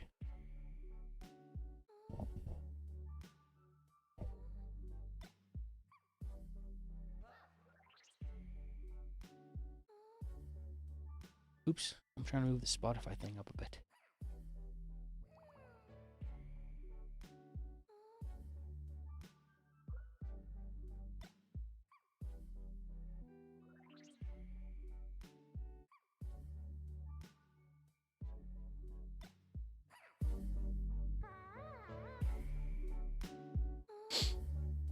He did completely stop playing after the recent sniper nerfs. Goku Cat wasn't exactly dominating Lego for an extended period, but he was really on par. B or low B plus is a good measure. I beat Pro Drive when I came back. We traded evenly, I'd say. Solar was consistently beating them. Okay, so Goki was a heavy ranger teaser. Yeah, Gwen and I remember him the same. Gwen and I remember him when he was around when we were playing actively. And at that time, it was like, yeah, he was like decently good, but like he was also very obviously in like a hyper ranged kit, abusing it, like really abusing it. It's not to say he wasn't playing well, but he definitely was like, yeah, it was, he like deserves to be here based on what I know of him. I'm gonna give you guys the benefit of the doubt, and I'm gonna put him there. Okay? Is that at least fair? Because he was up there with Lego for a very brief time. Right? And I can't comment much on modern day stuff, so I can't, like, really do much about it. I think that's fair. Who said they beat Pro Drive? I have beef. Solar did. Maybe beneath Alan. I'm fine with not making Alan the head of that tier. I don't really freaking care. I hate Alan. Put him above. Me too. I also hate Alan. Let's put him above. I'm kidding. but actually, I think this is a fair compromise. Because Beatle's saying like he wasn't necessarily like creaming Lego, but he was like very close to, and he was very briefly there. Lego's been B+ for like 4 years, bro. Like 3 years, maybe more like 2 or 3 years. But like still, Lego's been like pretty good for like a while now. Goki creamed him. Huh? Oh, I love this song. Okay. That's fair in my opinion. I think that's fair.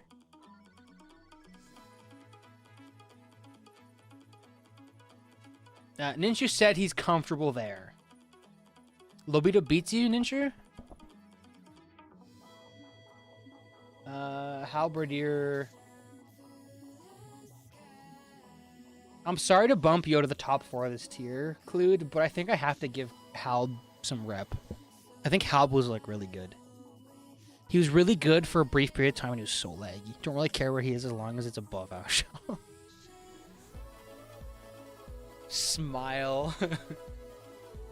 I'm sorry to bump you out of the top 5 of that tier, Clued. If I do, I think Howell deserves it. I was nicer than Matt and Loeb. I agree with you, Gwen. I think you were nicer than Matt and Loeb. I also think you vanished as soon as you did. Hal belongs higher, ignoring his leg. I don't think Gwen is better than Boss all time. I'm just saying.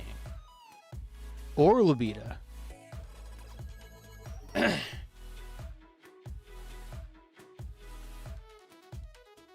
Isn't better. Nicer isn't better. How sounding like prehistoric beetle. No. Halberdier was like UOA, but he had like 4,000 ping. And he never used like heat ray or anything. He just like jumped around and spammed Daybreak and Sniper. He had really good movement, but he never used weapons properly.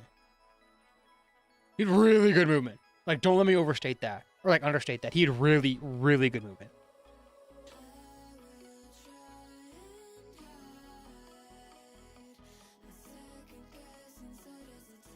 Whoever said I wasn't better than Loeb didn't see me chin kill him. That's Clued. I think, okay, hold on. Let me say this again. I think Gwen peaked similarly to Madeira, and I think Madeira peaked like right below Crane. I think Madeira peaked like there. Okay? I think Gwen also peaked like there. I just think that Gwen was around for such a minuscule amount of time. It's just like a tiny shred of time. Like, if we are to put Gwen up there, I'm adding Galrob to this tier list, and I'm putting him like where Tisu is.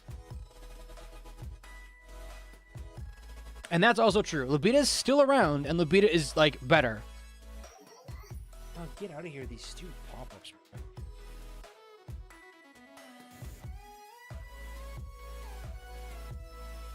Gwen wasn't super good for a long time. I was around everyone else for longer.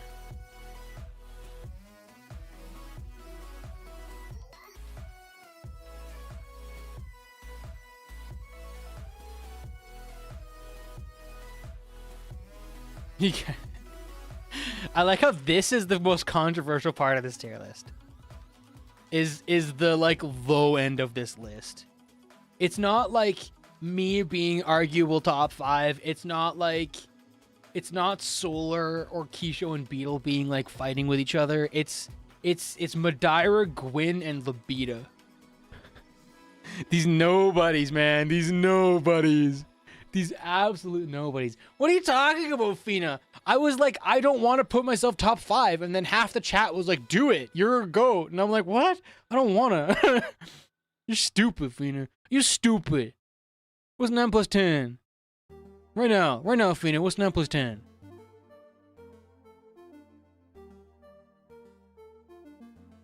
You haven't seen that D plus beef yet, Blanc? She's better than anything. Oh my god. No, that's true. That's true. You're right. Madeira taking like 25 minutes to kill like Meek Azura like twice. No, it was Michelle Z. It was Michelle Z that he was like refusing to kill. Following around with like wooden arrow hold repeat or whatever. Gwyn is literally like half a blip on the timeline considering this is all time to me. D plus ranked players unironically have some of the worst beef. I'd believe it. Yeah, no, Gwyn was like, meh. There's Gwyn.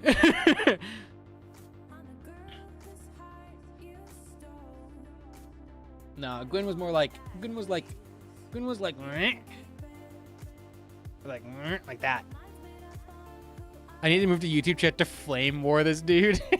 But yeah, no, Gwyn was like this. Like, dude kind of pushed up there, right? I guess if this was boss, Gwyn would be like this. Gwen.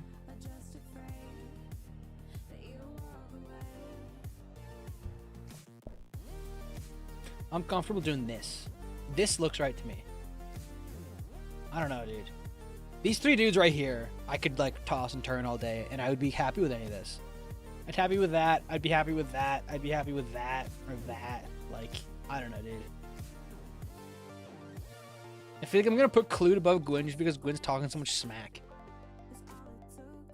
Okay, but no, to be fair, Clued's resume looks like this.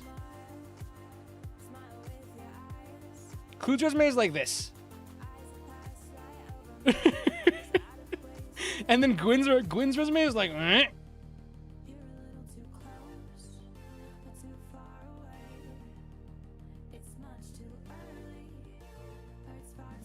Where was I on the timeline? 2015 to 2017 or something? Who even are you? Tell Beetle to stop talking about me versus Create. I said like 30 slurs in that video. Oh my word.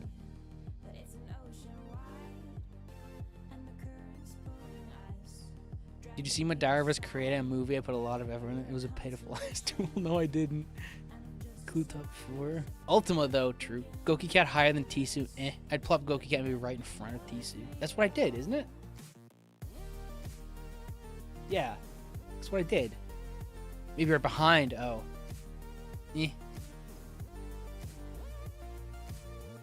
Clued curved a little sooner, right? Yeah, probably.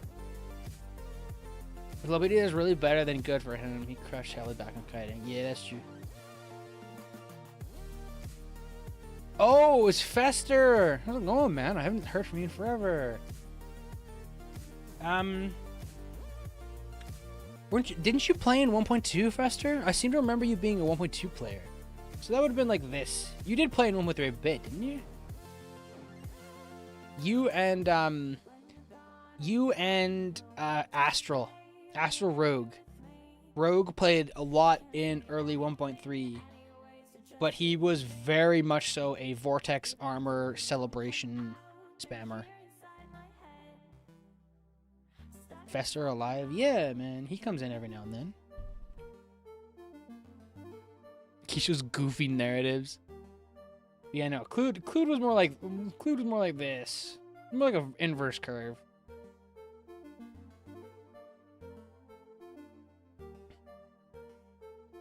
He still does. Fester is still in my server. He's somewhere in He's somewhere in this group, We ride I think. coasters all over the world, thanks to the epic At travel deals you find on Fester. Skyscanner. Kieran de Festa. There he is. It's him. Wow, Oh, what a drop. That's the thrill of booking Bye. your next trip with an epic deal. Find savings that'll make Lol. you go. Woo! Save 30% on average when you compare flights and rental cars. Skyscanner. Download the ultimate travel. How's lag was insane. Average If you savings lag, no of one like fighting you unless you were hell. Yeah. Price percentage savings may vary. I always wanted to read one of those. Summer is getting hotter. Currently on Start the vacation. summer Heck off yeah, with heck yeah. $100 Popping off, cash living back when you large. Sign up for a CIBC dividend Visa card for students. You know, I have Plus, genuine get a free definitive proof from the SBC speed hacking Plus stuff. Also, membership. Blanc brought that to my Terms and attention conditions first, actually. apply. Oh yeah, the speed hack stuff is just like a mess. You can plausibly accept Lobita's spot, even though I think both I and Gwen boomed on them.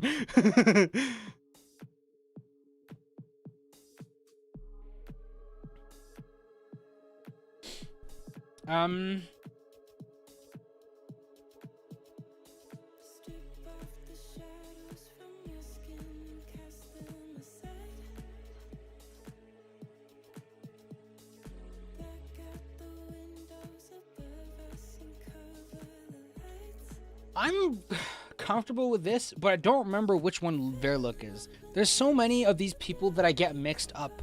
V-Ice, Verlook, Void, Aujo. Yeah.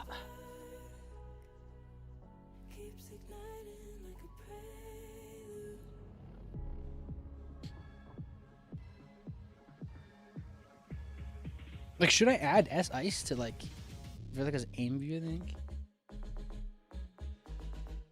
I'm adding him as V-Ice, because that's what I remember him as.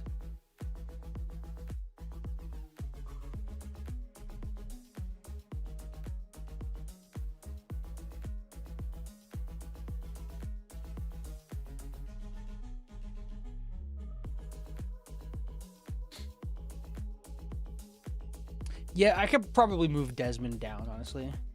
Hunter probably beat Desmond. V-Ice... What? Oh, yeah.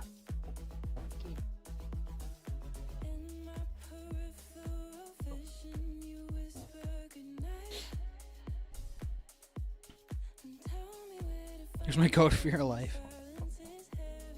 Desmond gay. True. Langlyph can be put in cheddar cheese / Marmite. There. Void maybe low Swiss. I don't know about the others.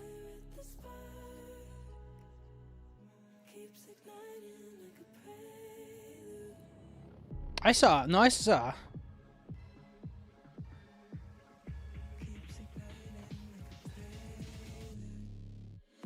Is it safe for me to watch that on stream, or am I gonna get banned? I'm totally gonna get banned if I watch it on stream. I'll do that later. Okay, so here's where we're at right now.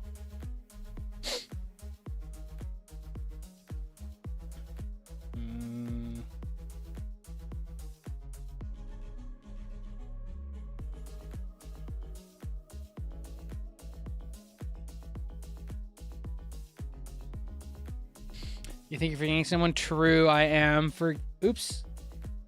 Get out of here. I am forgetting somebody. Oh, I am forgetting somebody. Oh, I am forgetting somebody. Oh, true. My God, Roomy.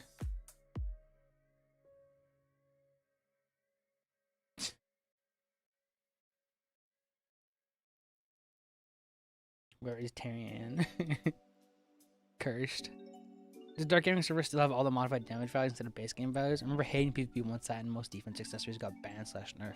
Yeah, it does. Does Rumi exist on the timeline?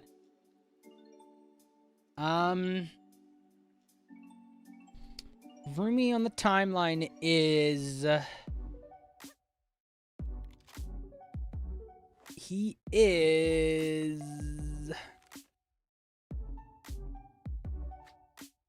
2021.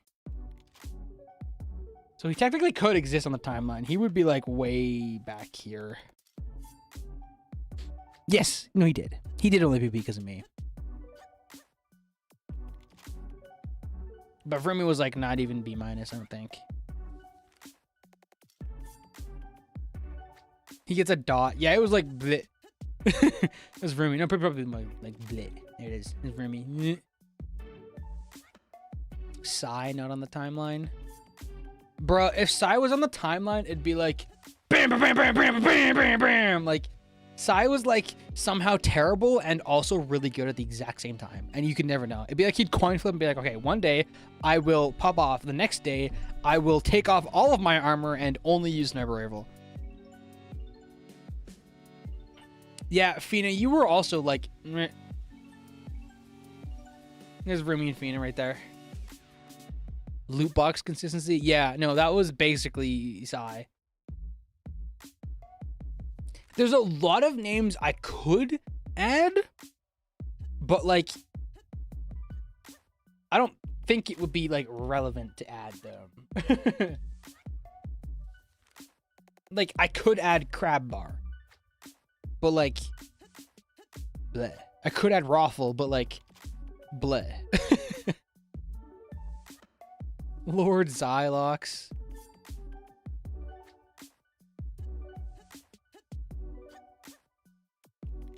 I could add Discord from Aurora. Shiro / White was B-. Who? Never heard of him. Yeah, Solarian is like, there's Solarian.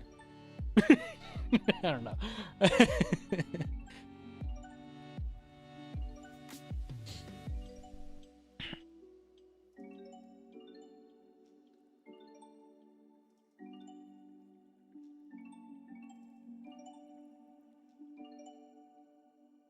Did Raffle ever finish making that top-down pixel art PvP game? He's working on it.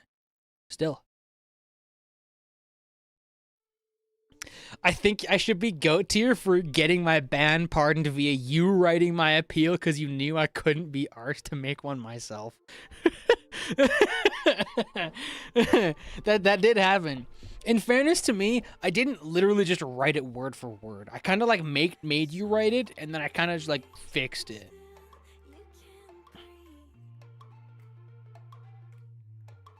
Mordant S+ tier. Did anyone from the Calamity scene ever do PvP? I met someone on a gacha Discord who plays a lot of Calamity stuff and played on Shadow Rain at one point, but they didn't PvP. They were just there for a brief period just to like chill and build, I think, which is very peculiar. But they don't even like hardly remember it really. Phantom.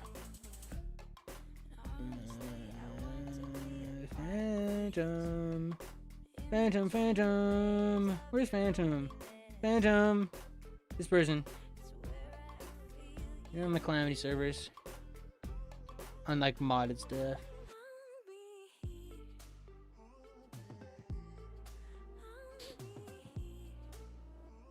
Finish the list? I did finish the list!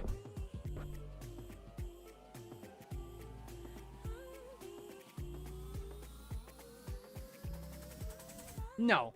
No one notable. No one from Calamity that's notable played. Besides Crab Bar.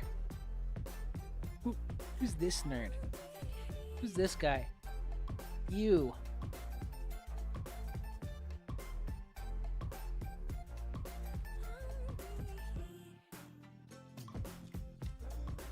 Carol actually staying down there? No, I mean, okay. Whatever.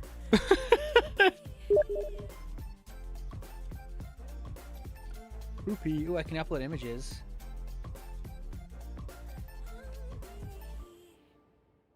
Eh.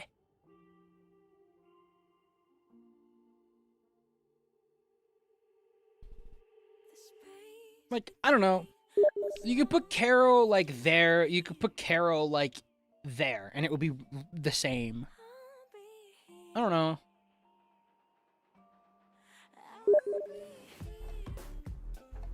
No, not the demon. No. Well, I actually don't know at all about like Koge. Holy, you guys. do, do, do, do, do.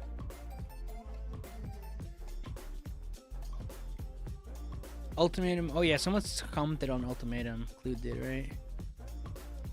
Ultimatum was that good. I just remember them using God mode. Yeah, Ultimatum had PvP God for like a very long time, and he was around at one point like early 1.2.4, and then he stuck around until like one point like almost 3.2, and he was like quite good. I'm not confident saying he was ever A minus ever. I really don't think he was. I think he was one of the few who got PvP God who didn't really deserve it, but like he was pretty solid for a pretty good chunk of time. Can we get a stream of you playing the Furry Feet game I gifted? I don't think I have it installed even. I'd be pretty shocked if I did.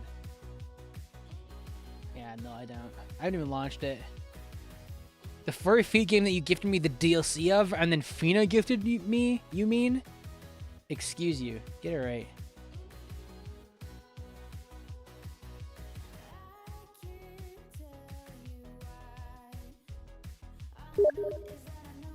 Stop it. I'm gonna go on to Do Not Disturb if you guys keep bugging me. Oops, I turned off streamer mode.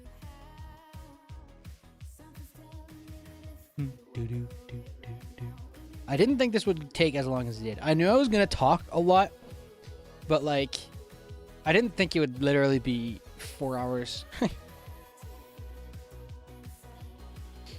Okay, but I do think that's done. I think that's most of it. Like, I'm sure I could add more folk to it. And honestly, I might in my own time. Like, if I play a bunch more, I'm sure I'll add, like, FAD and like, EG and stuff. Watch Create Eye versus Madeira. Where is this?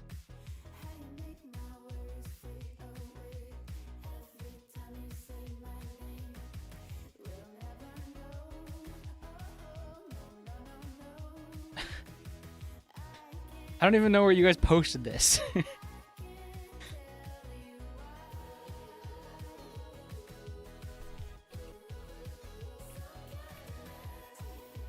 Cope. Oh, in the memes channel. What is this? Hold on, I'm putting this on the other stream first to make sure I'm not gonna get...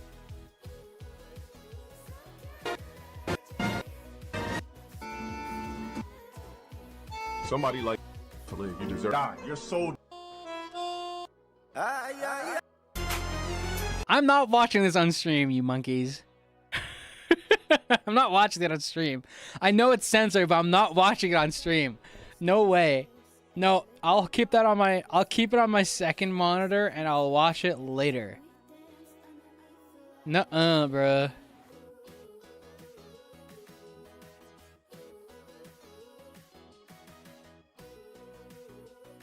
CR, I think it's on by. Need to watch the video of Addy destroying character. Nice pape, nice wallpaper. Yeah. Wallpaper engine's fun.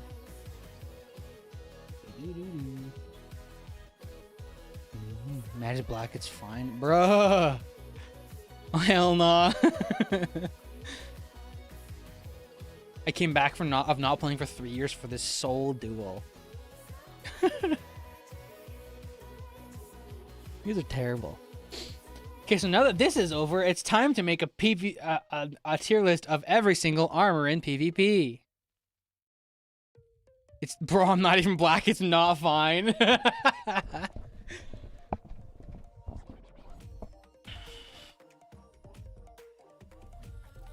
7 hours. Yeah, it would take about 7 hours. Make a tier list of all the games people have gifted to you. I don't think I've been gifted, like, hardly any games. Okay, I've been gifted, I was gifted Monster Hunter World and its DLC, which is my favorite game of all time. I was gifted Furry Feet and its DLC. I was gifted Hentai Minesweeper, and then I was gifted, Hunter, the Hunter, which is like a literal hunting game. I played for 3 hours yesterday. That's it. I think those are the only games I've been gifted. No, that's a fat lie. I got gifted so many games when I turned 18. Holy, I forgot about that. I got gifted Hacknet. I got gifted Slap City. I guess I would have enough to do a tier list, but it wouldn't be a very big tier list. Philip K being PvP God will never not just be wrong. Yeah, he had the rank, but it was like no. No.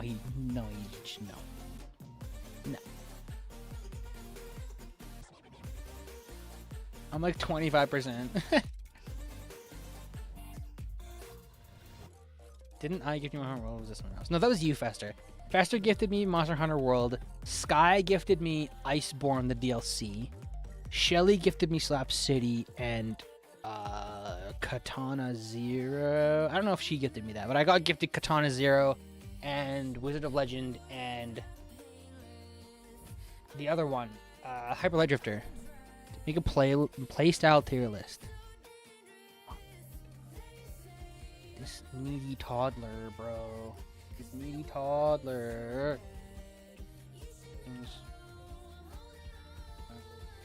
I can't even look for it because of the stream remote.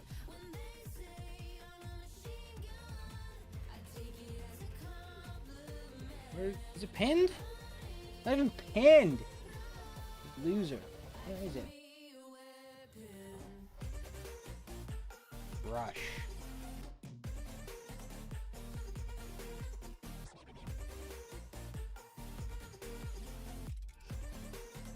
These submissions. I'm never gonna find this. It's in resources. Where the heck is resources? Why do I not see this channel?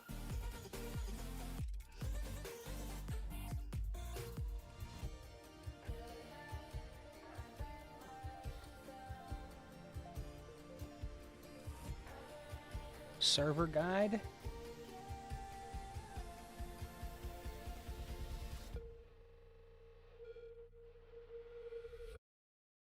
John is riding the subway without a ticket. Ellie is taking the bus Where? What the? without a pass. Doug is on the street. It's not in resources, you liar. Card. You stupid. They all tapped on using Interact Debit. Pay for adult fares on participating transit. You're in charge with Interact. Jupiter ranking system was like mercenary PvP god. Yeah, basically. No, Jupiter invented the letter rankings. It was just never like used.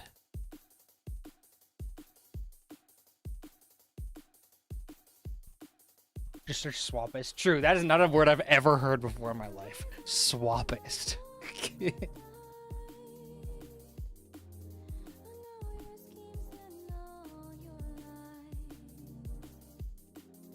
Primarily of pressuring into close range using middle or long range tools. That is a playstyle, yeah, I guess. Sure. Pure letter rankings and G with the G run form. Yeah. Middle range poking is primarily poking middle range and avoiding excessive trading. That is a playstyle. Long range avoiding other ranges. Sure. So going all in close range using movement and positioning along tracking to overwhelming trades. Sure. These last two are not play styles. Tank is armor. This is an armor set.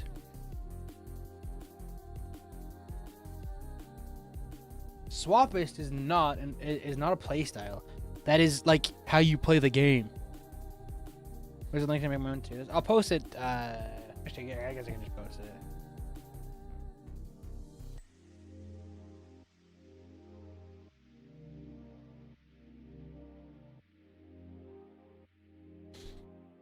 What am I?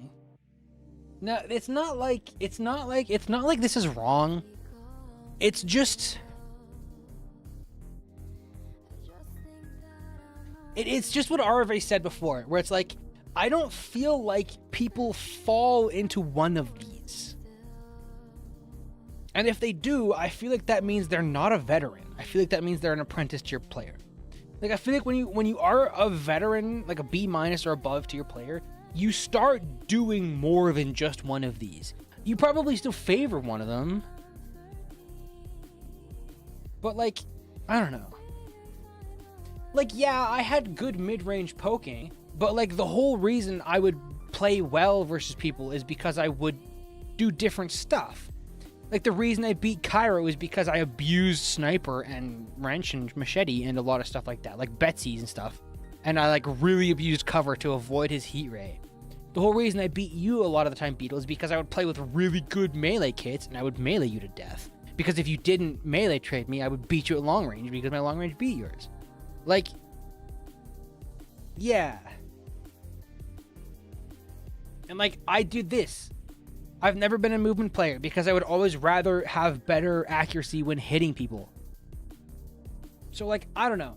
Like, I don't know. Like, I get it. I get what the idea of this is, but I feel like it's also in its own way like misinformation. I feel like it's giving terms to things that don't need terms, and that's making things more confusing than it should be. I feel like having like something be like bum rushing means to run someone down is like, yeah, it's not a play style. That is a thing you can do. I don't know.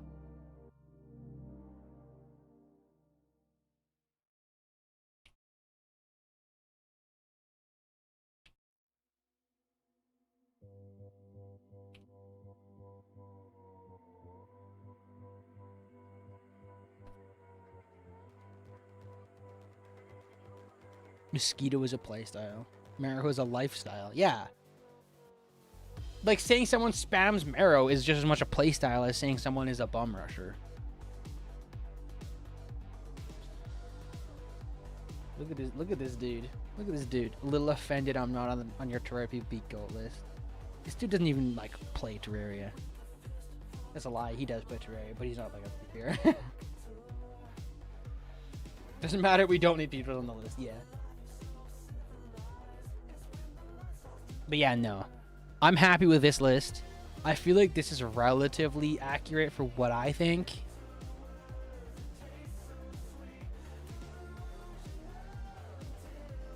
Is this right? Yeah.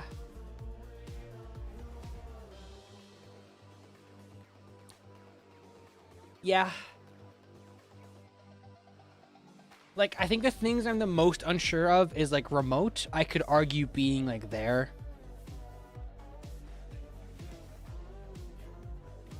And, like, this bit. Like, the bottom of Swiss and the top of cheddar cheese is the most, like, dude.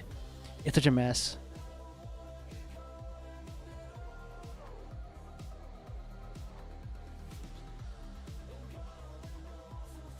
I'm a friend myself again. Gonna have fun. Next time, buy faster. Yeah, I'm happy with this. This is something I'm gonna unironically do as well, by the way.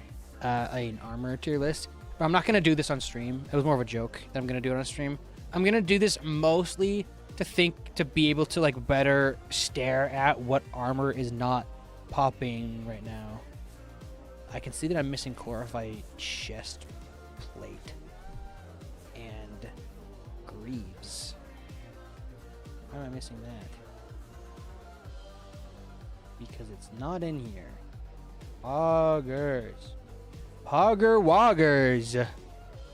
Yeah, I added Stardust. I added everything that's relevant, including Valhalla, Knight, and Squire. I added everything. If it's bad, it's bad. Doesn't mean we have to make it good. What is the purple blob below this? Jean. That's Jean's curse. Genie? Jin? I don't know. Get dark mode on your file explorer? No. Nebula armor F tier because we're about fixing it. Agree. Right now it is bad. I'm hoping to get the helmet buffed at least. Or Vortex though. The most literally fixable plugins. Yeah, I know. I would like to have it fixable. I think it would be a good, interesting idea. Vortex at the very bottom because you know V for Vortex. Turtle legs also got eaten. Man, what the? What heck? Sure, my breastplate is banned, so that's fine.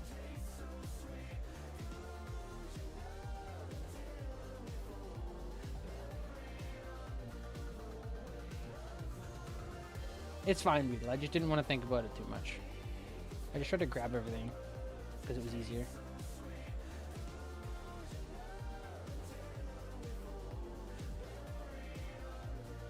Shut up, Beetle. Jeez.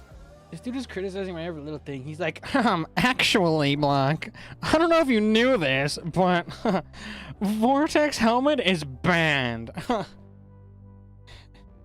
Shut up. Why is it individual pieces? Because hybrid kits exist.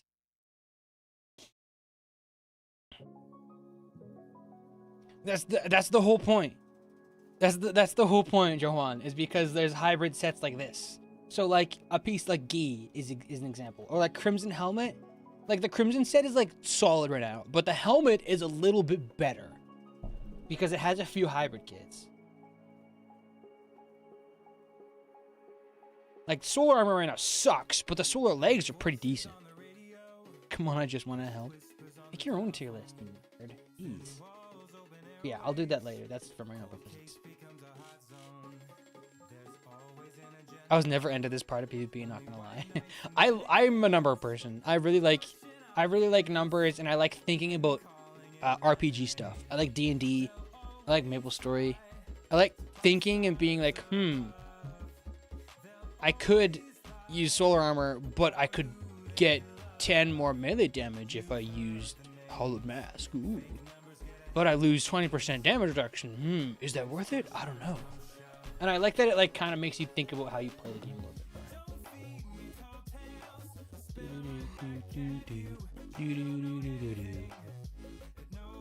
But yeah, no, I like the RPG stuff. So like,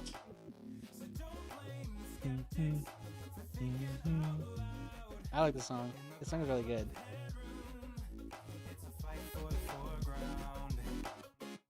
The song is weird and funky.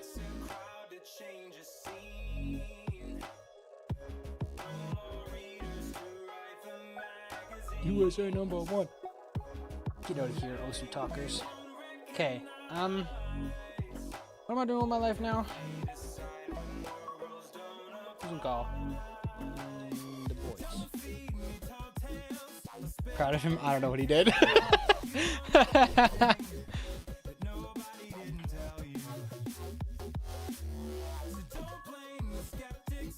Do I go PvP?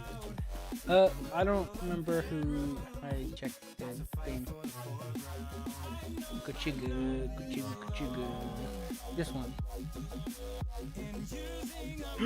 Terraria, all classes is playing. Oh boy, I can't wait to go fight them.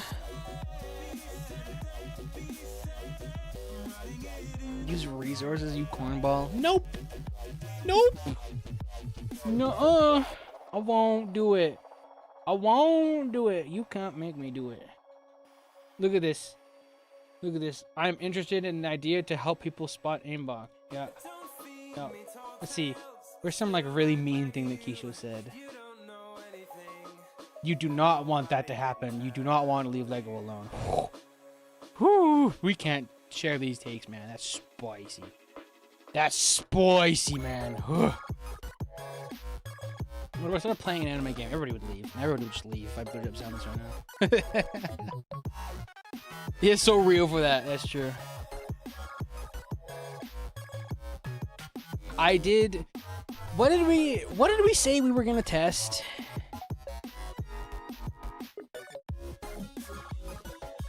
Please don't boot my res client. Sniper and tank meta. No. We changed a whole bunch of the ranger armor. I know that much, but I feel like I don't need to test that. Like I feel like that was just balanced.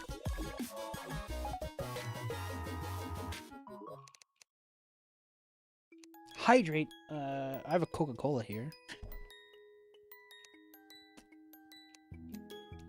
Yeah, come stream snipe me, nerds. Come stream snipe me while I haven't played in like forever. Look at this. Look at this kid I'm in right now. Come stream snipe me. You won't. This is right res, right? This is 1080p. Yes. Yes, it is. Okay. I'm good. That's unironically been like the thing I've been the most like afraid of since I started playing again is because I have the client that is like higher, like unlocks your res. I'm gonna beat you.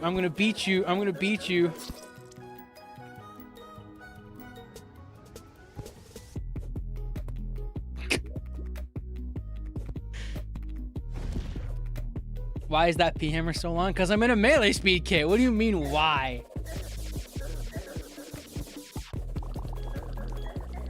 Your bubble gun is almost longer than my pea hammer. I'm the goat. Need to start streaming Winecraft for real. Look at my glaive in this melee speed kit, bro. Yeah! Yeah, it's so good! Whoa. Okay. Whoa. It was because sex joined.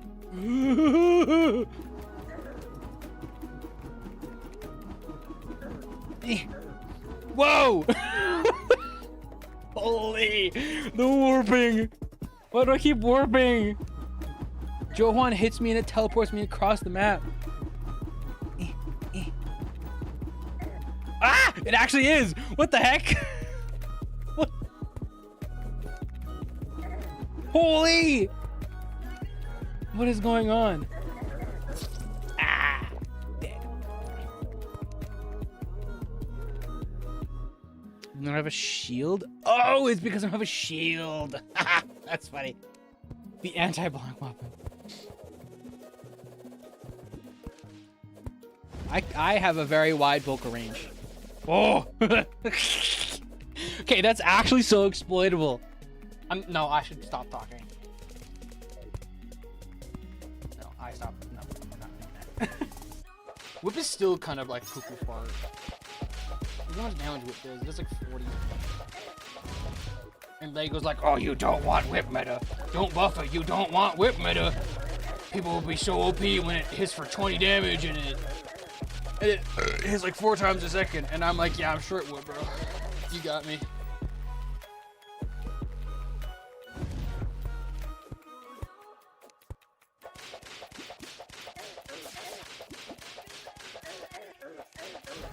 Look at how OP it is. It's so crazy, bro. It's so crazy. You don't want to see me in Whip meta.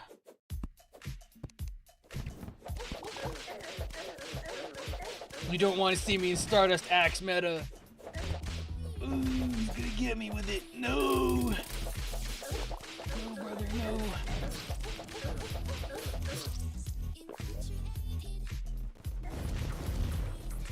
Spear maxing. It's actually so bad. The whip is still so bad. It's like usable now, but it's still like really farty bad.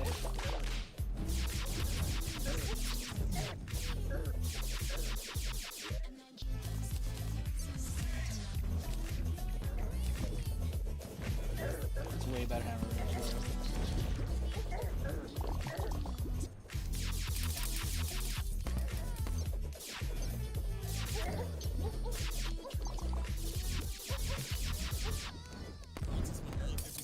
Come on, land a sniper shot for once in my life. Ooh, get him, Johan! Get him, Johan! Ooh, get him! Oh, it was gone by the other guy.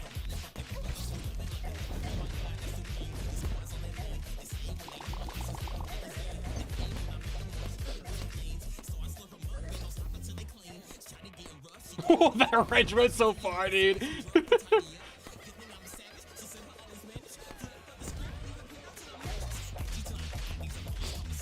I love tracking people across the arena with the sniper rifle. Oh, he's bugged!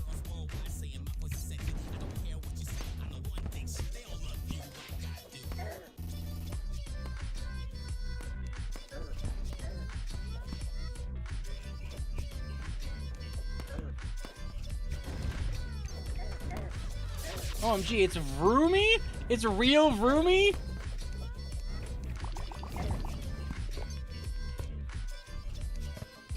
It is I, Vroomy. My worst nemesis. Not the Vroomster.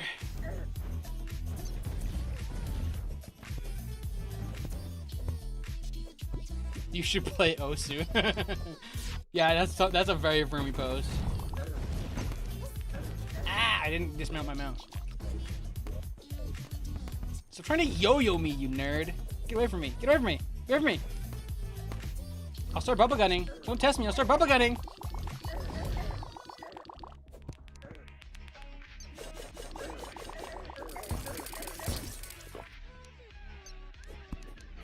start bubblegunning and I won't How stop. often do you compare yourself to I'll others? go buff It's bubblegum easy by to like envy 50 people damage. on social media, I won't. seeing only the good parts. In reality, I no won't one because has then it Keisha all will start baby together. raging and then Therapy Ruffle will helps actually. you focus on what I'll you be like, want, not what others have. And BetterHelp makes it easier to start. It's online, flexible, and surprisingly affordable.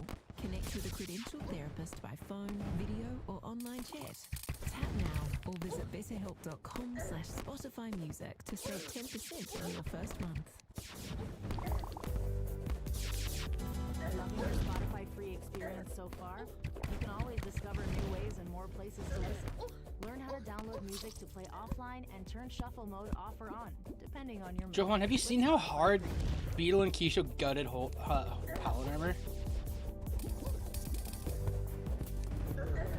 It's crazy. Hollow Plate Mail has like 10 defense, and so does the boots.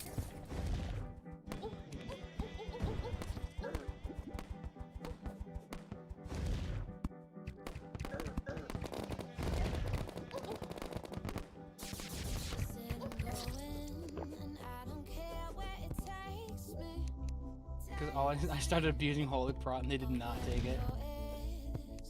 I don't want to gut Hollow that hard. I had to convince Lego not straight up ban it.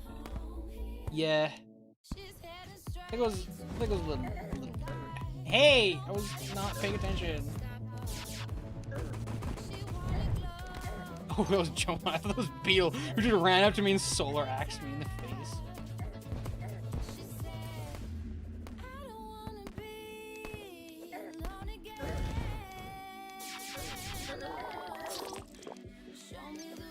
Man, you're the worst.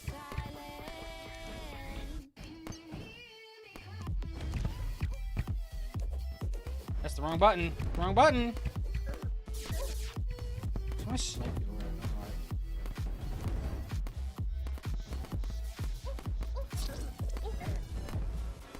Yes, consistent movement. No, I'm not paying attention to Beetle. No, I'm not paying attention to Beetle. Nuh-uh. I don't see him.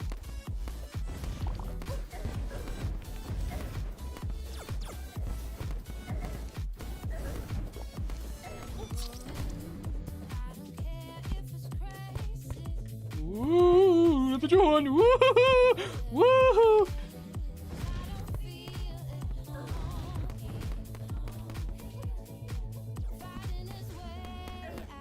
Ah! I've got a giant red target on my back because there's a guy following me around with Starduck's axe. Oh, there he is! Ooh! Don't get hit by Johan!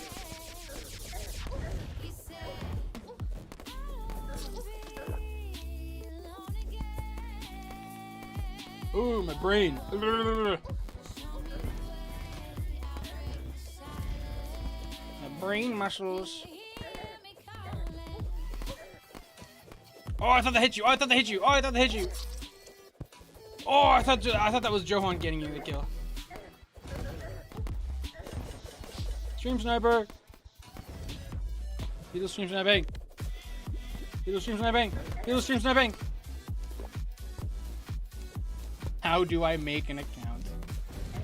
Fina, you already have an account, and it detects it on your IP, so it's like, oh, I'm not gonna let you make another one. You just have to log in under Fina.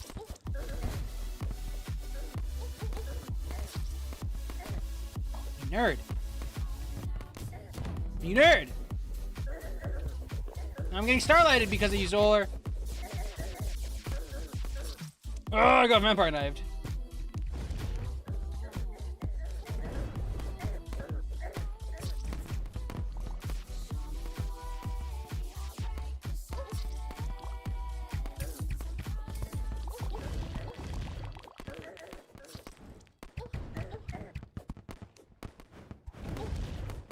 How do I keep hitting these shots from like right above someone?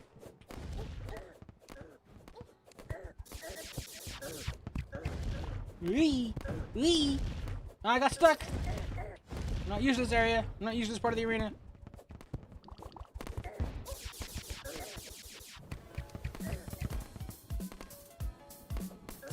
Owie.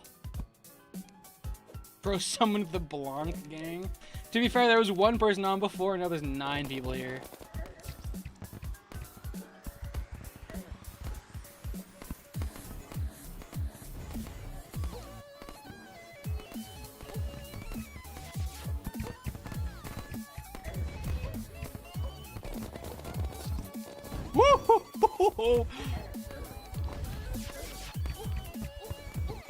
I could very well turn into a sniper that just spams sniper all day, honestly. It's kind of fun. I don't know.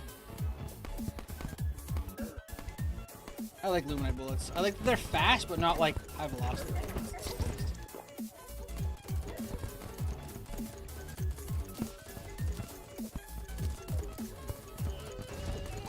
Humaticorn. This dude, bro. Dude.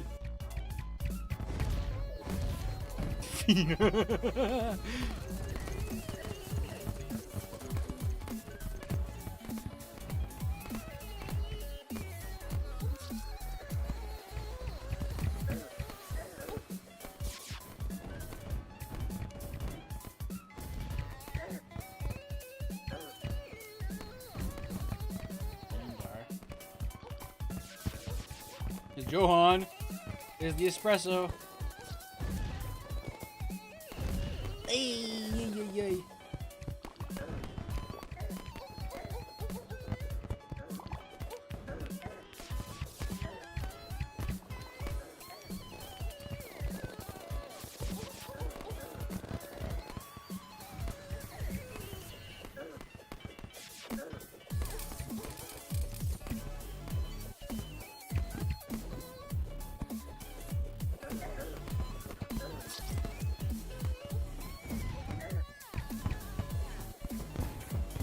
No, I can't.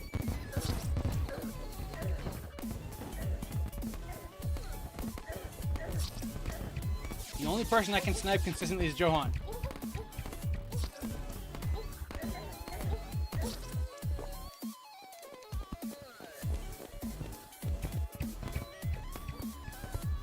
Because the right is better for snipers. Yeah. Yaw. Now.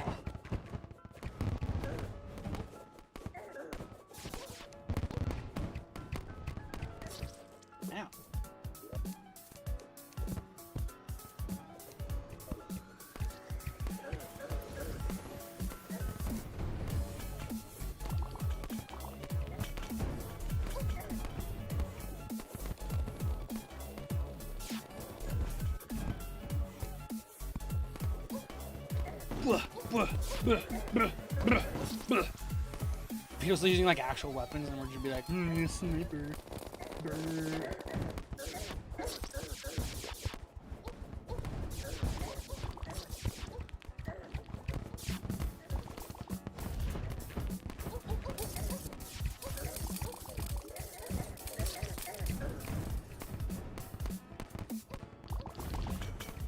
Poor Johan. He's doing it to himself, okay?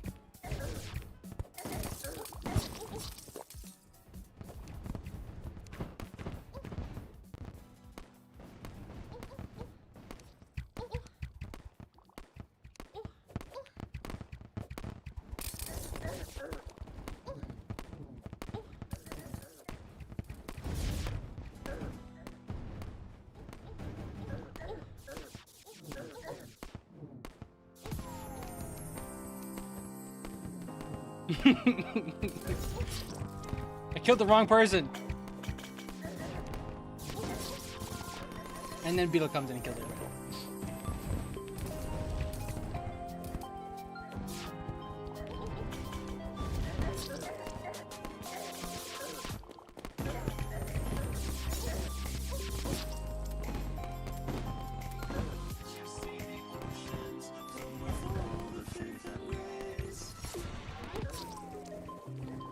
Walking into that one. Big white brony. Yeah, that's you, alright. 6 foot tall white boy brony.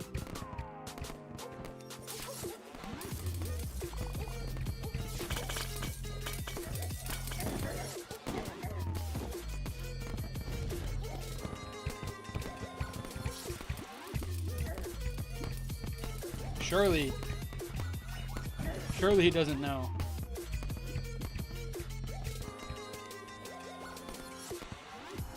Beetle's stream sniping me! Beetle's stream sniping me!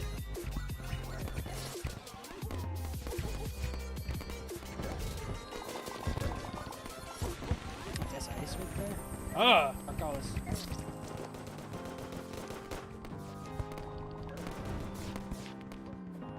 could be Madeira. That is a Madeira username. Blah, blah, blah. You should fight this boss called Skeletron, because you're gonna see Okram. That Okram boss? Ooh, I could fight that Okram boss.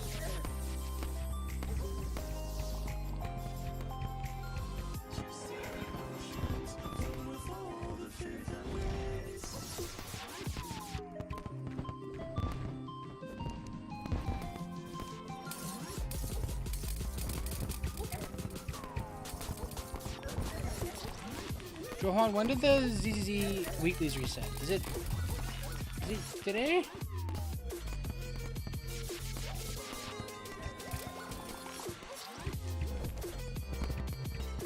Today? Okay. I'll do that after I dick around a little bit. 'Cause I need to. I didn't do my dailies on ZZZ.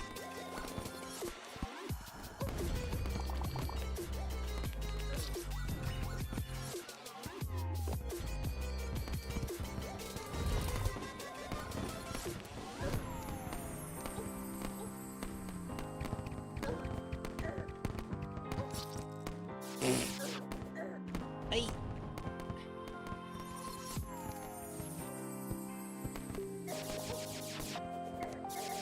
Man, I remember when Raffle was like, oh yeah, let's make gun game.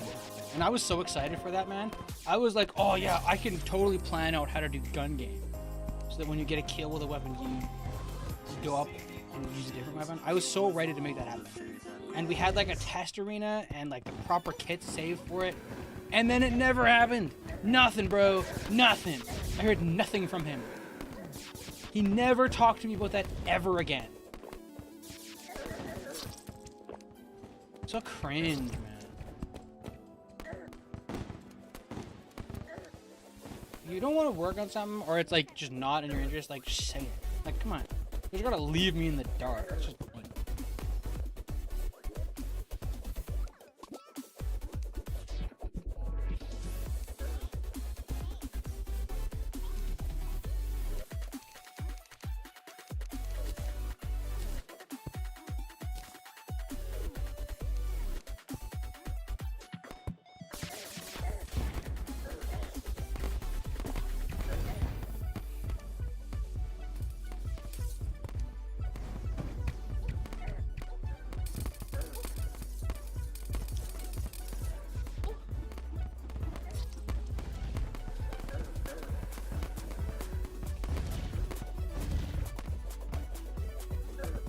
Yo, Joel's trying to kill Steel! Oh, Joel's trying to kill Steel!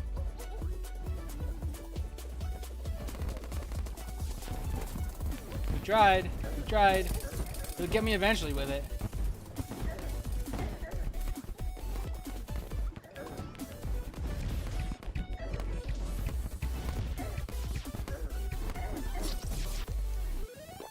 And then S.I.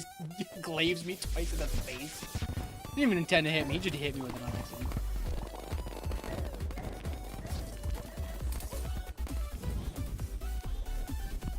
Kraken is crack, that's why they call it the Kraken, bro.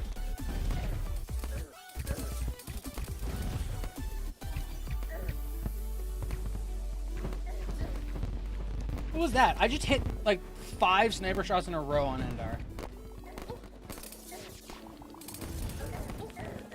That's what it's like to be like an ancient time player who used to be really good and like hasn't played in like 4 years.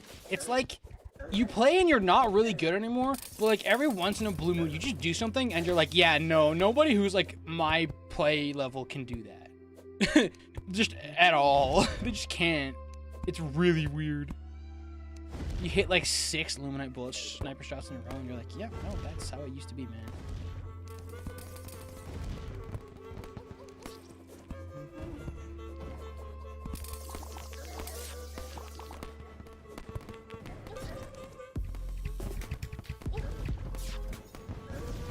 And here's this nerd running me down with normal weapons. This freaking guy in his astronaut outfit. Oh no, he's got an actual weapon now! No! Run away!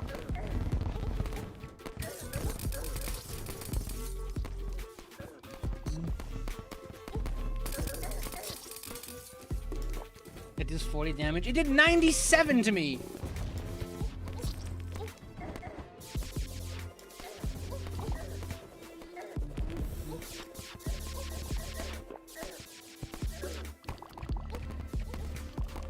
Look at Camelot. Look at Camelot. He's trying so hard to kill me with normal weapons. I mean, I'm using a normal weapon too, but...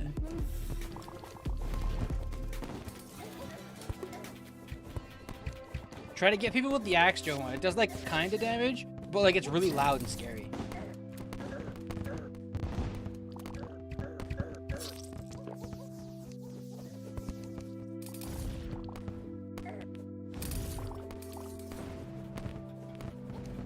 Now, do whatever you want, Camelot. It's fine.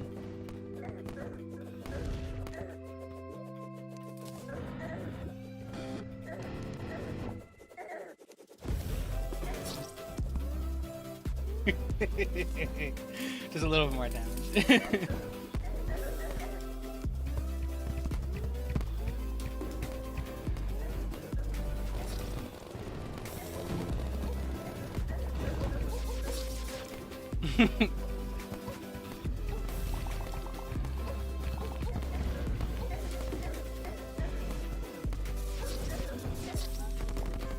Okay, as long as I didn't get axed by Soar, I'm good. I'm good there. Oh yeah, it's also crazy that I'm like barely above 100 ping while streaming. That's kind of nuts.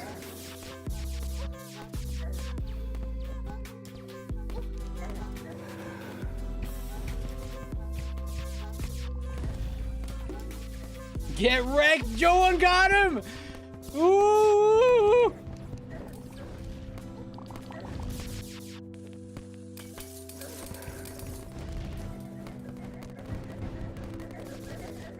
Boo boo!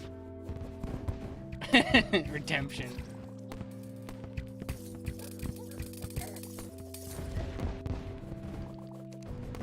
Oh, I also haven't had any dinner. That's kind of bad. I should probably be eating some food. Prime Day is next week on July 16th and 17th, with epic deals exclusively for Prime members. Okay. You'll I'm gonna feel stop like you just won an stream. award. I'm gonna stop stream now. Wow, I didn't even prepare a speech. I I'd need like to to go thank eat my food, bestie and for I need to adding do us to some our other list. gacha dailies. Also, Sam, our delivery guy, for bringing my Yeah, we're new gonna stop workout streaming while mat this so YouTube or the fast. Spotify ad plays. Shut up. Jeez. Ugly. You are ugly. Okay. Thanks everybody for stopping by. I hoped everybody who was around for the tier list actually enjoyed a little bit of it and a little bit of the discussion stuff that it brought along with it. I don't know when I'll do something else like this again. Who knows? I always come back to do random little streams every once in a blue moon. I'd like to do a few more random streams because I feel like it's fun to talk to different communities and stuff. But yeah, who knows? It'll happen at some point. Anyways, I finally logged in and you leave. I haven't left. I'm just sitting here because I'm talking and not paying attention to the game, okay? I need to eat food because I haven't eaten food today. Yeah, thanks everybody for stopping by. And I'll see everybody around, probably. Ciao. Ciao, ciao, ciao, ciao, ciao.